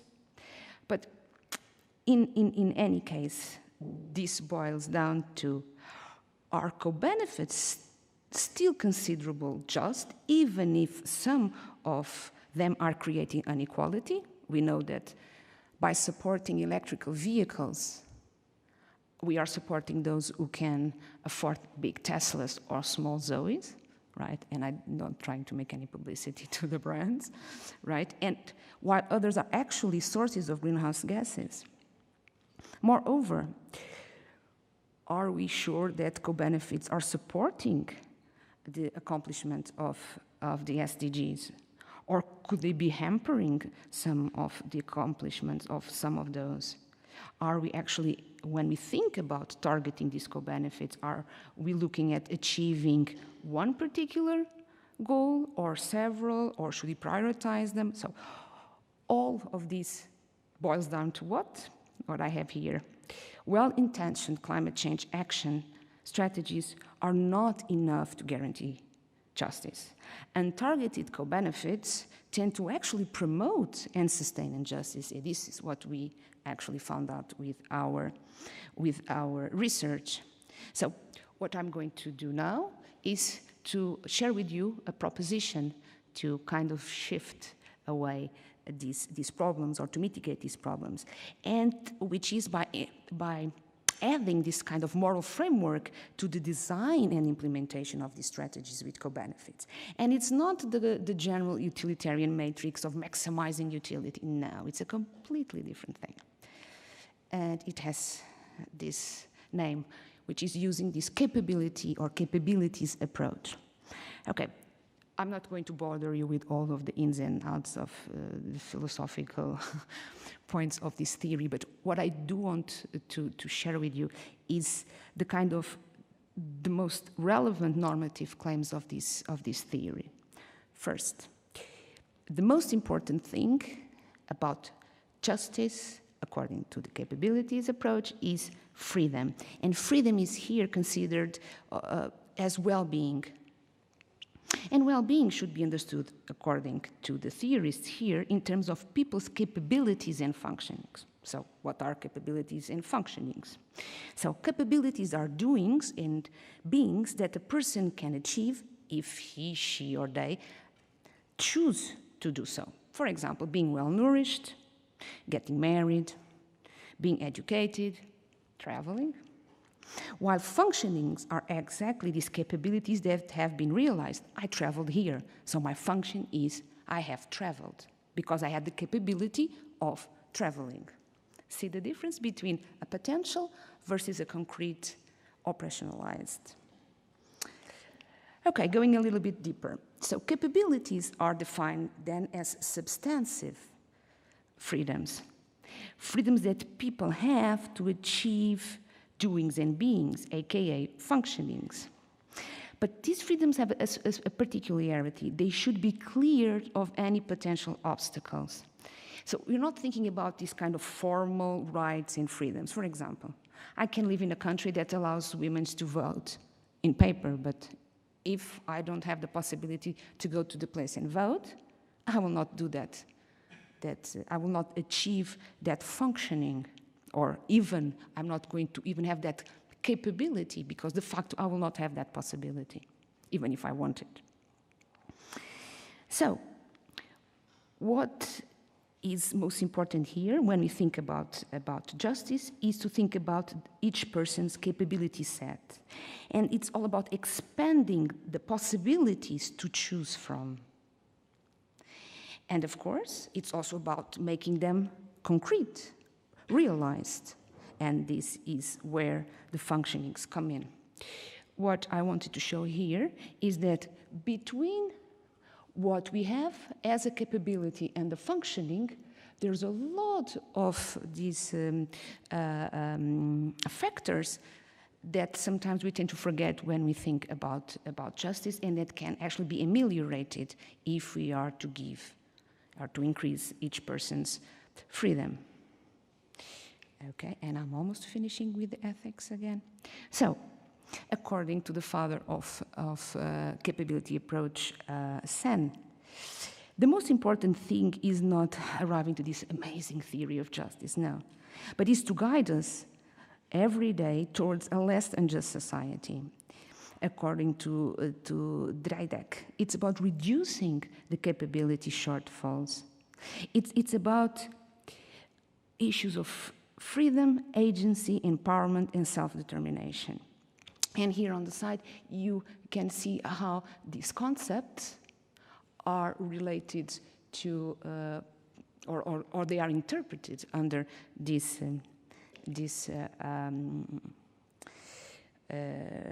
framework. Now, going back to the case study. So, what I did was to idealize, and it's just an idea, how would the initiatives that I mentioned would look like if they have a normative framework under the capability approach, what I called reformed strategies. So, of course, the objective would maintain and would be the same, but, for example, in the case of the Read Plus initiative, it would not be just about creating financial value, but also social value.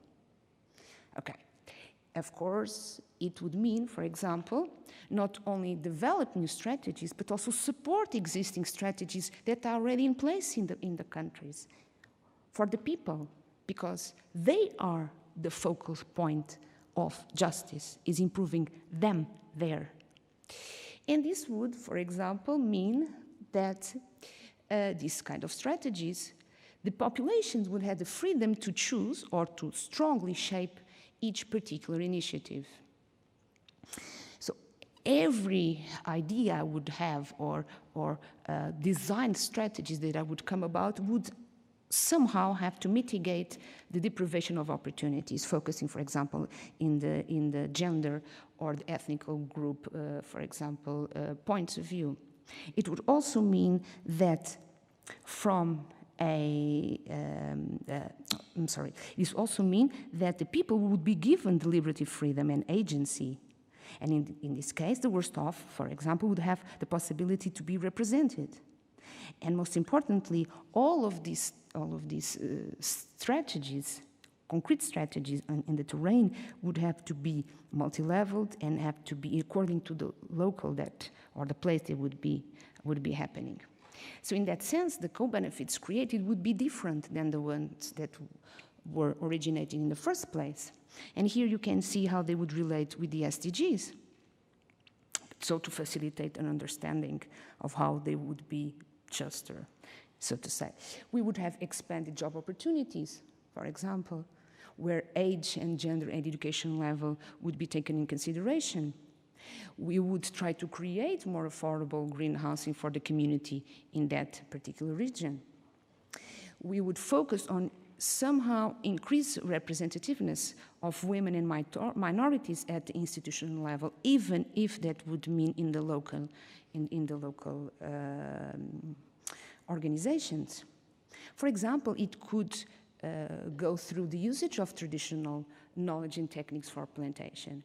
In any case, all of these co-benefits would be associated with this expansion of capabilities, of possibilities to do what you, me, or they would consider relevant and important. On the other hand, this would also create some additional environmental benefits, for example, throughout the plantation of indigenous species, and not the ones that grow faster to take the carbon out quicker, as they did in many places. They would also be, of course, or these initiatives would also create some kind of dematerialization, which would somehow create additional environmental sustainability. Now, looking at the city of Hasselt and Oslo. So how this reform strategy would look like? First and foremost, they would be kind of similar in any case. And the point would be to create and support diversified urban mobility strategies. And somehow apply these population deliberation actions for strategy design and implementation. Increase even more the stakeholder involvement, which in the case of Oslo City was quite diminished. It was also about mitigation, the deprivation of mobility opportunities. And you might think, yeah, but this is in Europe. What kind of mobility opportunities are you talking about? I'm talking about, for example, gender and ethnic group. We know that in the case of Oslo, there's not a homogeneous population throughout the city. What is good for the inner circle of Oslo people is not the same what would be considered fair or adequate for the outside, the outer ring, for example, of Oslo, where many, in this case, women do not know how to cycle. Neither have the opportunity to have learned from when they were young, for example. So if we had a strategy that would provide them electrical vehicles, if some of them don't know how to drive, what is the purpose of it? Would it create more benefits? I don't think so. In any case, multi-level with the focus on localization is exactly what I tried to point out. So, in terms of private mobility, that, in an ideal possibility, would be translated into diversify and differentiate the support of purchase, for example, of e-bicycles or e-scooters, for example, for students or young people. And also would pass through a kind of wide promotion but tailored support for purchasing of electrical vehicles. I don't want you to think that I'm against e-cars. No, that's not the case.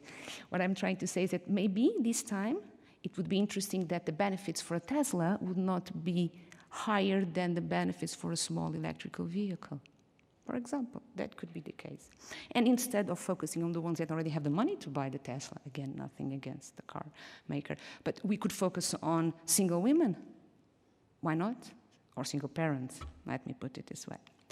In terms of public transportation, maybe the city of Oslo could have found the money to support the free transportation scheme, which they didn't. And believe me, it's very expensive to use public transportation in Oslo. But it could also be used, that money, for example, for improvement and expansion of public transportation network, which in the case of city of Helsinki did not quite went as they wanted to. Or establish or improving already existing shared transportation schemes. In any case, it's all about possibilities and tailored possibilities for people.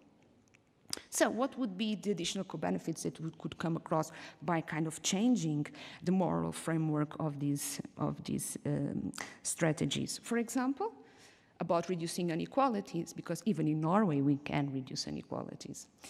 Could be, for example, giving more equal access to e-mobility, buses, cars, scooters, bicycles, whatever is fitted better for the person. It would be about creation of affordable green mobility for the different communities we're talking about.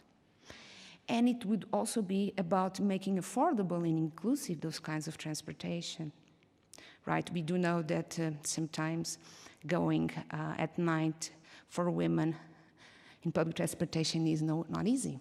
So maybe we need to address that, all right? In any case, it's all about expansion of possibilities of doing and being things that you consider valuable. On the environmental side, it's also, for example, about reducing pollution, noise, and so on and so forth. The objective, as it is written there, is kind of make it fairer and more sustainable. Okay, this is a list, or not exhaustive list, of how this co-benefit would actually, and going back, circling to the beginning of my presentation, would be considered to improve certain aspects of justice. We can understand that by expanding job opportunities, we would contribute to the increase of distributive justice. For example, when we thought about using traditional knowledge and techniques for plantation, in the case of READ+, we're talking about intergenerational justice, and that would mean the increase of that aspect of justice. If we're talking about, for example, increase the representativeness of women and minorities at the institutional level, we're talking about, amongst other things, about procedural justice in the sense of increasing or improving the way these decisions are made. And cutting this short, so climate change mitigation and climate change adaptation strategies designed for enhanced human capabilities, what I just tried to portray here, is about creating diversified opportunities for human flourishing. It's about targeting the co-benefits to the worst off. It's also about giving space for personal autonomy and participatory democratic procedures and processes. It's also about harmonizing moral, economic, and environmental diversity of the different communities. So trying to make this simple, it's about making the co-benefits fairer, which hopefully will increase social and environmental justice, which in a sense reinforce climate action and create more sustainability and so on. And now, the summary, and it's my last slide. Climate change mitigation and climate change adaptation strategies design and implementation requires the integration of a coherent moral frame, so to target co-benefits or justice. They are not inherently good, and that is what I want to transmit. They are good if we make them good, so to make kind of a dirty and quick way. Climate change mitigation adaptation strategies designed for enhanced capabilities and freedom uphold the ideal of justice. And this ideal is moral. It's about creating more fairer development. It also supports environmental and social sustainability and justice, at least in theory. It would facilitate decision-making because it would somehow provide some clear moral guidelines and also, for example, would enhance democratic and inclusive processes. And again, co-benefits are not inherently good or just, but they are amazing opportunities for justice, may it be gender, social, environmental, procedural, if we are able to integrate in them a moral frame that actually functions. And in my case, I propose using the one that is based on capabilities and freedom. Thank you very much for your attention.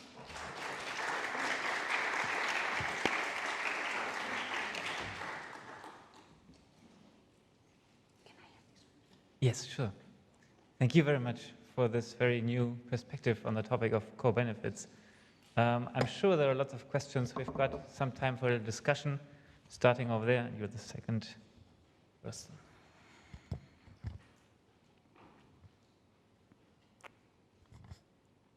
So my question is on the specific value of taking a capabilities approach.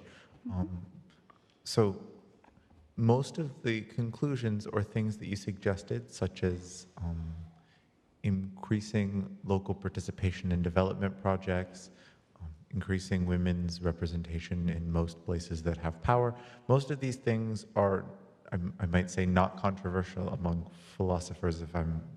I could be wrong, but are there other schools of sort of, if we were to switch this out for some sort of, Rawlsian or utilitarian or Kantian, like take your pick. Like if we were to switch this out for some other approach, are we going to come to different conclusions, or what is the sort of value out of doing this versus something else? Because I feel like these things are lovely, but they appear to be goals that I hear everywhere. So if I hear them everywhere, either everyone is a capability school person, in which case that's fine, or there's something I'm missing that it's adding that other things are not giving us.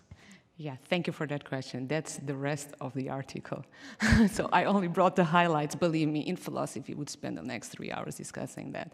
But in the articles that I mentioned here, we have a very fine description of what would happen if, for example, we'd go for a utilitarian matrix and for a deontological, as you spoke now, of roles. But just to give a little pick of interesting, if we go for the utilitarian, which, are, okay, I don't want to sound bad, but usually is very well adopted because it's about maximization, right? Something is good, more of that thing is even better. This does not go well with co-benefits because if you are trying to maximize certain types of co-benefits, some work okay, but if you're trying to maximize some co-benefits, and I can give you the example that is in the article, for example, the usage of some recreation areas, you end up spoiling the area. So can you really maximize it? Nah. Then the co-benefit in the end will not be fair because it was kind of degrading the environmental quality of the place that would indeed affect the well-being of the people. So maximization is not, I would say, not the way to go. As I would like to point out, it works with some specific, for example, health. I think that is pretty obvious.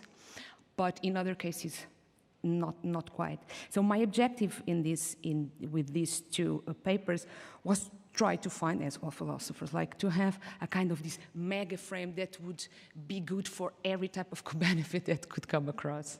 That this is our objective, kind of universalize something. I didn't show one of the slides where I would start this conversation by making a distinction between morals and ethics, exactly because of that. Because when we think about ethics, we tend to think about these theories that can apply everywhere to everything about something, right? And this is where things are different from morals, when I just look at that specific point or behavior and start analyzing it. So, yeah, I would say that utilitarianism does not fit as a good moral framework. On the other hand, deontological. Yes, but in that sense, deontology is always about creating these maxims, right? And it's very associated with rights, and not all co-benefits can be reduced to rights. And by doing so, you are opening a lot of discussion that is unnecessary if, for example, we would adopt capability approach, which is directly focused on justice. And then I think in a way, this is a little bit like trying to find the simplest approach to resolve kind of the bigger issues. Not that the other ones would not be relevant or could not dictate an improvement in the climate change actions and the co-benefits, because I also point that out, they would. But on the overall, I think they do not answer so well at this desire to make a coherent moral framework which policymakers could actually adopt, if you understand what I mean. Did I respond to your query? In any case, if you have the patience to read 23 pages of philosophy in 1 and 21 pages, I have all the arguments why capability is better than deontology and utilitarianism in this case. Okay. Thank you. Yeah, thank you, Dr. Bowman, for interesting presentation. This is also a very new perspective to me. So my question is, it's not really close to the climate change adaptations, actions and justice. So I will ask in higher level. My question is, so I am from Indonesia. So we have a tropical forest and also a vast of a sea. So there is ongoing discussions. Local government in Indonesia should get incentive because they do nothing about the intact tropical forests. So my question is, do you see also something justice before we doing something about climate change action? So doing nothing is also part of the justice instead of doing the right thing. What do you think? Well, again, we try to keep a kind of impartial way of looking at it, but in any case, I think that is a wonderful example how the procedure would make a huge difference. The way you achieve the conclusion, what is fair, is kind of utmost relevance what we're talking about. Because if we are talking about these top-down decision types, which in many cases some of these big decisions regarding climate change are made, even if the outcome would be considered good, it could be much better in the sense of justice if it had been done throughout a process where people were involved. Because, of course, we do understand there is not one understanding of what is fair or of what is just, right? We personally have a particular way of looking at it. So the best way from an ethical perspective would be to arrange a kind of integrative and multiple way of assessing, okay, not assessment as we usually call, but in terms of ethical assessment of such. And we could apply to this case what, again, we call ethical assessment, is by drawing the potential pros and cons from value-wise, and we could kind of make a prioritization, for example, and try to use that as part of a decision-making process. And in that way, we would find a solution, and I'm not going to say what would be the best or worst solution, because I'm not part of that process. I don't know enough to evaluate morally that part. But I would create a process where the normative evaluation would be included, and by doing so, I would, of course, integrate different peoples, different levels of let me put it this way, my train of thought is gone, I'm sorry. So different people representing different levels of governance, that's what I wanted to say, to give their input of what they consider to be just. Did I make myself understood? And if we're going back to my specific presentation, I would say, because people have very different ways of thinking what is fair and just, I would try to steer them towards including two main points, the freedom and the well-being. And from there derive what could be the actions that would enforce those two values, but done in a way that would include several stakeholders. Yeah, it's maybe just a follow-up question. Just practical questions. It's just about more philosophic things. So, for example, instead of Norway, it's doing to promote electric vehicles. For example, in extreme case, just keep it the huge oil reserve in North Sea. Is it justice then promote renewables? Well, that's the key question. The thing is, when we are considering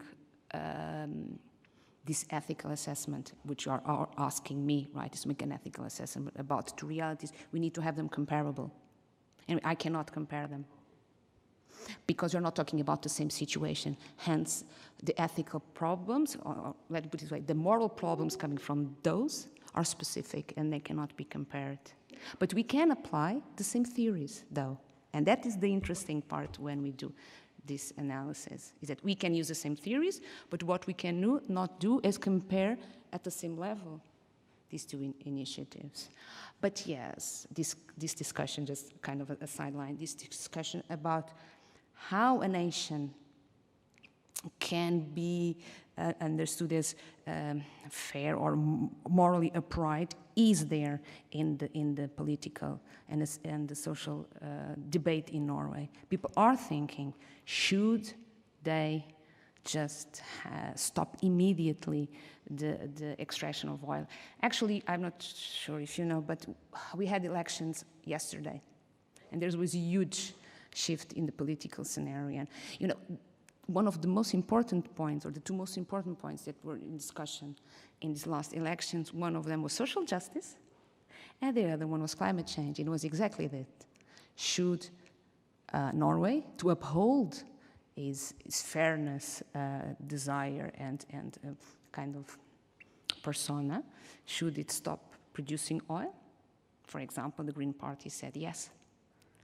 Said, let's stop it, while others, no, we cannot do that. So it was an ongoing debate, but it's an ongoing social debate, not an how can I say, not a morally framed or ethically framed debate, because if it had been done, it would have been done in the different conditions.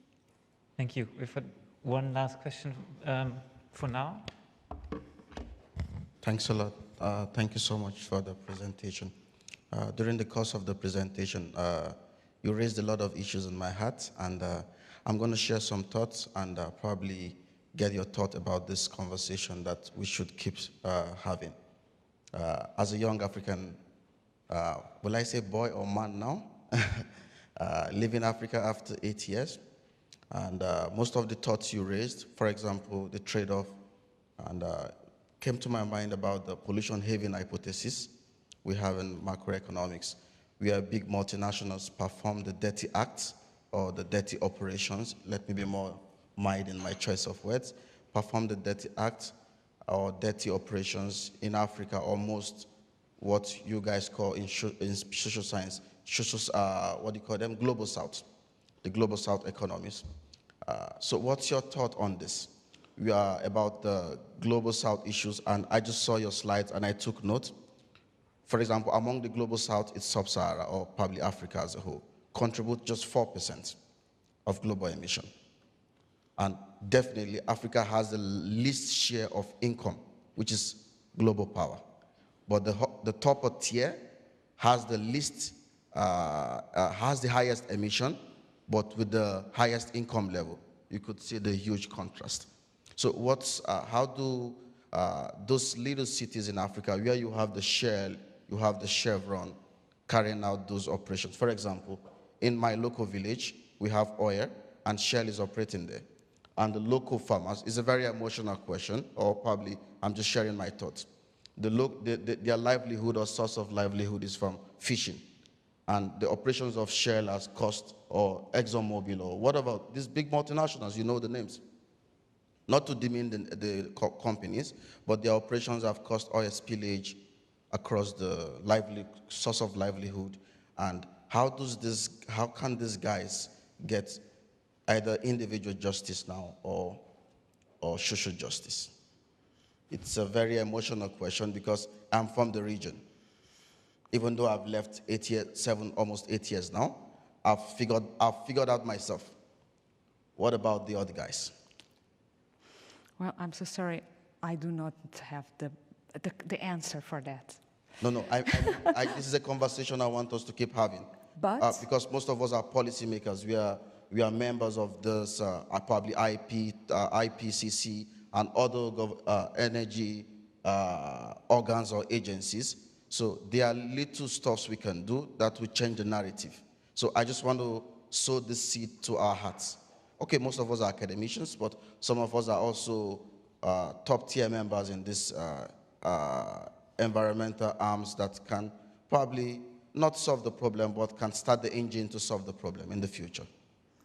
I'm just trying to share my thoughts because the presentation got to me because I can resonate with the conversation.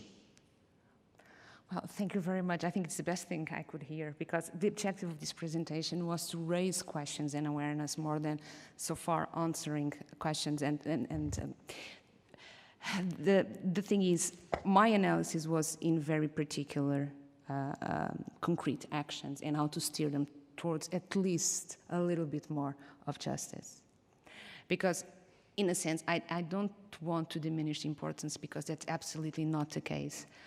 But for academics, sometimes we only are given the chance to look at the small issues, which doesn't mean that we don't have the eyes on the big ones. That's why I started with the big questions. And the thing is, why am I focusing so much on freedom and on well-being, but freedom in the sense of participation? Exactly because I have in consideration, or try to have in consideration, the places where that doesn't happen, where decision-making and where these kinds of debates are only for a few, or even when there are attempts, and we can all say that those attempts of inclusiveness can never be considered wrong per se, but many times they are not being as inclusive as we would like them to be, and for that matter will skew any kind of decisions coming out of them. So, yes, those questions keep me up at night, and as I said before, unfortunately, I do not have the solution for it, but I still believe that the more we are focused on specific types of values, and those, as we've seen in the presentation earlier this morning, will somehow shape our attitudes and then our behaviors, hopefully, then we can achieve fairer results. But this is an ongoing, continuous process. And I still hope that we are able, after all of the research we are doing, still kind of vibrate with these fundamental questions, because I think they are a fantastic driver for also us as researchers to keep on doing more, wanting better. So I see it as a double well, some kind of a co-benefit, so to say, of raising the bigger questions. Thank you very much for this contribution. I know there are more questions, but I'm afraid we have to adhere to the schedule a bit. But there is a coffee break now. I hope you can continue your discussions with Rita if you want in the coffee break. And we'll meet again here in about half an hour at 4:15. Enjoy the coffee break. And thank you very much, Rita.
Hello.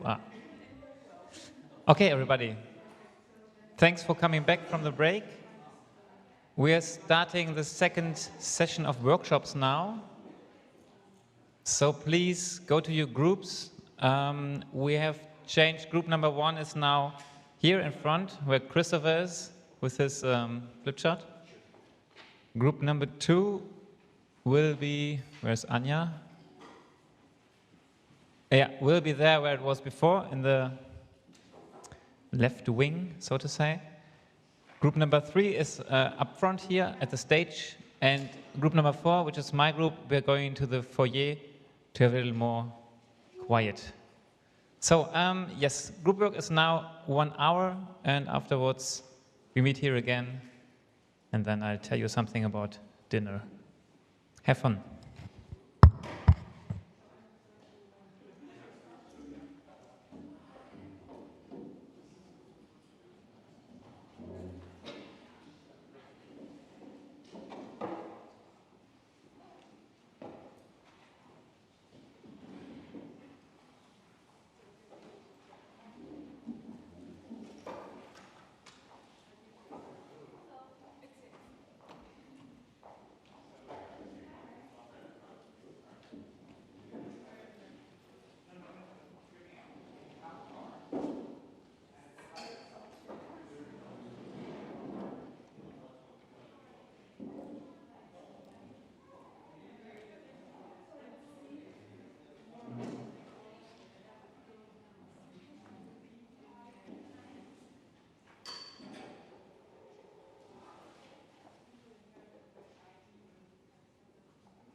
just doing a summary of a few things. There may be more things that become relevant, but this collective future model is a way of assessing environmental co-benefits from mitigation policies. So essentially what Bain et al. Did in their Nature article is they did a survey of people, asking them across 24 countries, how do you imagine your future society to be if we do climate mitigation and if we don't do climate mitigation? And they looked at the environmental benefits from that climate mitigation on the people's perception of societal development, economic development, dysfunction, the effect of environmental co-benefits from those mitigation activities on things like violent crime and disease, societal cohesion, and also looked at social things. And these involve two characteristics. What are the effects of undertaking these co-benefits on people's, on general people's character, on their benevolence, of their civic mindedness, if you like, and also of their competence, their ability to live a fulfilling life, their ability to function in society. And what they then did was they wanted to look at the effect of each of these dimensions influenced by the environmental benefits on people's motivation to engage in climate mitigation activity and to change their behaviour accordingly, to vote for political parties that are interested in tackling climate change, to donate to environmental organisations, to become members of Greenpeace or whatever. What I think is interesting is that if you look at this, the effect of these co-benefits, these environmental co-benefits on people's motivation and behaviour, you can actually see which particular dimensions are important to people.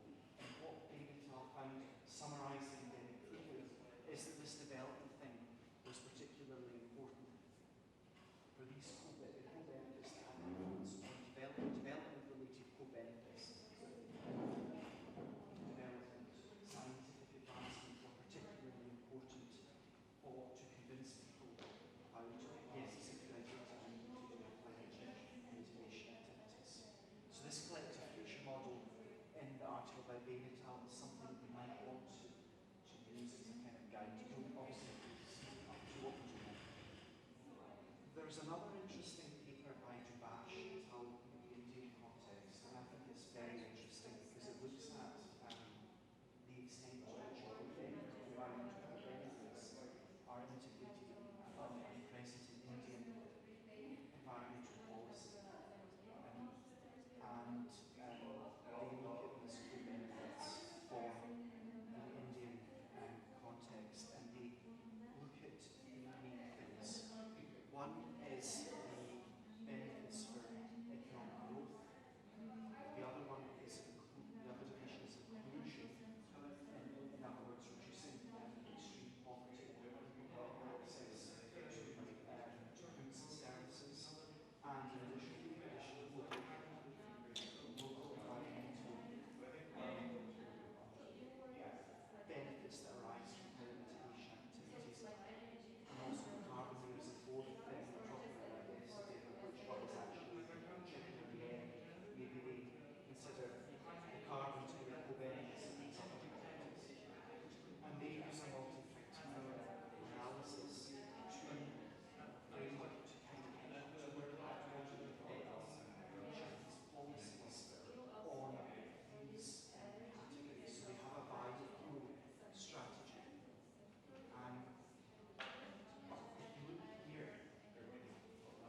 Industrial Revolution.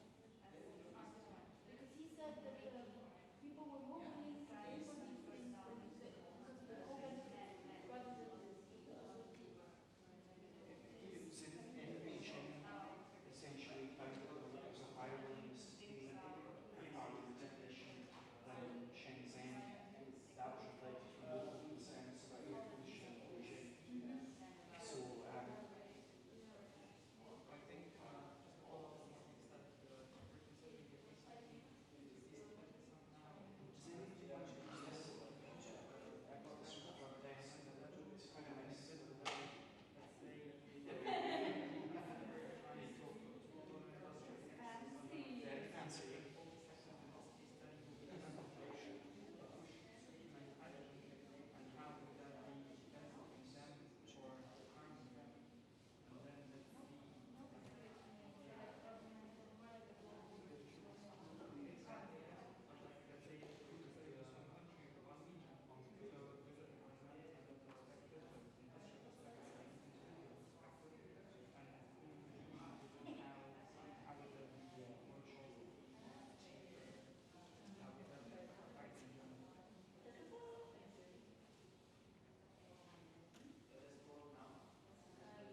Yes.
extent would that link to the development of internet and possibly also the development? So,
Okay, everybody, can I have your attention, please?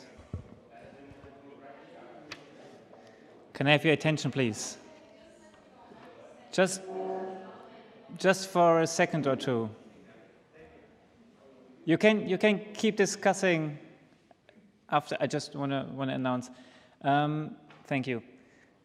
So group work is officially over now. You can, for me, I don't care. You can keep discussing. I don't know, half an hour, what you want. Just want to tell you, this group work is over officially. We will meet at 6:30 at Brauhof. Brauhof is a restaurant. If you have this location plan, please pay attention because Brauhof is number 2, and number 2 is on the plan twice, on the top and on the bottom, which is apparently a mistake. It is the bottom one. So number 2 is the bottom one. If you've got Google Maps, that'd probably be better, or any other Maps app, whatever. So I see you at Brauhof at 6:30, and now keep discussing if you want, or go home. Okay? Thank you very much.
Ja, ja, ja, ja. Ich mache jetzt hier nur kurz den PC aus und dann. Ja.